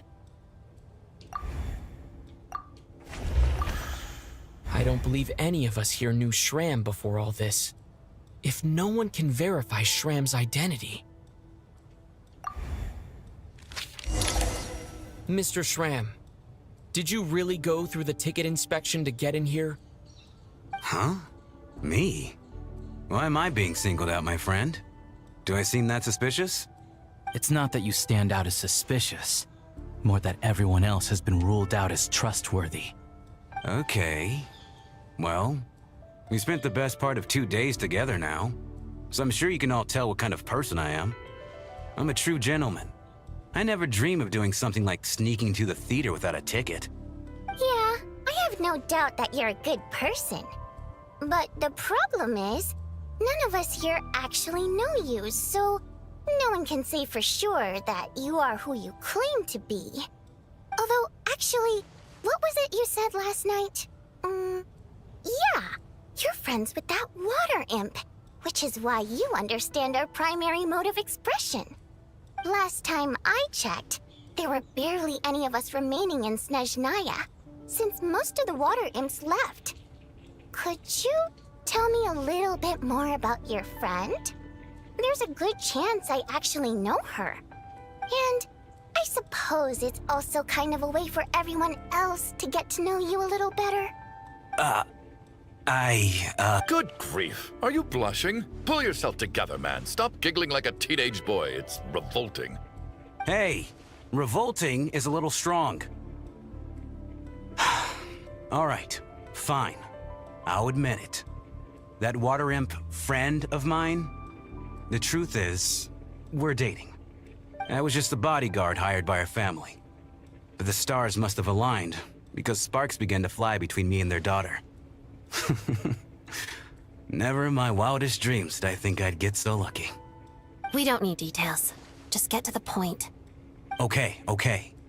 I'm just a little hesitant to reveal her name, that's all. You know how it is.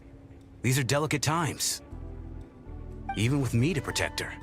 If word gets out that she's dating a human, both the Fae and human factions will give her a hard time. Really? Wait, no. That can't be. Huh? Shram, what the devil are you talking about? Why is everyone looking at me like that? Surely you can understand where I'm coming from. Delicate times? Factions? Yes? You know, the Civil War? Last time I checked, the Fae and the humans were still at each other's throats. If I'm not mistaken, the last significant civil war in SNEZHNAYA history was over 400 years ago, when Her Majesty the Tsaritsa had just taken the throne and was consolidating her reign. What do you mean, 400 years ago? What's going on here? Is Shram from the past? All right, Mr. Mitya, you win this round. As far-fetched as it is, it appears that your theory may be correct. I'm just as amazed as you are. I didn't even believe it myself, to be honest. Is someone going to explain what's going on here? From the look on your face, you figured it out too, haven't you, Traveler?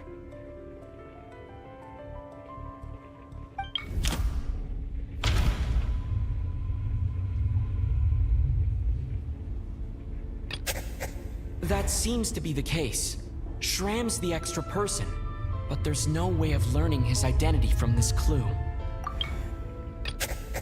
Vodyanitsa's private letter touches upon the history of the Water Imp aristocracy's exile, but reveals nothing about Shram's identity. No, the truth lies within the clues we've already discovered.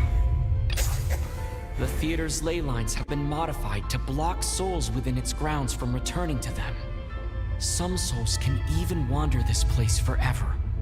Mr. Shram's statement proves he is from hundreds of years ago. And according to the investigation report on the theater hauntings, Mr. Shram is very likely a lost soul wandering the theater.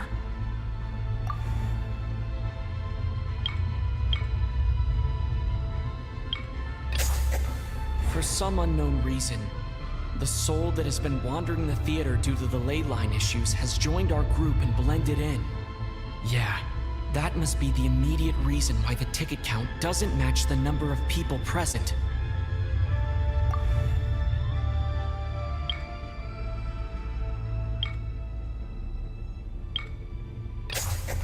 The contents of the investigation report have been verified. There are indeed ley line issues and wandering souls in the theater. Death likely symbolizes the deceased. Mr. Shram, for instance. Death is near. That must mean that there's a dead person in our midst. That's the truth, isn't it? Yeah, the logic is clear now. The investigation report said that there would be souls stuck wandering around the theater because the ley lines were cut off. Mr. Shrem must be one such soul who died in the theater a long time ago. In which case, that also makes him our extra person. So when the note said death is near, it must have been referring to death as in the deceased, people who died a long time ago. Someone who died a long time ago. In short, there's a dead person among us. The extra person we've been searching for is a ghost from the past. You mean I'm a ghost? No. Don't make jokes like that, my man. There must be some mistake. But even if I was dead, I know for a fact I didn't kill anyone these past 2 nights. Yeah, even if all that's true, the report also said the souls inside the theater can't affect reality, right? They're harmless. Then what if the problem isn't the souls at all, but the ley lines themselves? The ley lines have a powerful ability to attract and devour souls. Let's say that the ley lines are like a black hole, constantly seeking to engulf souls. But the souls that don't want to return are trying to avoid being sucked in. Huh. Why does this analogy sound so familiar? What happens when the black hole can't achieve its goal? I'm only speculating here, but what if it ended up swallowing innocent souls by mistake, or intentionally taking other souls to compensate? That could explain why we weren't able to determine a cause of death. If you're right, and their souls were devoured by the ley lines, it does make some sense. It does seem to explain a lot of the things we couldn't make sense of. Does that mean it's true?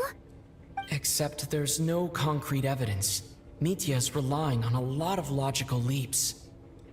Still, it seems like the best explanation we have under the circumstances. Alright, so how could Shram not know that he's dead? Seems a little unlikely that he hasn't noticed anything unusual even after several days interacting with us. On the contrary, it's perfectly normal for a soul to wander the theater for centuries without questioning their existence or reason for being there. It's simply what's natural for them.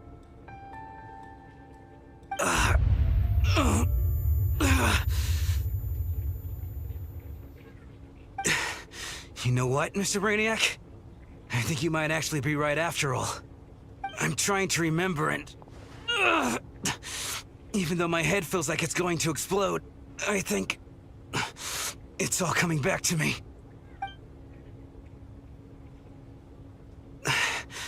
I was the one who didn't want to remember my own death, so I forced myself to forget.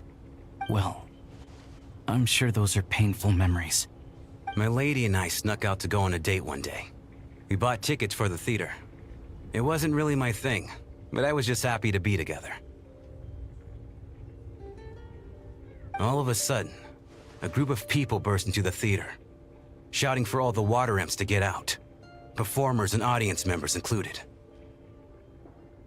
It was clear the conflict between humans and Fae had reached a boiling point. This time, the extremists were even coming after the water imps who had nothing to do with the war.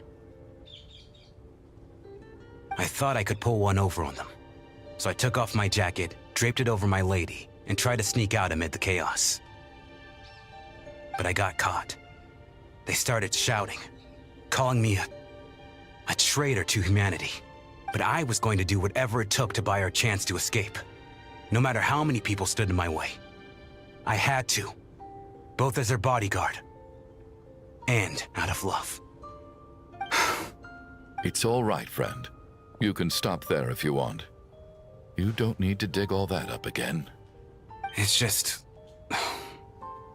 even now, I'm still struggling to accept the truth. How could I be dead? I'm sorry, everyone. If I'd known I was a dead man walking, I wouldn't have dragged you down with me. If I'm the cause of all this death, then punish me however you see fit. But... No. I refuse to be a burden. I know what I have to do. You said I've been wandering the theater for centuries, right? I guess it's high time I got a breath of fresh air. Out there, I mean. I'll leave this place and take all this death with me. Go out on my own terms. Mr. Shram, I'm sure we can figure out a different course of action. My good sir, we both know I'm not supposed to be here. I should have accepted my death long ago. One way or another, this has to end. Unless you're saying this goes against another one of your military principles somehow. No, I'm speaking on a personal level this time. Let it go, man. Oh, wait. One last thing. Miss Wateramp. My lover. Her name was Letia. Letia Ozarova. Do you know what happened to her? Ozarova. Oh, Auntie Ozarova. That's what we all called her. I remember her as a very kind elder. She had a bunch of kids, too. I'm so glad she survived. And she had lots of kids? Good. That's good. I can hardly expect her to stay single just because of what happened to me, right?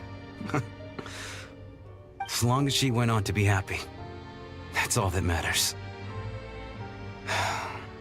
Besides, I'm dead. My soul's been wandering around here for so long because I was worried about her.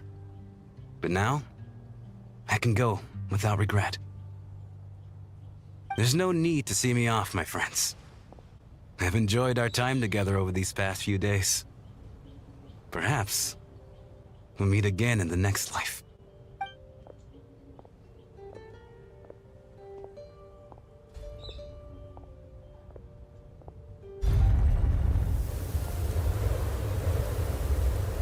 Take care, my man. I knew Mr. Shram was already dead, but I still feel so sad. Death is cruel, no matter how we might try to make sense of it. So, was the conflict between Fae and humans really that bad back then? I was only little, so I don't remember much. It's terrible to think that so many innocent people had their lives turned upside down. Even the historical records about that time period don't say much about it. All people know is that the Tsaritsa founded the Fatui, drove out most of the Fae aristocracy without explanation, then used her terrifying power to suppress the humans. It seems to me like the Tsaritsa chose to make herself the enemy. She downplayed the conflict, directing whatever animosity both sides had for each other at herself instead. That's also why, despite how brutal the conflict was at the time, there hasn't been much lingering tension between humans and Fae since. Things have been fairly harmonious for the past few centuries. So, the Tsaritsa banished the Fae to protect the Fae living in the city? She offered herself up to be hated in exchange for peace. Maybe it's not quite as bad as it sounds. I don't think Her Majesty is too concerned if mortals hate her or not. And besides, there are very few who truly do. All this time, I had no idea. All right. If Mitia's theory is correct, then I think we can consider this matter settled. Let's all take a break.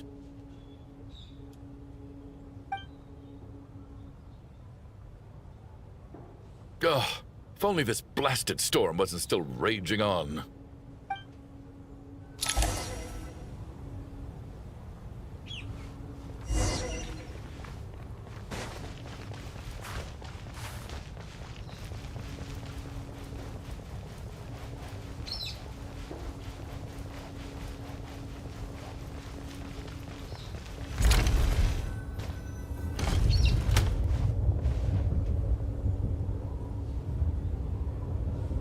Looks like now we can just rest until the snowstorm stops.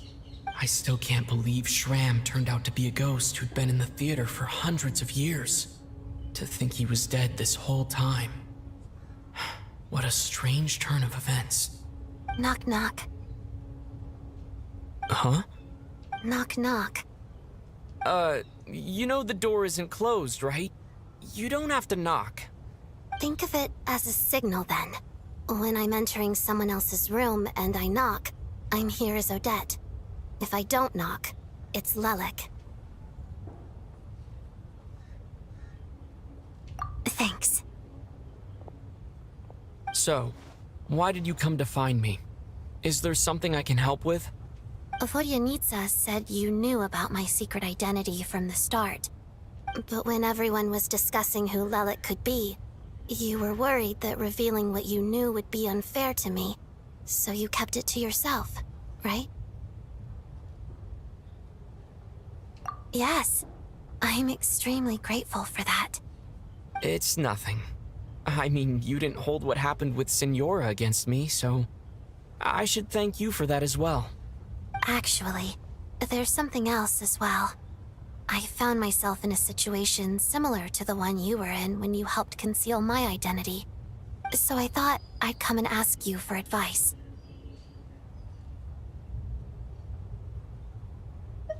It's about Mitya.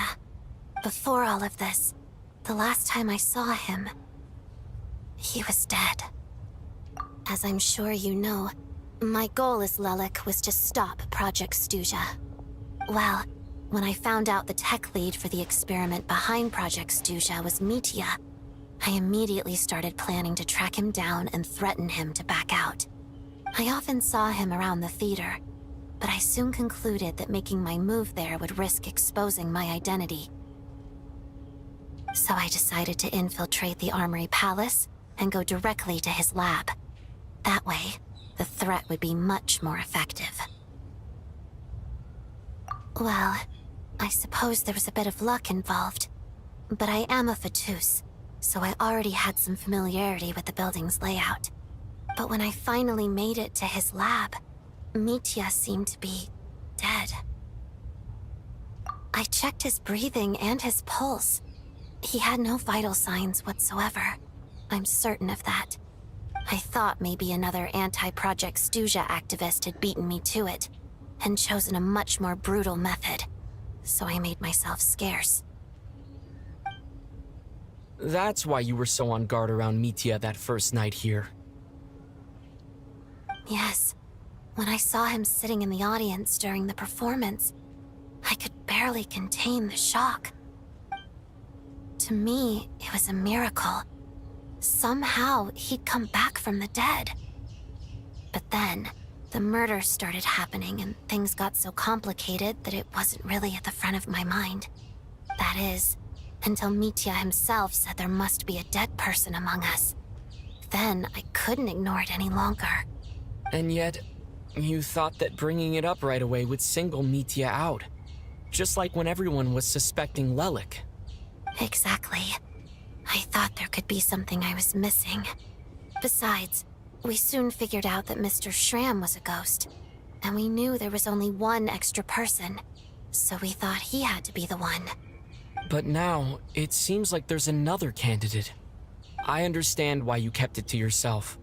There was so much information being thrown around during that discussion. Bringing up Mitya would have just introduced more confusion. So, what do you think we should do? Let me confirm one thing first. When was it that you found Mitya dead? Around a week ago. Sometime in the afternoon. A week ago? That's earlier than I thought. I saw him just a few days ago at a restaurant. That definitely would have been after you found him dead. He seemed completely normal to me. Chatting with Vodyanitsa, trying to avoid Valeri. So he was definitely alive on that day. Huh. Well, all I can say is I know what I saw. Here's a thought. The reason we even suspected a dead person could be among us was because of the problem with the theater's ley lines. But Mitya's death happened inside the Armory Palace. The ley lines affecting the theater shouldn't reach that far. You're right. I guess he doesn't fit the profile of the person we were searching for. I think the chances of it being him are very low. Surely he can't have died for real in the Armory Palace. Unless... Unless what? Unless he really did come back from the dead. You're right. Do you think we need to disclose this to the others? Huh, what's this? A private meet and greet? Where do I line up? That's not what's going on here. Well, I was just making the rounds. Thought I'd try to lighten the mood a bit. Vodyanitsa's handing out food if you're hungry.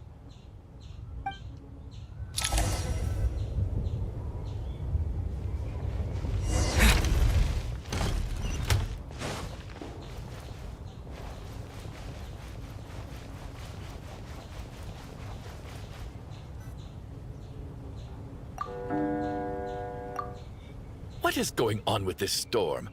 Could it be connected to that monster that just arrived in SNEZHNAYA? I almost hope it is. Her Majesty the Tsaritsa left to vanquish that beast herself. We just need to wait for her triumphant return. Do you think people still feel the cold after they die? I'm wondering about Shram.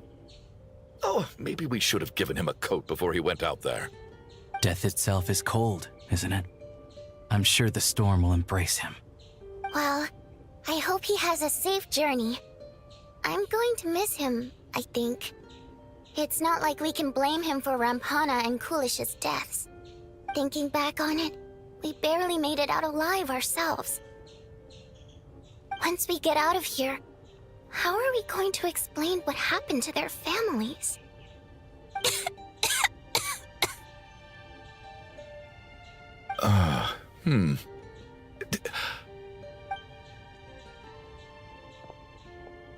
Are you okay? Here, take this. I've never used it.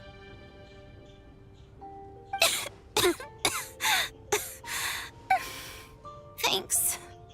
Look who's Mr. Nice Guy all of a sudden. Is it because Tonya stood up for you this morning? At least you know how to return a favor. Yeah, without Tonya, who knows how badly he would have been hurt. I told you already, I never intended to resort to violence. Duh, bunch of rascals. Little girl? I was rather surprised when you spoke up for me this morning. I didn't think I had many admirers here, so, No need to thank me. I said some bad stuff about you too. I've been, too embarrassed to admit it, but, you remind me a lot of my daughter. So kind to everyone, but never lets her old man off the hook. Unless my wife and I are having a fight, then she's always on my side. Especially when she was little. Every time I took her out... All right, easy now. How long have you had that cough, Tonya? I don't know. It's probably been a while. I'm fine. Are you taking anything for it?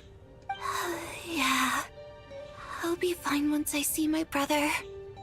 He's gonna pick some frost fairy flower leaves and brew a tonic for me. I'll feel much better once I drink that. I see. That's good to hear then. We should probably discuss arrangements for tonight. Now that the deceased has left our midst, there shouldn't be any more incidents. However, out of an abundance of caution, I'll keep watch. Shouldn't we take shifts? I can take one if needed. No need. I managed to get a nap in earlier, so I have plenty of energy right now. After all the tension of the past few days, everyone else should just focus on getting a good night's sleep.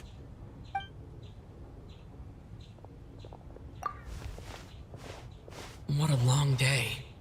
This whole situation turned out to be way more complicated than I expected. But Valeri's right. I should just try to calm down and get some rest. The last thing I want is to give myself nightmares.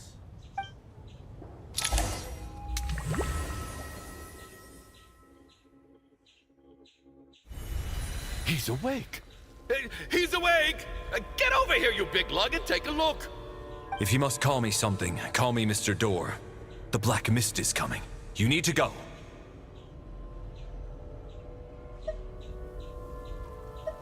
Are you all right? Can you walk? We just got attacked by monsters on our way up. That Mr. Door fellow protected us. He just seemed to come out of nowhere. Not much of a talker, but when it comes to taking down monsters, that man doesn't hold back. Curses! The black mist is catching up to us. We need to keep going. Mr. Door, I don't believe I've ever seen you around here before. Why is that? There's no need to try to get to know me. I'm just looking for trouble. Get rid of them! I can just push these ones up. Well, anyway, we're lucky to have you here. Thanks for saving us earlier. Having second thoughts? No need to thank me. This is where my duty lies.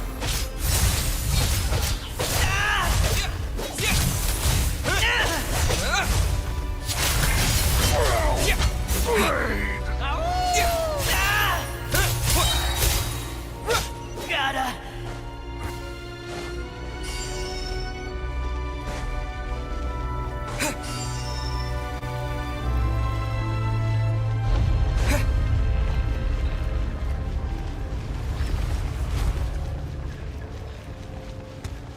So we're doing this the hard way. Ready to taste my fists?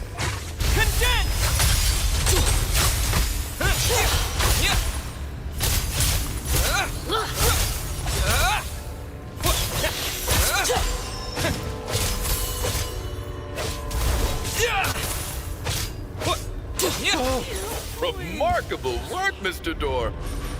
If I had your muscles, I'd do the same.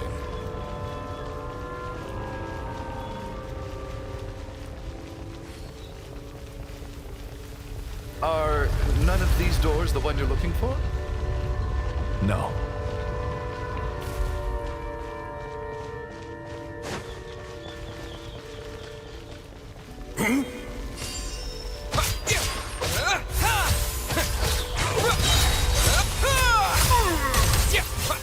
Come no closer. By my command.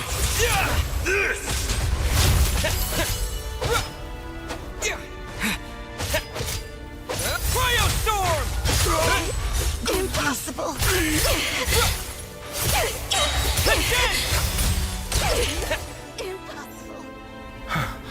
I'm so exhausted. And the black mist is still rising. Oh. Wait, look! There's more monsters down there.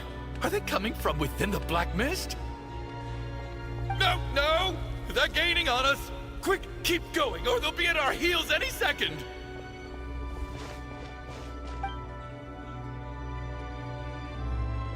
Mr. Door, what are you doing? We need to get out of here. They're coming! Found it. This is my door. What? You mean you're going to stay here? I am a door. This is where my duty lies.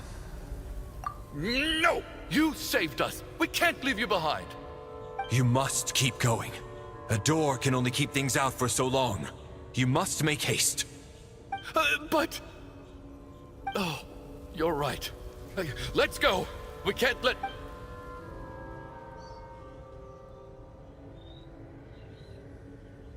The black mist isn't moving anymore.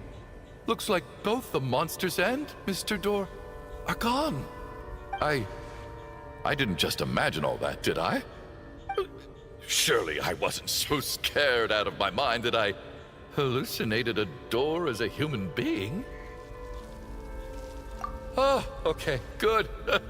There's no way we both hallucinated the same thing. Getting sleepy? Well, looks like we're safe for now. Go ahead. Let's get some rest.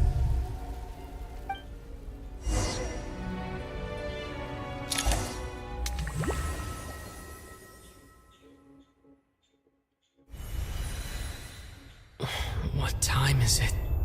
Is it morning? I think I had a nightmare. I guess everyone's still asleep? These past 2 days have been exhausting.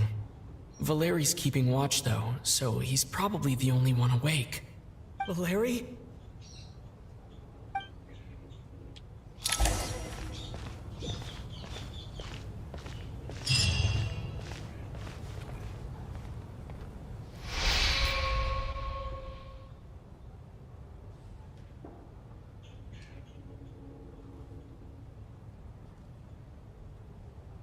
wake up! Everyone needs to wake up!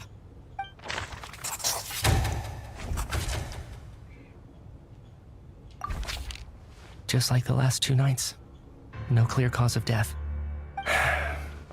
I've been a real thorn in your side, haven't I, Mr. Valeri? Now you can rest in peace. But for me, life will be all the duller for not having to run away from you, my friend. How's Tonya? Is she okay? I just checked on her, and it doesn't seem like anything serious. She's just exhausted from the past couple of days, and she's still recovering from her illness. We should let her sleep a bit longer. That means Valeri was the only one who died last night. If Valeri was awake and keeping watch, it would have been impossible to kill him without waking everyone else up. That much is certain. This is so frustrating. Why has nothing changed since yesterday? I thought we already dealt with the dead person causing all this. Actually, one thing has changed. There's only 1 victim this time, not 2. Does that mean...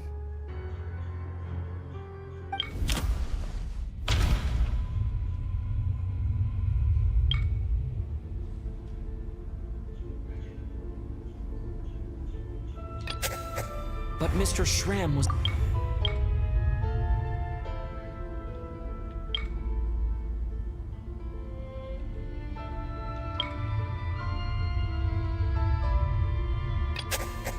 No similar cases have ever been... Can a death at night... After the deceased Schramm left, there was 1 less victim last night. That more or less tracks. It's a reasonable conclusion, considering the only variable that changed. The number of people who die each night is equivalent to the number of dead among us. That's your theory, right? Exactly. We identified Mr. Schramm, and the night after he left, the death toll dropped from 2 to 1. By that logic, there must be 1 more dead person left among us. Another one? But there was only 1 person unaccounted for in the ticket checks, right? The head count should match up now. Having an extra person was definitely a cause for alarm, but being 1 person short isn't nearly as unusual.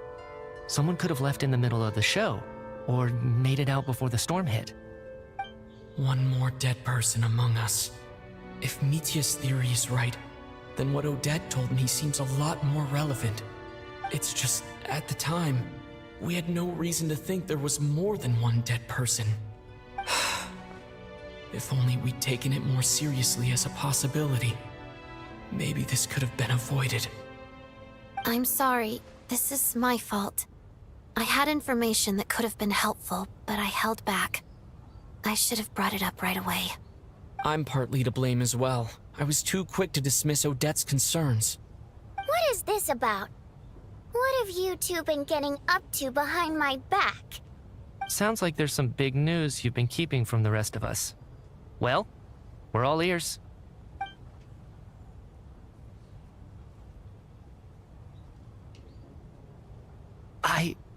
I'm the dead person?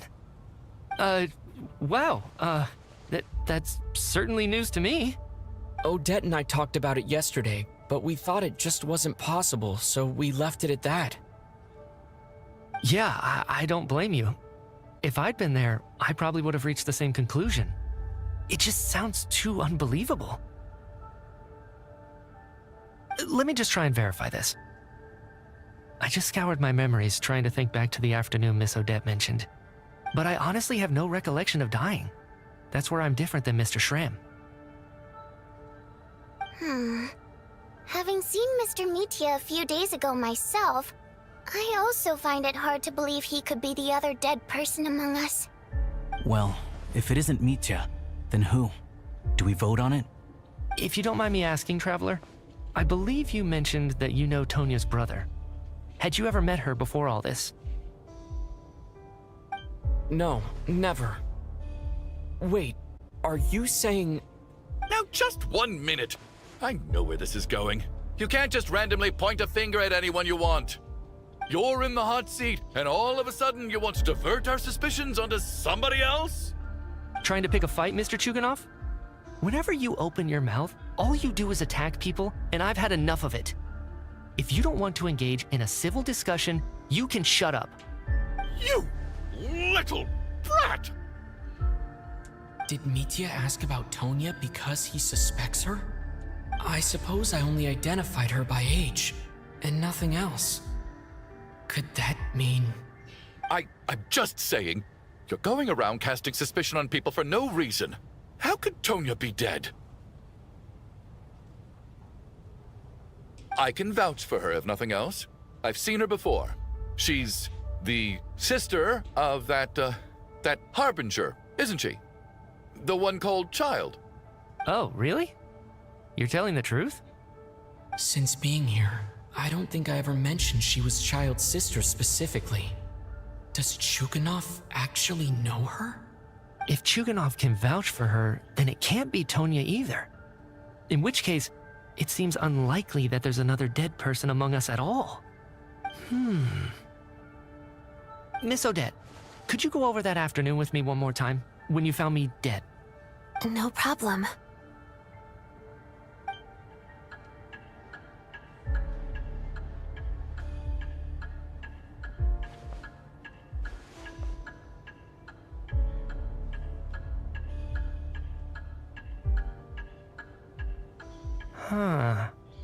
No matter how hard I try, I just can't remember anything about dying. But I do remember something else. Miss Vojanitsa, during our last meal together, I told you how some of the researchers were suffering from temporary memory loss. Do you remember that? Oh, yeah. You said it was hindering the progress of your experiments. You thought they were just under too much stress or something. Right. And even though I don't remember dying that day, I'm pretty sure I experienced something like amnesia. Some of my memories from that afternoon are missing. Are you suggesting you're missing the memory of your... Of course. How am I only just realizing this? Humans aren't necessarily aware of their own death. You mean being silently assassinated, or dying in your sleep? Situations like that? The researcher's amnesia. Suddenly it all makes sense. I must thank you, Odette. I think your perspective just helped me reach a breakthrough on a series of issues that have been troubling me for quite some time. All right. It's decided then. I'll be the one to leave today. Oh, leave? Hey, wait a minute. Aren't you rushing into this? What if you're wrong? You'll pay with your life. Come on, kid. Aren't you gonna fight for your life? This seems like a rash decision. I have other reasons beyond what's been discussed. In fact, thinking back, I remember during Miss Odette's performance, while I was sitting in the audience stalls, a brilliant new idea for my research popped into my mind. But then, my train of thought suddenly cut off. I can't remember it now at all, and I didn't take any notes. I guess that must be another instance of temporary amnesia. No. Hold on. I see where you're going with this.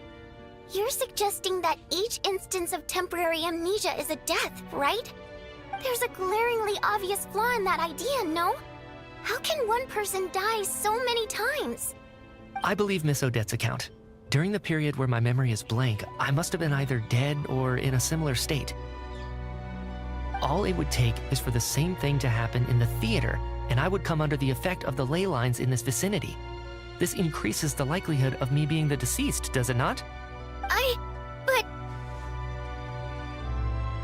There's no evidence to suggest that anyone other than me is a candidate for the deceased. So allow me, as a scientist, to treat this as an experiment. Please relax, everyone. I don't think things are as bad as they may seem. If I really am the deceased, then to leave the theater will be a relief for me.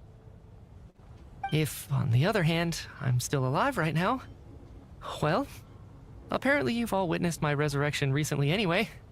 Who's to say I won't return from the dead again this time? Mitya's right. This is the only thing we can try right now. I think he's deliberately downplaying the gravity of the situation, though. He probably doesn't want to burden everyone.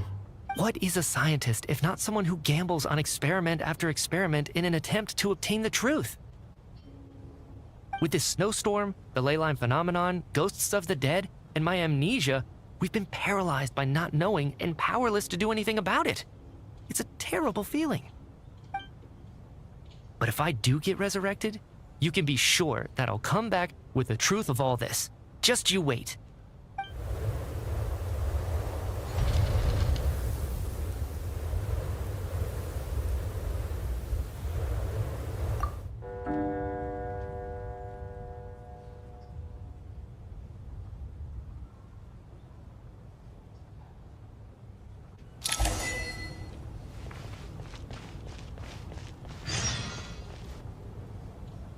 Poor Mr. Mitya. I didn't even get to see him one last time. Maybe it's a good thing that you weren't there to see it. It was a hard thing to watch. I hate goodbyes. Why does it feel like everyone around me is slowly disappearing? Not just in here, I mean. In the outside world, too. Maybe it's the realization that, at the end of life, everyone has to face it alone. Come to think of it, the main reason we're still alive right now is pure luck.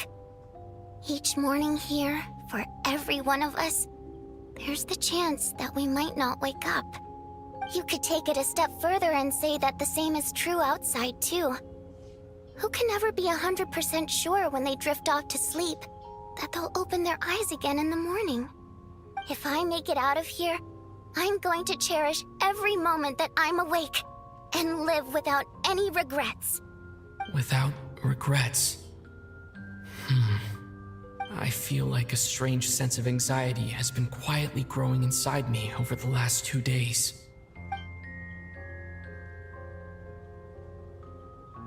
Are you okay? You look really glum. If something's bugging you, let's talk about it. There's only a few of us left here now. After everything we've been through, what's the point in keeping things bottled up? I have a travel companion named Paimon. Alosha and Odette have met her before. She's been feeling unwell recently. You're worried about her, aren't you? That makes sense. We've been trapped in here for days. To be honest, I used to feel like I was just a spectator in this world, watching everything that happens from the sidelines. Maybe it's because I'm a descender. A descender? But with Paimon by my side, over time, I slowly felt my connection to this world growing stronger. She loves eating, sleeping, and having fun, but she's also a great guide. It's her authenticity that makes this whole world feel more real for me. Over the last few days that we've been apart, I've often caught myself wondering, what would Paimon say if she were here right now?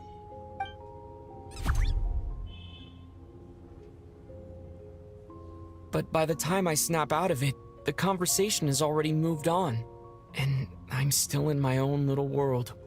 I'm trying to overcome this sense of detachment, but I really miss Paimon. I guess, in a way, she means the whole world to me. I bet she misses you when you're not there as well.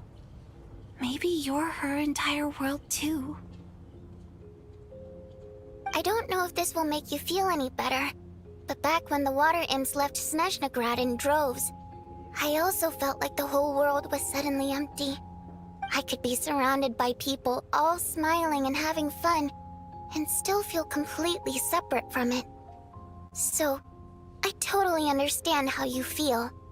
Later on, I started to think, maybe accepting the fact that our loved ones won't always be with us is something that takes a lifetime. All we can do is cherish their companionship from moment to moment. So, once we get out of here, you better hurry back to our side as fast as you can. You can't let your story end in regret. That's the trope I hate the most. Thank you. That's exactly what I needed to hear. Vodyanitsa, if you hate goodbyes too, why didn't you leave with your people? That's just the choice I made. I used to regret it, but I don't anymore. Like I said before, singing is a water imp's primary mode of expression.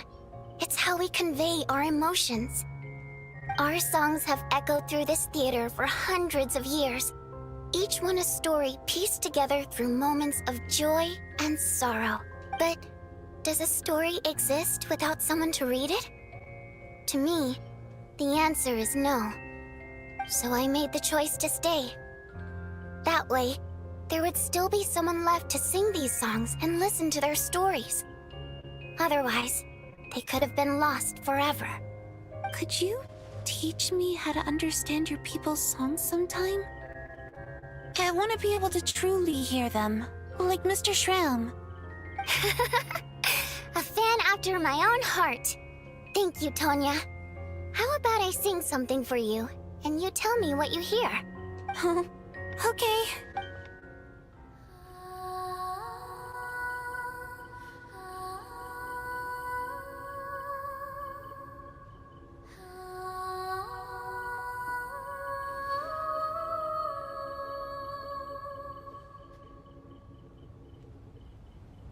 I've never heard that one before.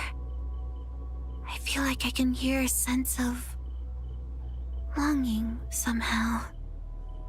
I wonder why that is. Color me impressed, Tonya. You're a keen listener. Most people can only tell if a song is happy or sad. I didn't think you'd be able to pick up on such specific details.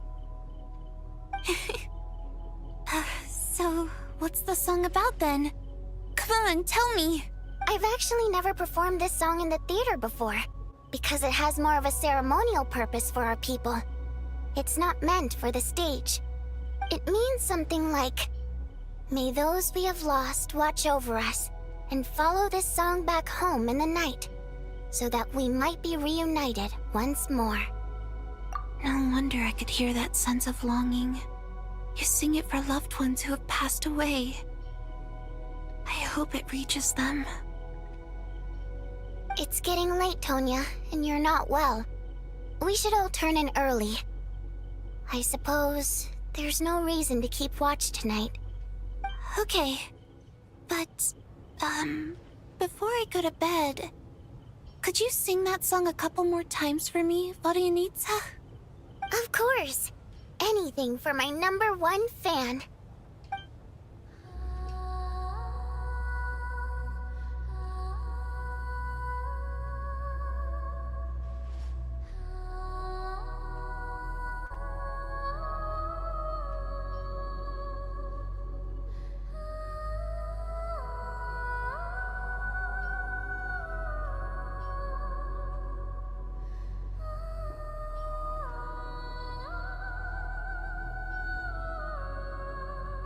Once I get out of here, I definitely don't plan on ever coming back.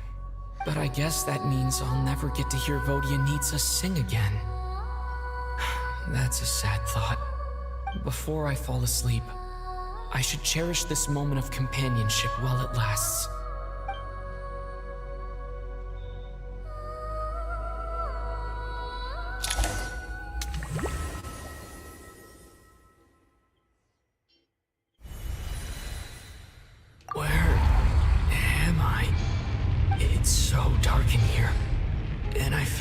Dizzy. Am I alone?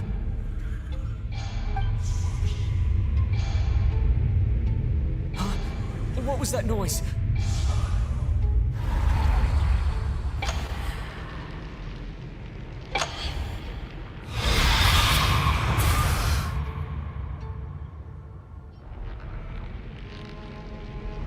Return, O spirits. Fulfill your oath of protection.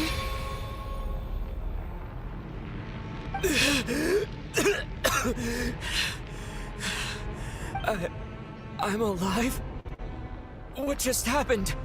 No time for questions. Quick, over here. Turn on the switch. We need to bring back the light.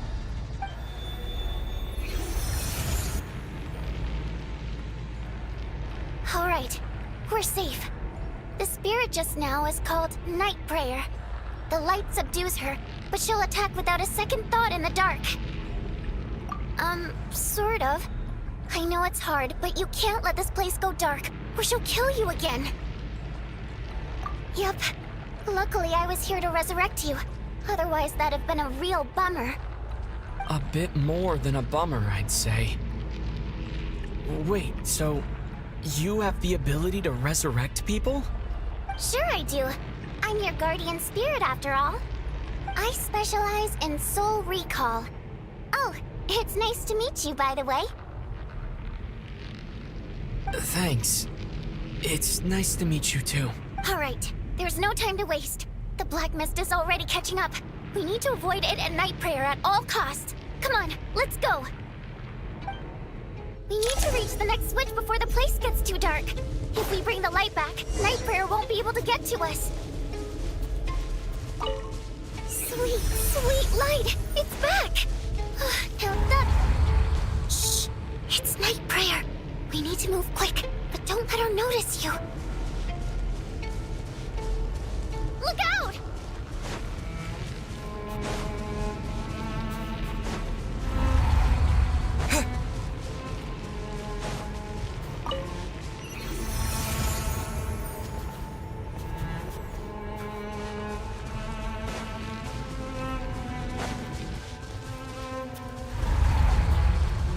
The next switch is... over there!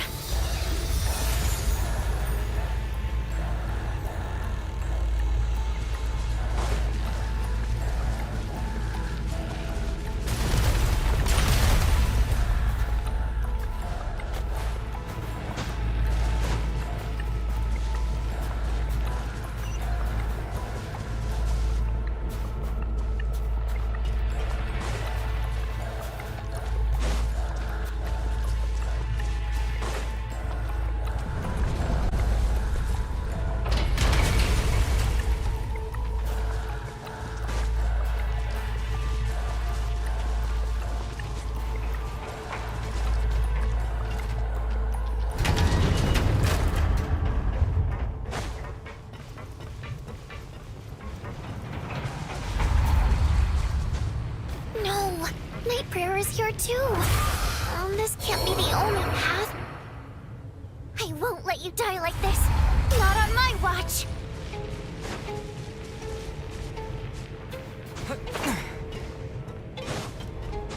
The switch is just up ahead. Hurry! It's too dark. We're not gonna make it. Come on.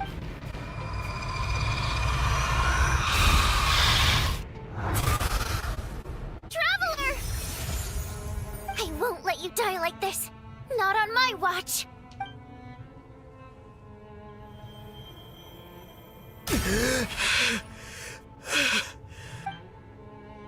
Even though it's not permanent, dying is definitely not a pleasant experience. Great. You're back. Yeah, thanks to you. Time for you to get out of here. Quick, before the light runs out. What about you? You're not coming with me? I can't. I've already been used up. A guardian spirit's skills are finite. I can only resurrect someone so many times. I might not look any different, but my essence has been exhausted. Now, I will slowly start to fade away. I can go no further. The black mist is where I belong. It's okay. Why didn't you tell me sooner? Because it wouldn't have changed anything. That knowledge would have just burdened you. And a guardian spirit's role is to protect.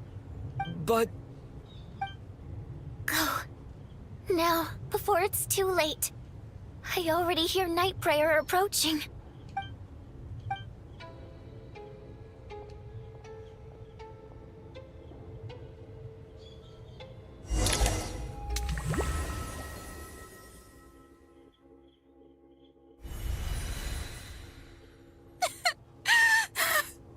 What do you need, sir?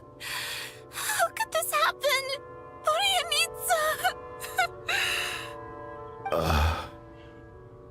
Well, I guess there's no need to inspect the body.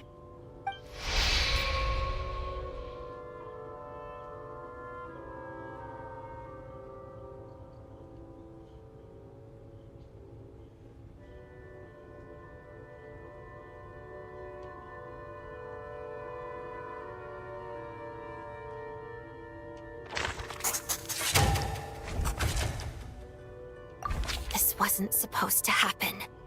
You lied to us, didn't you, Chuganov? You've been lying from the start. Take a long, hard look at yourself before you go around accusing other people. I suspected you on day one, Lelik, and now look where we are. By some strange coincidence, you've never been targeted. You just happen to have survived this long? No, you should be the prime suspect. And you, little hunter, ever so content with staying on the sidelines. Yet, you were the one who stopped us from leaving from the start! Why are you trying to keep us here? Now you're just lashing out indiscriminately. That's either a sign of anxiety or a guilty conscience. Where was all this passion and bravado before? Decided to fight until the bitter end. Is that it? Is that a threat? Fine, bring it on. You think I'm afraid to die after all this? You want to kill me? Go ahead. I'd like to see you try. After all the trauma of the past few days, everyone's been pushed to the breaking point. Valeri and Mitya aren't here anymore. Someone else needs to step up and take charge. But first, I need to think this through. Considering everyone left, who's the most likely candidate for the deceased?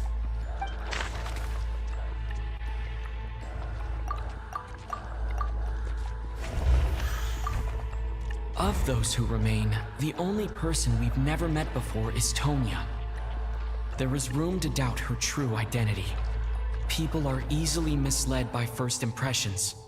Now that I think about it, Child's sister was in fact a label I imposed on her due to my own assumptions. But Mr. Chuganov vouched for Tonya's identity yesterday, with basically no other possibilities left. Could it be?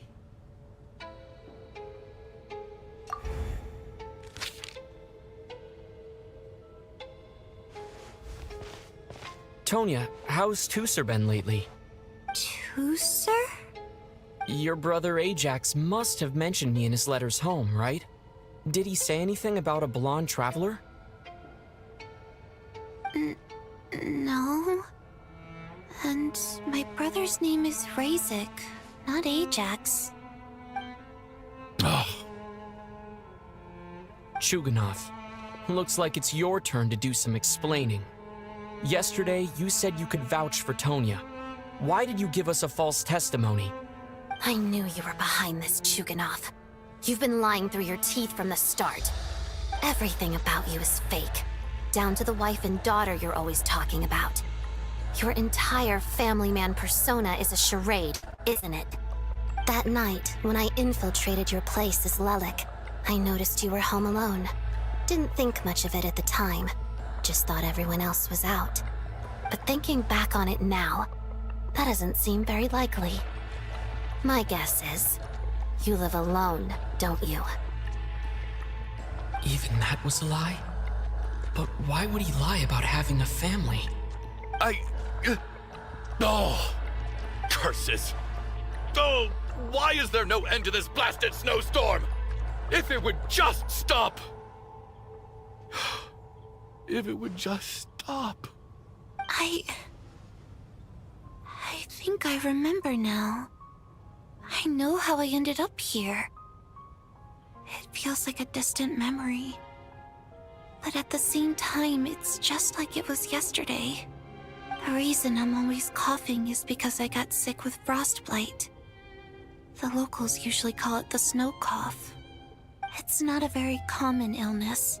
It's partly genetic and partly caused by the cold climate, but it can be fatal. They sent me to the hospital as soon as they found out I had it. And I spent so long lying there in that hospital bed. After a while, I felt myself growing weaker and weaker. Nothing seemed to be working anymore.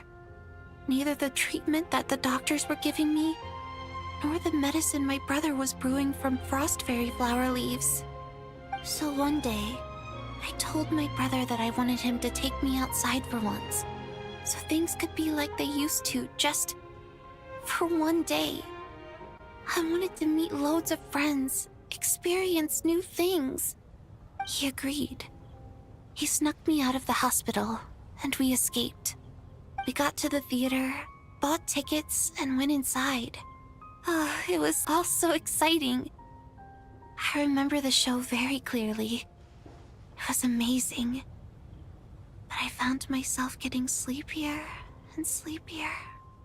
Oh, Tonya. When I woke up, I couldn't find my brother anywhere, so I guessed he'd already left. But there's no way he'd leave me behind.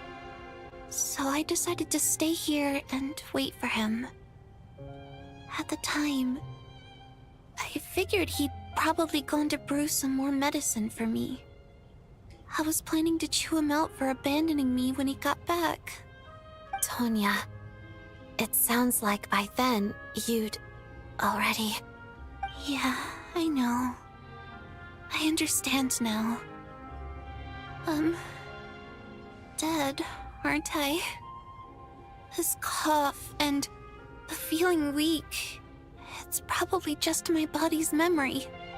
After all of that, it turns out I can't blame my brother after all.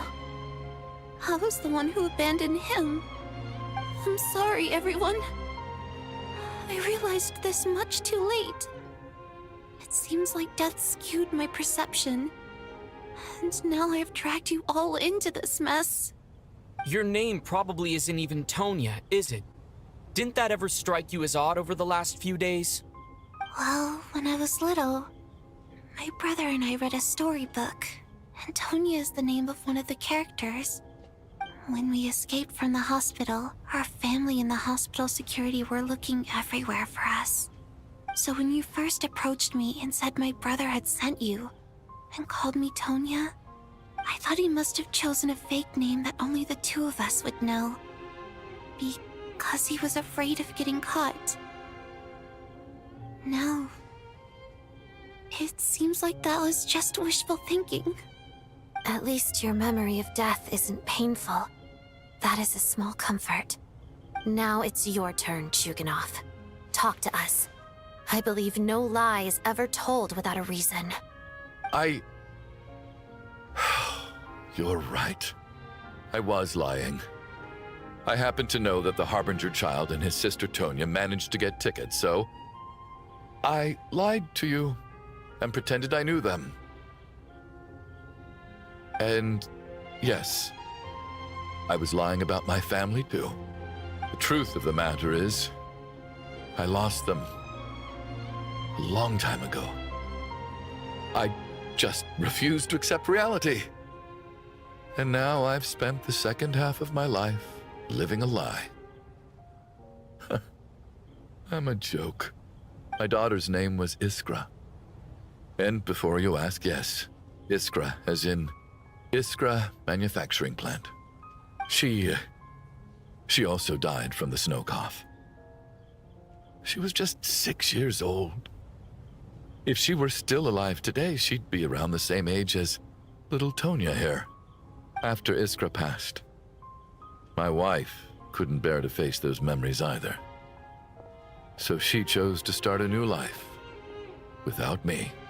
One day when I came home from work and saw the empty room, I felt like I couldn't breathe.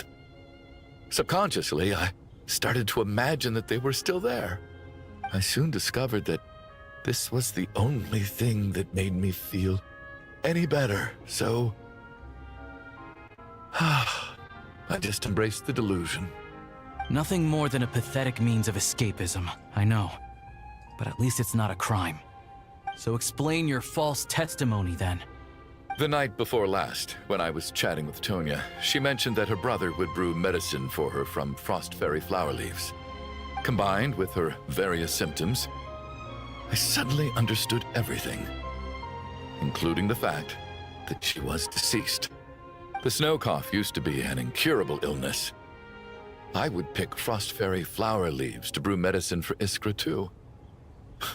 It took hours and hours on the stove. But the year after my daughter passed away, the jester of the Fatui announced that a cure for frost blight, also known as the snow cough, had finally been developed. It turned out that all previous treatments were completely ineffective.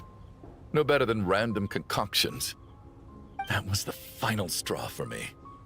I just couldn't take it anymore. Just one more year. One more year, and everything would have been okay. So, more than anyone, I know full well that in this day and age, no one in their right mind would still be using frost flower leaves to brew medicine for the snow cough. Poor Miss Tonya, therefore, had to have been from an era when snow cough was still a terminal illness. So, you projected your daughter onto her? Even though you knew she was one of the dead?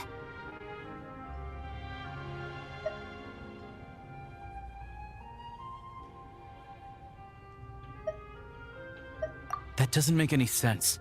You knew she was already dead. What did you hope to achieve by protecting her? I just don't believe in your crackpot theories, nor do I approve of your actions. How can you just declare a living person dead and throw them out into that snowstorm? Nitia's gone. My good buddy Shram's gone.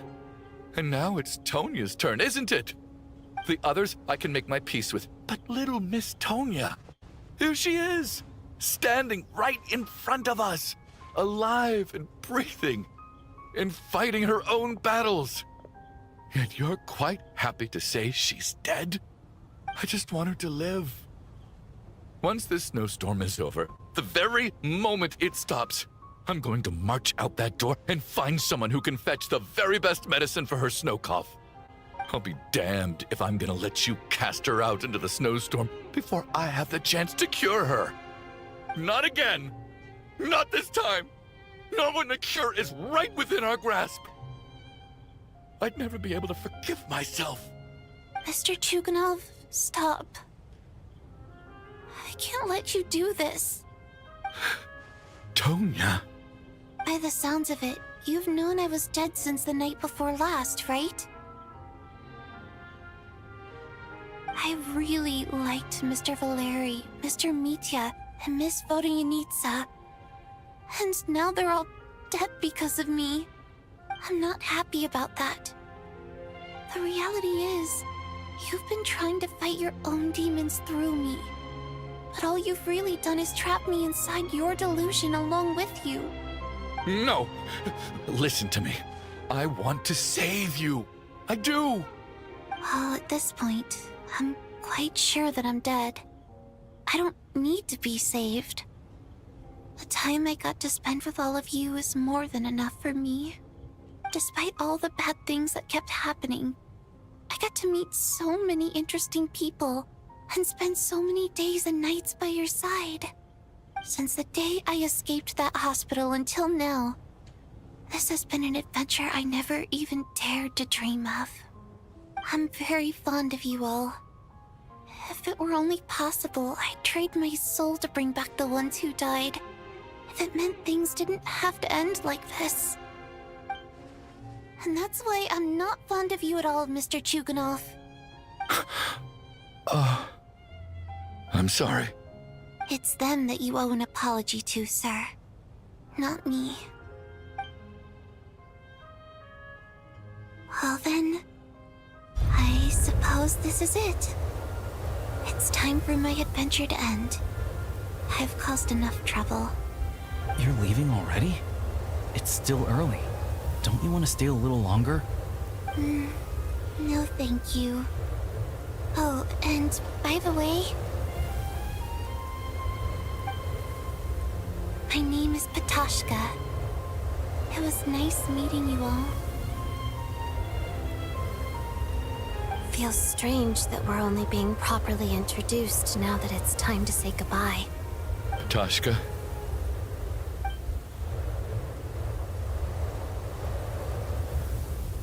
What are you doing, Chuganov? Are you crazy?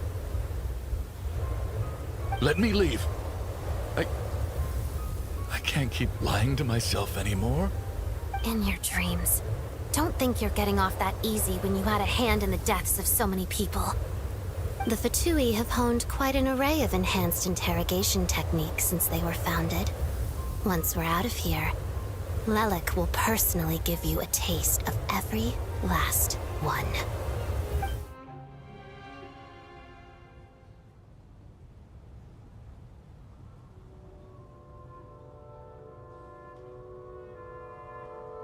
I think we should leave. I doubt this snowstorm is ever going to stop. For all we know, this storm might have destroyed all of SNEZHNAYA by now. Maybe even the whole world. Wait, we finally solved the mystery of the haunted theater today. Maybe let's at least try to enjoy tonight? Fair enough. I don't particularly feel like dying in Chuganov's company anyway.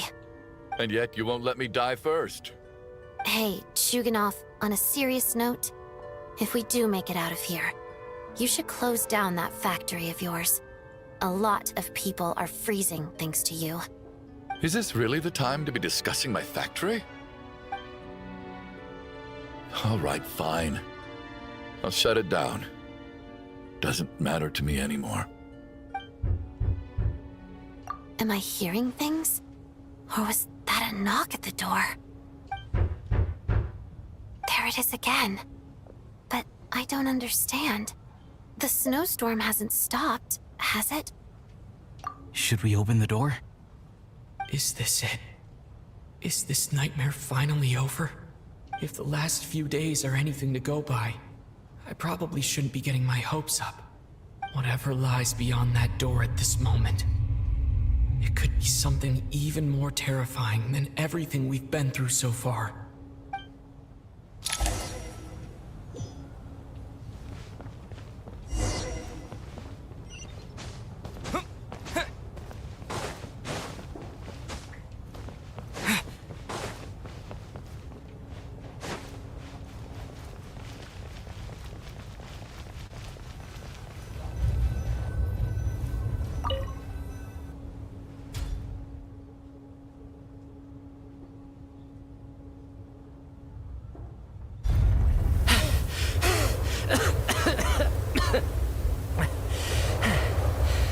Hey everyone, I'm back.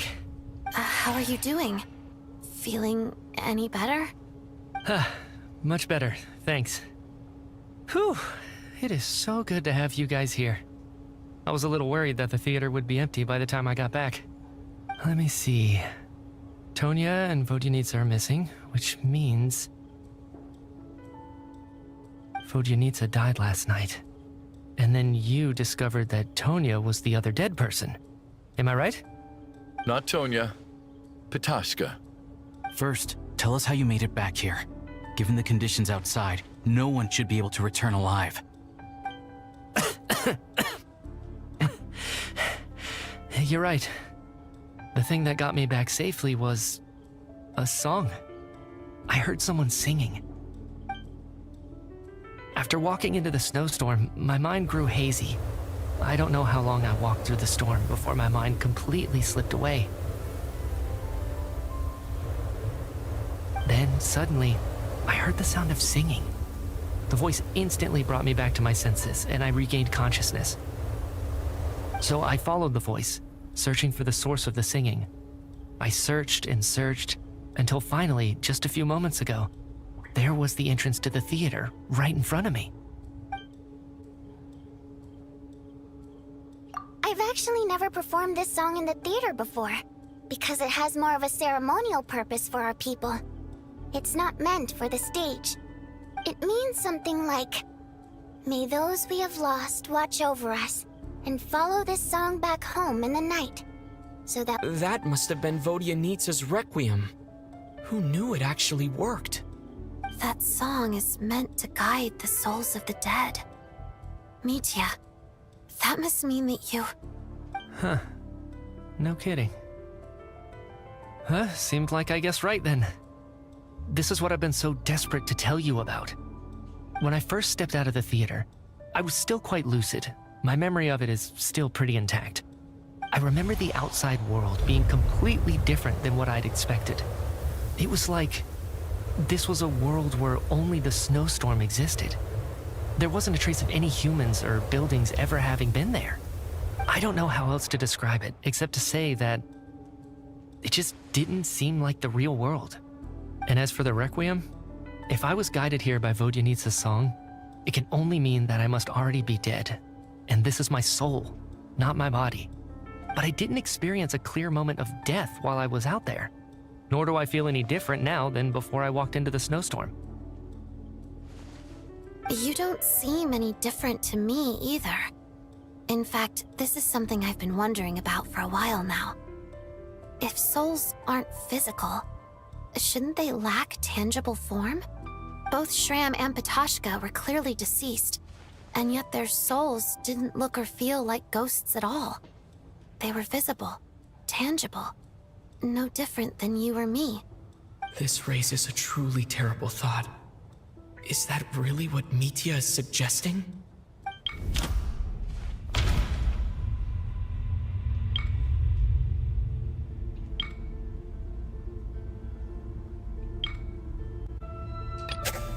Dreams can't explain everything.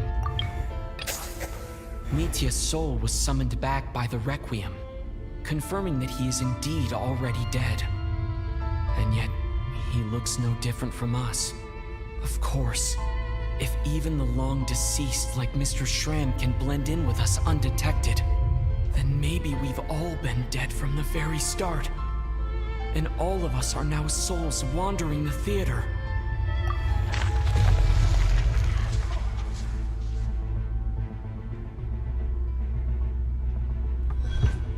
Yes. I think that this is probably the afterlife. What did you say?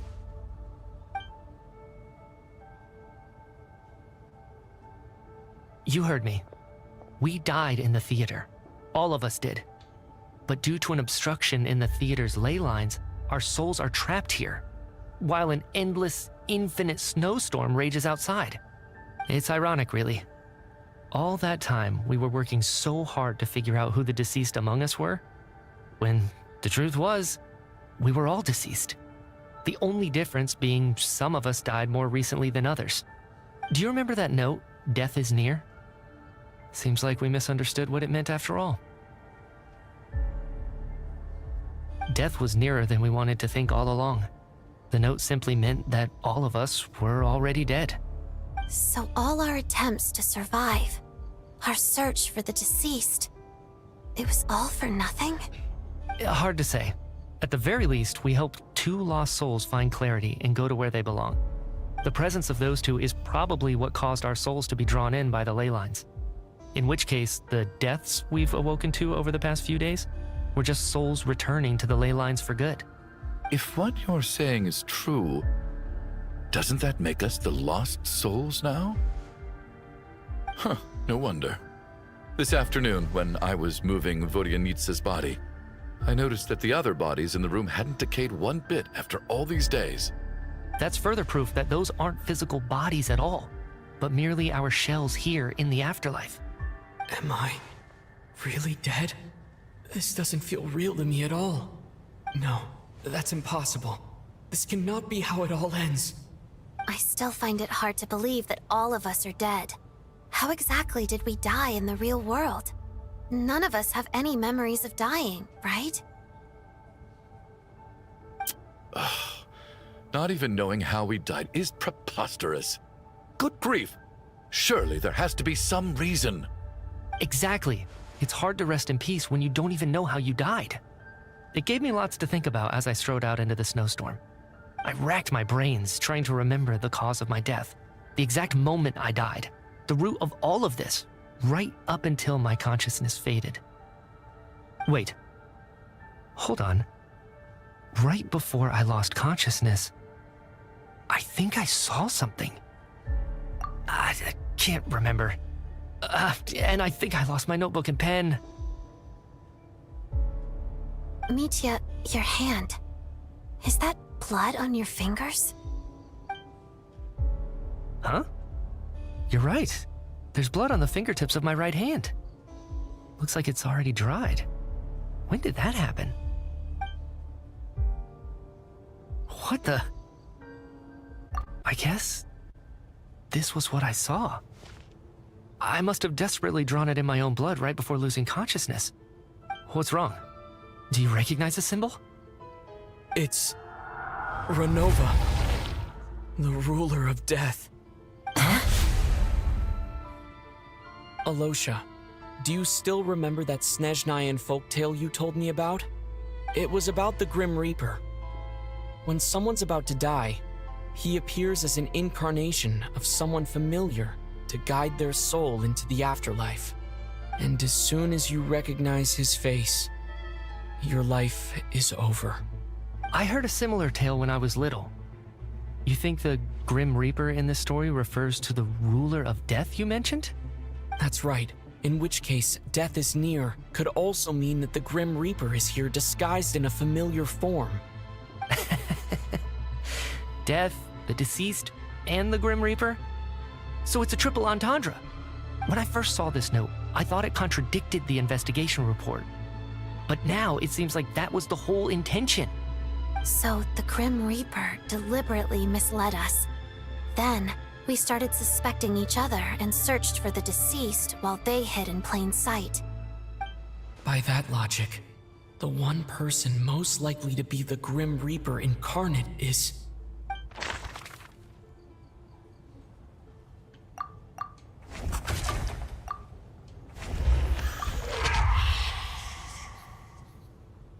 No doubt about it.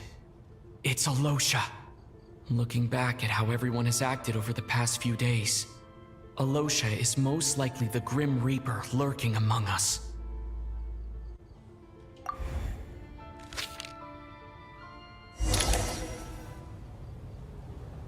Is it you, Alosha? You were the first to discover the investigation report, and you had plenty of time to slip the note inside to mislead us. So? Surely you can't suspect me based on that alone. What if someone else found the investigation report first, slipped the note inside, and then put it back without telling anyone? There's no denying it. The note could easily have been slipped in much earlier than it was discovered. That's not all. I've also noticed that although on the surface, Valeri, Mitya, and sometimes I were the ones taking charge of the situation, looking back now, even though you didn't say much, you were always subtly guiding everyone from the sidelines. What do you mean? You were the one who emphasized how dangerous it was outside and insisted we all stay here. It was also you who suggested that we all sleep in the same place. And earlier today, you tried to convince Patashka to stay.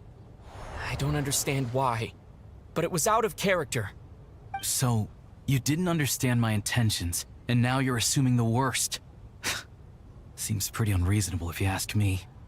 He still won't admit it. Fine. Let's see how he responds to the most damning evidence of all. The biggest question I have right now is, if the Grim Reaper is impersonating Alosha, then where's the real Alosha? When did they switch?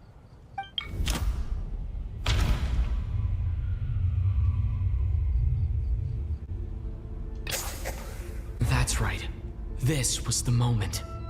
Right at the start, before any victims had even emerged, Alosha was switched with the Ruler of Death while everyone's guard was still down.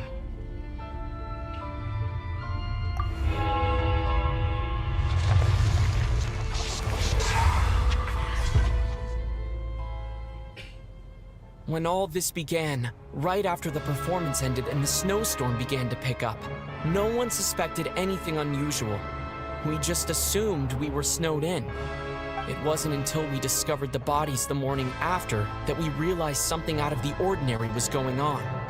But it's clear now that the oddities actually started earlier than that, when Dimov walked into the snowstorm and never came back.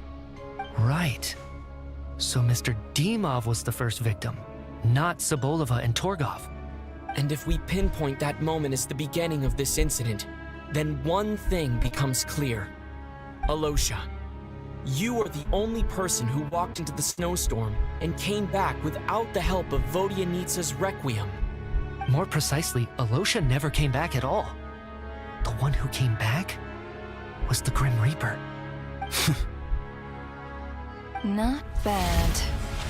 Well, since you've backed me into a corner, I suppose there's no point in keeping up the act anymore. Alosha? You're the Grim Reaper? I am no such tired cliché. Mortals should address me as the ruler of death. Before being wiped out for good, you identified the two deceased, and even sensed my presence. A commendable achievement. Far beyond what I expected.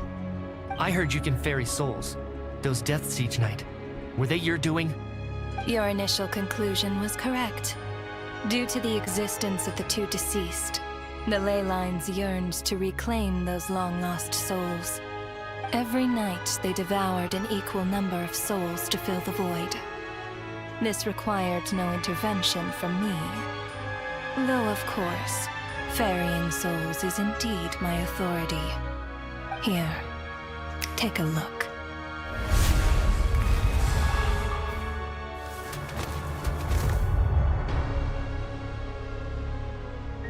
What are you doing? That takes care of today's too. Don't get so worked up. You are already dead, and your souls must return to the ley lines. I know we're already dead. You murdered us, didn't you? Murdered? No. Murder is when mortals usurp my authority. Death is my jurisdiction. If I require someone to die, I need not resort to such laborious methods as murder. You simply met the criteria to trigger my curse of death. I know about the curse of immortality. So there's another death-related curse too? You cursed us? When? And why would you do such a thing? So often, humans pray to me, begging to know when their death will come, and what form it will take. But few people ask why. If you must have an answer, know that death comes simply because one's time has come. So you're not gonna tell us the truth? Hold your tongue. By all rights, you shouldn't even be allowed to speak with me. Those angels from the past are to blame for their reckless renovation of the ley lines here. It's made my work on this occasion infuriatingly complicated. Work? So trapping us here, making us watch our friends die, that's just another day at work for you? You clearly have a lot of questions. Fine. As a reward for your remarkable accomplishments over the past few days, I shall answer a few of your inquiries, provided they aren't too unreasonable. After the physical body dies, the soul must return to the ley lines for that person's death to be considered complete. My work encompasses the entire process of death, including, naturally, the guiding of souls into the ley lines, with which you are now so familiar. You must also be rather familiar with Natlan's Night Kingdom, I presume? It was I who supported the creation of the Night Kingdom. It provided a convenient means of guiding the souls of Natlan. Here, too, the ley lines connected to the theater underwent some modifications. The angels hoped to make them capable of accommodating the souls of some special creations. But this actually hindered their ability to accept ordinary souls to some degree. This effect manifested itself after you died from the curse in the theater, leaving you stranded in the afterlife, unable to achieve a complete death. But if souls who die from the curse of death fail to return to the ley lines within a short window of time, they will miss their chance for good. Then, they will remain forever suspended between life and death, no longer subject to the authorities of either. So if you don't resolve this matter soon, and see all our souls return to the ley lines before long, we'll escape your control. Mitya is sharp. This must be what Renova was worried might happen, and the reason she got involved to begin with. But if you have the authority to guide souls, Why didn't you just show yourself and get it over with? Why hide among us in the form of a Losha? You seek to understand the mind of a god. Very well. I'll tell you. This is a theater, and I decided I wanted to watch a show about death. That's why I encouraged you to take the events to the stage. I found myself getting quite immersed. I suppose the entertainment you provided makes up for all the trouble you've caused me by being so defiant in the face of death. There. Are you happy with my answer? Can't say I am. Really? But it fits the stereotypes you humans have about gods. Just moments ago, you were complaining about how infuriatingly complicated your work here has been. Work is work, I get it. There are times when it's a huge pain, but you just have to get it done, right? That's a rather unique perspective for a human. You are in fact correct. There is a pain point in this case. Due to the obstruction in the theater's ley lines, there is a hard limit on the number of souls they can receive each day, making it impossible for me to ferry all your souls at once. Revealing my identity too soon would inevitably have led to futile resistance, and there was a risk that any souls who chose to run would disappear. Then there was the issue of the 2 lost souls you called the deceased. The way you resolved that quandary was all part of my design. That's what I don't understand. If all of us were souls of the dead, what made their presence among us special? For centuries, they have refused to return to the ley lines, exploiting the issues created by the angel civilization to resist being drawn in. Centuries of obsession accumulated during this process. You may think of this obsession as the resentment of the dead, and in this quantity, it was a bomb that could have detonated at any moment. It reached the point where I could not afford to leave it unchecked. But the only way to fix it was to help them acknowledge their own deaths, make peace with their regrets, and willingly walk into the snowstorm. Only then, with my guidance, could they finally return to the ley lines. Otherwise, you would not like to know what the consequences would have been. I vaguely remember seeing Batashka, but in the most terrifying form. Was that in a dream? Is that what would have become of her if she hadn't returned to the ley lines? I see your dreams brought you many revelations. So you see, death in fact grants wisdom to mortals. Souls connect to all things in the world and see the chain of cause and effect between them. It's nothing unusual. Anyway, giving psychological counseling to lost souls is not my strong suit. That is more of an angel's role. It was something I could not resolve directly using my authority, so I decided it was easier to leave the bomb defusal to you. Meanwhile, of course, their presence caused the souls of other members of your party to return to the ley lines each night. From where I stand, that was killing 2 birds with 1 stone. As both issues slowly resolved one another without me having to lift a finger, all I had to do was stay close by and keep the situation under control. Then use my authority to wrap things up at the end. And, of course, while I was at it, I thoroughly enjoyed watching this drama, dealing with death from a mortal perspective, play out on the stage. Sounds like you had it all figured out, Grim Reaper. I just did the math. You said there's a hard limit to the number of souls the ley lines here can receive each day. It's 2, isn't it? That much is obvious, even to a fool. It's time to review this whole affair. If the ley lines can only take in 2 people per day, I need to go over the deaths from these past few days again.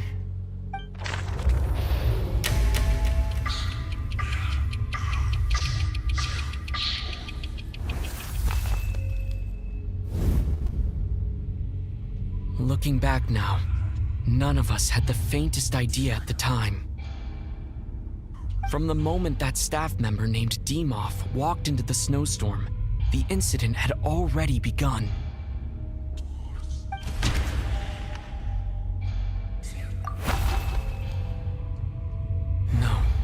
Let me go over this again.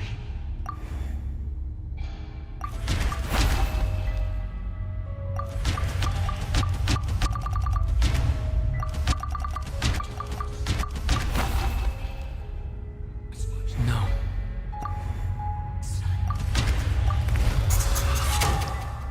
Alosha was the second to walk into the snowstorm after Demoth to investigate. During this process, the ruler of death assumed his identity, making him one of the victims.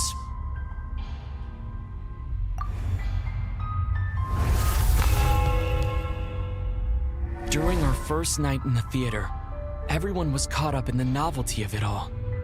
No one could have expected there would be victims the very next morning.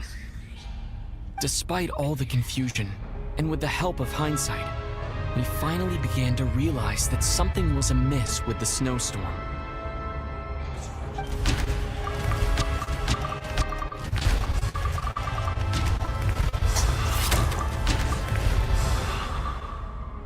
The ley lines devoured Torgov and Sobolova on the first night.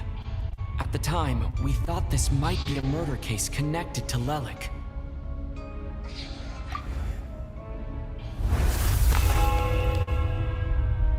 Odette and I spoke a lot that night. 3 people were on watch, but in the morning, we discovered that someone had fallen victim all the same.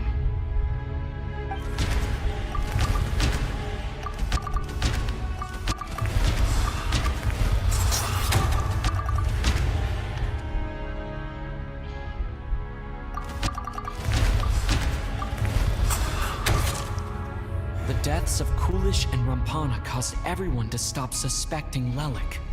Unexplainable phenomena occurred one after another, leading Mitya to suspect that we were caught up in a supernatural event.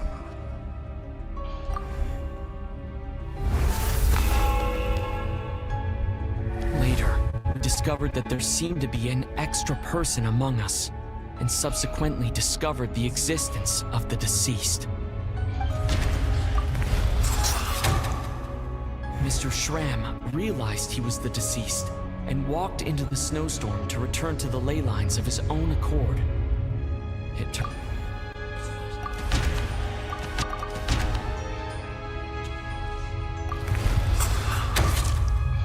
He thought it was all over, but Mr. Valeri's death was a rude awakening for everyone. The ley lines consumed him during the night regardless. A lot happened today. Mr. Valeri's death led us to discover the connection between the number of deceased and the number of victims during the night.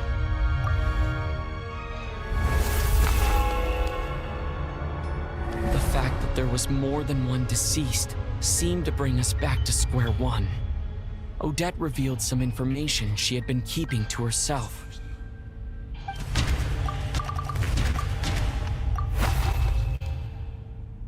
Although Mitya did indeed walk into the snowstorm that day, he returned from the ley lines with the void in the ley lines hasn't been...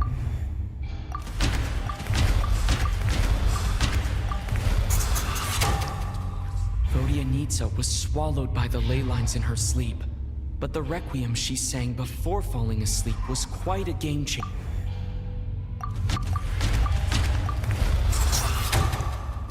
As it happened, Patashka filled the void left by Mitya's return from the ley lines by walking into the snowstorm this morning. The girl I thought was child sister Tonya turned out to be another of the theater's deceased. Come to think of it, Patashka was about to walk into the snowstorm at that time. And Renova, unaware that Mitya would return, was concerned that her soul would overflow from the ley lines. That's why she used Alosha's voice to try and persuade her to stay behind. Looking back, I suppose that was an early slip-up on her part.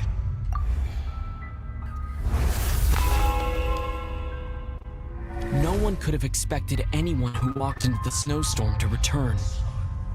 But just after nightfall, Mitya returned, bringing crucial information with him. Various truths began to surface, including that all of us were already dead, and that the ruler of death was here among us. Then, after revealing her true form, Renova callously claimed 2 souls.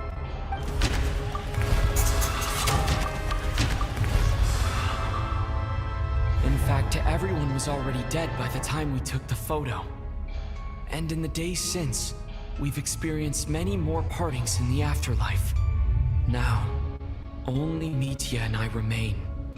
And the true culprit behind everything still stands before us.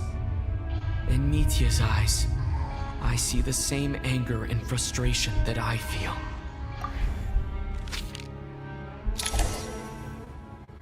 That covers everything. It's all clear now. Your work isn't finished here yet, is it? The Traveler and I are still standing here, safe and sound. The Water Imp's song threw things off a little, but it is of no consequence. The ley lines have already anchored your soul, and the first ray of light tomorrow morning will take you back. I, meanwhile, need to review my attitude towards the Water Imp race. So the reunion in the night that Vodyanitsa mentioned, I suppose that was never meant to be a permanent reunion. That just leaves you, Traveler. My power only allows me to temporarily separate your soul from your body. The ley lines of Tevat would not accept you, and your soul is firmly anchored to your body by your will. For a descender like you, who is not bound by Tevat's rules, your death can only be brought through the most violent of means, such as directly destroying either your body or soul. I have no interest in involving myself with Descenders, for now. Although, this may change if Asmodee remains missing, or you insist on interfering with our affairs. One last question then. All our struggles and sacrifices here, they were meaningless from the very beginning, weren't they? Death abides no reason. Besides, what you call sacrifice is merely a concept created by humanity. To me, it is nothing more than a self-indulgent charade in the face of death.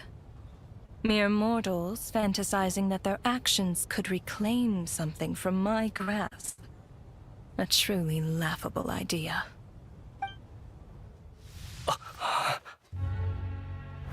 Grim Reaper, you really know how to get on my nerves. I'm not here to ingratiate myself with you. I kill merely because your deaths are necessary. Oh, you've made that quite clear. But humans don't take well to being scorned. Not even by the gods.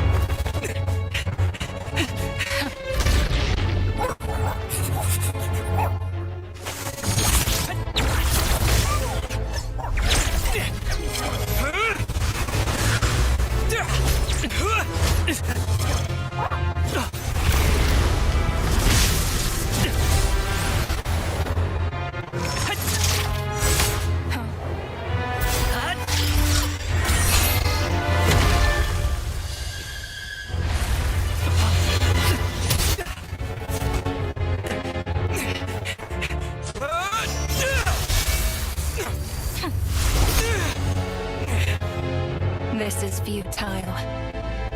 You must know that you are powerless against me in my own domain. I suggest that you save your strength. For what?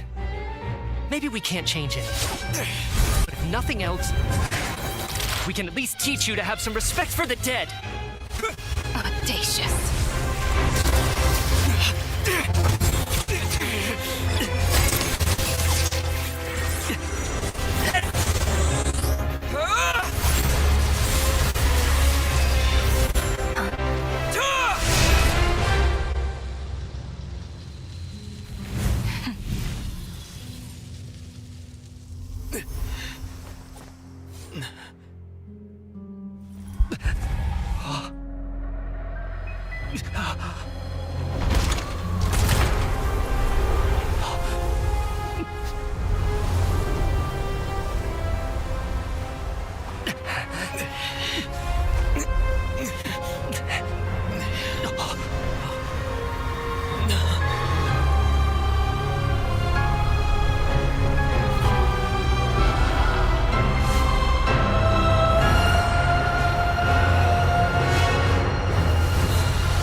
how are you holding up, Odette? What happened to me? How much